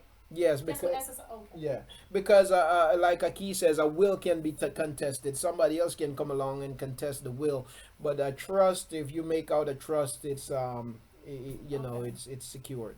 Families do that to wives, like older Right, men right, that contesting, marry younger girls. They ain't been married that long. Mm-hmm. All right, Akut Shar, go ahead, Akut. Okay, okay. So, okay. Yes, Akut. So, my question is the ketubah then tied to the land? Because, just like we can't do everything else here, and it seems like now that we're talking about this, we can't really even do that. Yeah. To just, if you think about it, because like the Yahuah just said, if you're not married through this system, you're not collecting, what the person have upon his death. Right. And whether it be a will or what have you. Right. So is the ketubah, and I'm just asking this, is the ketubah tied to the land, or, is that like everything else? Right. And I'll let the mic go. Yeah. Yeah, it is certainly, we see that it is certainly limited. And again, Yahuwah's Torah was given to us to be carried out in perfection, right? His Torah was given to us to be carried out in perfection. And the reality is, our reality is that we can't keep Torah perfectly in captivity. The ketubah, when Yahuwah talk about marriage, Yahuwah's way of marriage is not to go to the state. The legal binding document, according to Yahuwah's word, would be a ketubah. But when you're in captivity, it's limited. Yahuwah tell us in His word that even in captivity, go ahead and get married, have children. That there would come a point in the captivity where He lighten the burden. Encourages people to marry and have children. His way is through ketubah, but then again, the ketubah is limited, so, but we do have one option. We can still establish our ketubah, you see, but to be legally binding beyond when it comes to certain benefits that you have contributed to, and so that you don't have your money just taken from you, it would be in the best interest of our people to go to a city hall, and where you don't have to stand up and make any commitment to Jesus or anything like that, but just go to city hall and you'll have to, I don't know how what their swearing in kind of thing is about. I think the judge is the judge the witness. Yeah. So I guess he say under. I don't know how they say, what they say. We would just read your vows. Yeah, I guess you tell him what you want said, I guess. But you would have to go that route to protect yourself in that way. Okay, well, so I'm sitting here thinking, how does the Jewish people do it? Yeah. I mean, because they're strictly doing ketubah. Right. So I'm just wondering how they do it and get away with it as far as death and all. I'm wondering that. It must be some sort of sign. No, well, you know what I do know about the Jews is that well, yeah, they run the system. Okay, that's number one. Number two, and that's a big one. They run the system. And number two, just by virtue that you're a Jew, you're gonna they're gonna give it to you. You see what I'm saying? And another thing is that their synagogues and their what do you call them? Their rabbis. Anything their rabbis sign off on, the government acknowledge. Like the letter from my brother. Yeah, for yeah, jail, for right. food. Yeah, so right now, my wife's brother is locked up, and what they told him, because he told them he don't eat pork, so he sent me a letter asking me to send a letter to the to them, because they say what he need is a letter from where he assembled. He asked me to send a letter, letting them know, in his words, letting them know that he's a Hebrew Israelite. He's been coming to a knowledge of Yahuah, you know. So he asked me to send a letter to them, letting them know that he is a Hebrew Israelite and that he don't eat pork and stuff like that. So he abides to our dietary laws. Yeah, that he abide by the dietary laws of the scriptures. So they need a letter, and the only way they won't feed him any pork is if they get a letter from an organization stating that. Now, I don't have a like the Jewish synagogues, they have license from the state and so on. Nonetheless, I'm going to write the letter and send it to them. But that's what the synagogues do, they get a letter from the synagogue and they're clear, you see. No, I wouldn't. I wouldn't do that. It's like going to a pastor and asking them to sign something. I wouldn't do that. Like he was saying, can we go to a rabbi and ask him to sign the ketubah? It would be. I'm sure the system would accept it, but I wouldn't do it. Yeah, the system would definitely accept it, but I wouldn't do it. Yeah. I'm sorry, Akita, but in one more time. No problem, Akut. I thank you for that, Akut.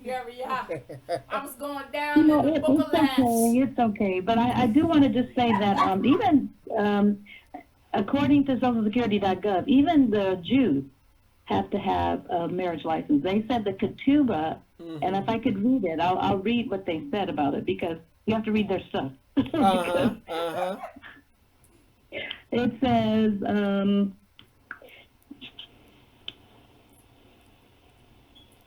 a civil marriage license and a ketubah serve different purposes, but yes, you need both.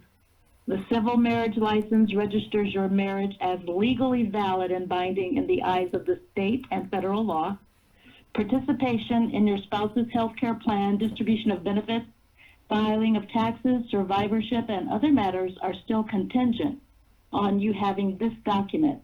Your ketubah, on the other hand, certifies that you are married in the eyes of the Jewish community. Some rabbis will require a review of your ketubah before allowing it, et cetera, et cetera. But that's the point from socialsecurity.gov. Okay.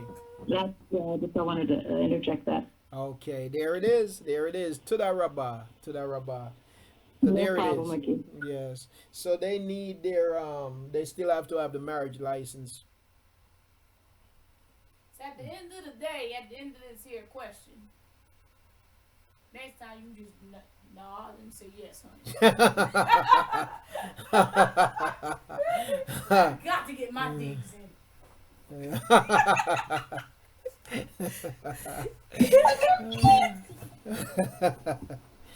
Okay, Kim, I backed you up, so I'm gonna need a slice of that pizza. Yes, you did. I'm just gonna lay it out right here. I'm gonna take Akut Carmen, Akut Aliyashiba. Y'all sisters didn't help me out at all. Who else? It was somebody else that was laughing at me. Jeremiah. Yeah, y'all always. Oh, Willie. I ain't gonna forget you either, Willie. Remember that? The Kim and Mike show? Yeah, that was Willie.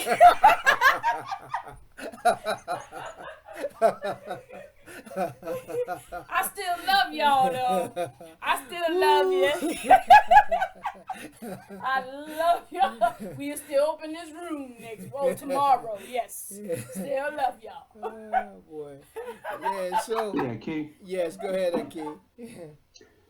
Yeah, that sister, she's sharp. That quote is sharp. Yes. I want to say, this conversation alone makes me want to really grasp the concept of us taking care of the widow. Yes. You know, the scripture that talks about taking care of the widow so we can be more self-sufficient. Yes, indeed. It's just this conversation alone is kind of bringing me back to the foundational things pertaining to Rob and, you know, things of that nature. So, indeed. But that cool, she's sharp, you know. Yeah. But yeah, I think it's very, very important that we, you know, these facts are definitely important, you know, things that's brought out, but it kind of inspires me also to get back to us being that close knitted. So if something was to happen to you, she will be taken care of. Yes. Or if something was to happen to Marsha, you know, et cetera, et cetera. Yes. So just getting back to that is and I believe that's what Rob is all about. Us getting back to those things where we take care of each other. Yes. Basically. Yes. Yes, absolutely, a key, and the more we can do that, the less reliant we are, you know, on the system.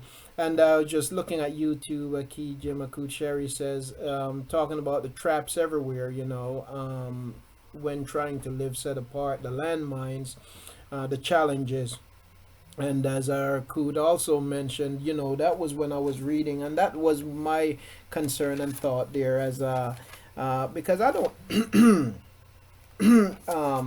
with my brother-in-law, and he asked, you know, for me to send this letter, letting them know that he's a Hebrew Israelite, and so that I thought about that, and so when in writing the letter, I don't define myself as a Hebrew Israelite. I don't define myself that way because it's not a correct, not even a correct scriptural title. But they do define, and you don't have to define yourself as such for them to classify you, you know. But they do define, maybe not all, but certain Hebrew Israelite camps, and who knows, they might just throw everybody in the lump. They define certain Hebrew Israelite groups as hate groups. There are certain Facebook groups that are classified as hate groups. There are certain Google Plus groups that are classified as terrorist and hate groups, you know. They do, to answer that question. And I just shared with you the other day about a friend of mine. I don't agree with all of his beliefs and teachings, but they charge him with being a terrorist, even though he has never done anything to harm anybody. And he's looking at 25 years, you see, being locked up. He's going for sentencing, I believe in April or sometime he's going for sentencing. Just because, you know, because he's standing by the UN building and by the White House, and he's making certain declarations that he really, I try to counsel him against, but, you know, yeah, that's the reality. But, okay. Yes, go ahead, Akeem. I like pineapples and chicken on my pizza. We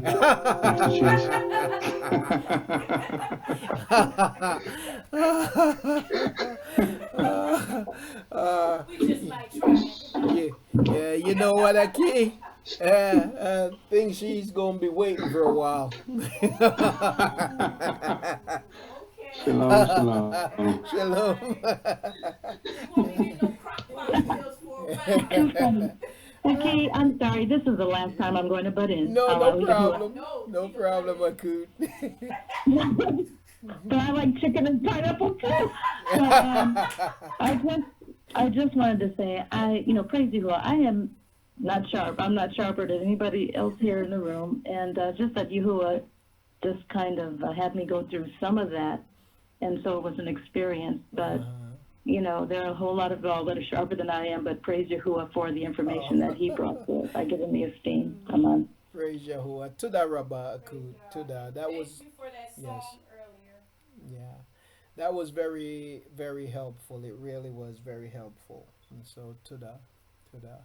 And somebody asked yes, go ahead, Aki. She's absolutely right. And her humility is amazing. Praise Yahuah, she's absolutely right. Yes. Praise Yahuah on that. Praise Yahuah. Praise Yahuah. And, you know, somebody had said, you know, what's the purpose of using the ketubah in captivity then?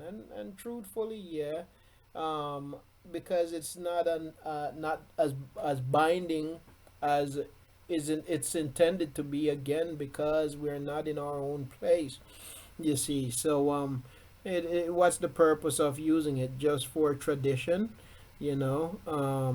That it wasn't created for tradition, you see. It was created with a purpose. But again, it highlights the fact of our captivity and how limited we are in captivity. So for people who think that we are free to do whatever we want to do, this is just another example of how hindered we are, right? Well, once again, family, I want to say to the Rabbah, to you, for your patience, for your time, for your input, for your fellowship. I want to say to the Rabbah, I want to thank you all, love and appreciate you. Thank you for putting up with me and my Asha. Hold up now. I didn't say they tolerated you, not me. Oh, okay. I was actually okay. Yes. All right. Okay. I figure I'd throw her in there, but she don't want to be a part of it. So thank you for tolerating me. Okay. All right. Okay. All right.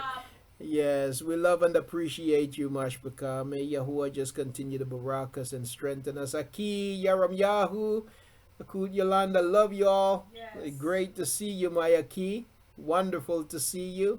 May Yahuah just continue to barak you and to strengthen you, Aki. It is great to see you. And to all of you, Mashbaka, we love you. We appreciate you. Yes, indeed. Yes, indeed. And I have some. We'll have some more information concerning our getting together. We want to talk some more about that. I'll be getting information out to you soon. All right. Now, again, we're gonna close out on today. Once again, family, I want to say Toda Rabba to you for your input, for your questions, for your comments. Praise Yahuah. Aki Yaram Yahweh says to the Aki, we love you, and all in the room, family. Praise Yahuah. We love you, family. We love you. We love you and appreciate you. Praise Yahuah. Praise Yahuah. Praise Yahuah. All right, we're gonna prepare to close out. Abba Yahuah, we thank and praise you for this time. Say Toda Rabbah for our mashpaka, for our family. Thank you for bringing us together, for making it possible for us to fellowship with one another, to be able to reflect on your word, and to have a joyful communion with one another, Yahuah. Pray that you would continue to guard us, watch over us, protect us, and heal us. We pray for our restoration, Father, and help us, I pray, above all, help us to wait on you. Give us patience in our waiting, Yahuah. And let us not grow weary. Let us not grow faint, but may we continue to look toward you, our help, Abba. We pray that you would just watch over us and keep us, Father. And may you comfort your people and bring shalom to those who need it. Bring healing and restoration. Do it, we pray. In Yahusha's name. Amen. Praise Yahuah. Praise Yahuah. Family, may Yahuah barak you and keep you. May Yahuah lift up his face upon you and show favor unto you. May Yahuah cause his face to shine upon you and to give you his shalom. May the name of Yahuah be upon you. Hallelujah. Praise Father. I saw that Aki Matat Yahu. Praise Yahuah. Praise Yahuah. Praise Yahuah. And once again, I want to say to the family for your support, and to the for being active with Rob, because it is very important, Mashpaka. And we'll continue to work to build together and to be there for the family of Yasharal. You know, Yahuah, with Yahuah's favor, will accomplish great things for his people, for us all, for us all. We're building together. Praise Yahuah. And we're doing it for us. We're doing this for us. It is for us. That's the purpose of it. And for all of us involved, we're working together for us. And when we work together, we can accomplish much, you see. So praise Yahuah. You know, in school, let me just say this real quick and we're closing out. When I was in school, in high school, I remember a teacher taught us something. He had one of us sit on a chair, and then there were four, I believe it was four of us, if I recall correctly. Either 4 or 6 of us. He had us stand around the person sitting on the chair. And all we did was we set our hands in such a way that all that we had were 2 fingers. The 2 fingers next to our thumbs. We would put them together. And then we would put them underneath 2 people. One would take one armpit of the person. One would put their fingers under the other armpit. One would put fingers under their elbow. They'd position their arms out and under both elbows. And then another 2 people would put 2 fingers under the knees on either side. And then we all lifted, 6 of us, using just our fingers. 2 fingers would lift this person from the chair. And we did it. Okay? And you did it with just 2 fingers. You did it. But how were you able to do it with just 2 fingers? Lift this person. Because you were united. Because you're working together. You see. And one person by themselves using your whole body probably wouldn't be able to lift that person. But 6 of you working together, all you needed was the strength of 2 fingers. You see what I'm saying? There's strength in numbers. And so, family, we can accomplish a whole lot when we work together. I'm going to leave you with that for this evening, and looking forward to seeing you for Foundational Facts tomorrow. To the Rabbah, to my Aki Matat Yahu, we're going to be going to the book of Ezekiel.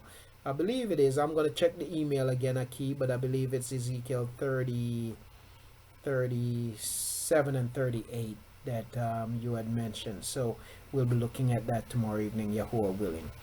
Once again, love you all, appreciate you all, Mashpaka, and looking forward to seeing you soon.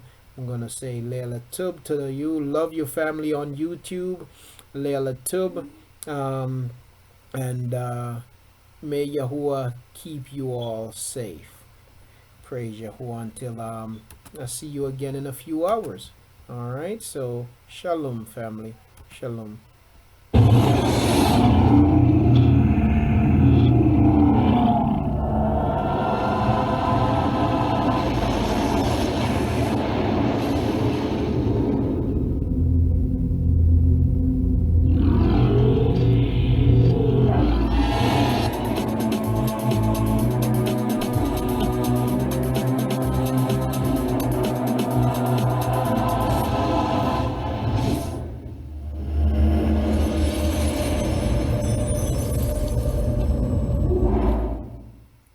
Leila Tub, Mashpaka. Shalom.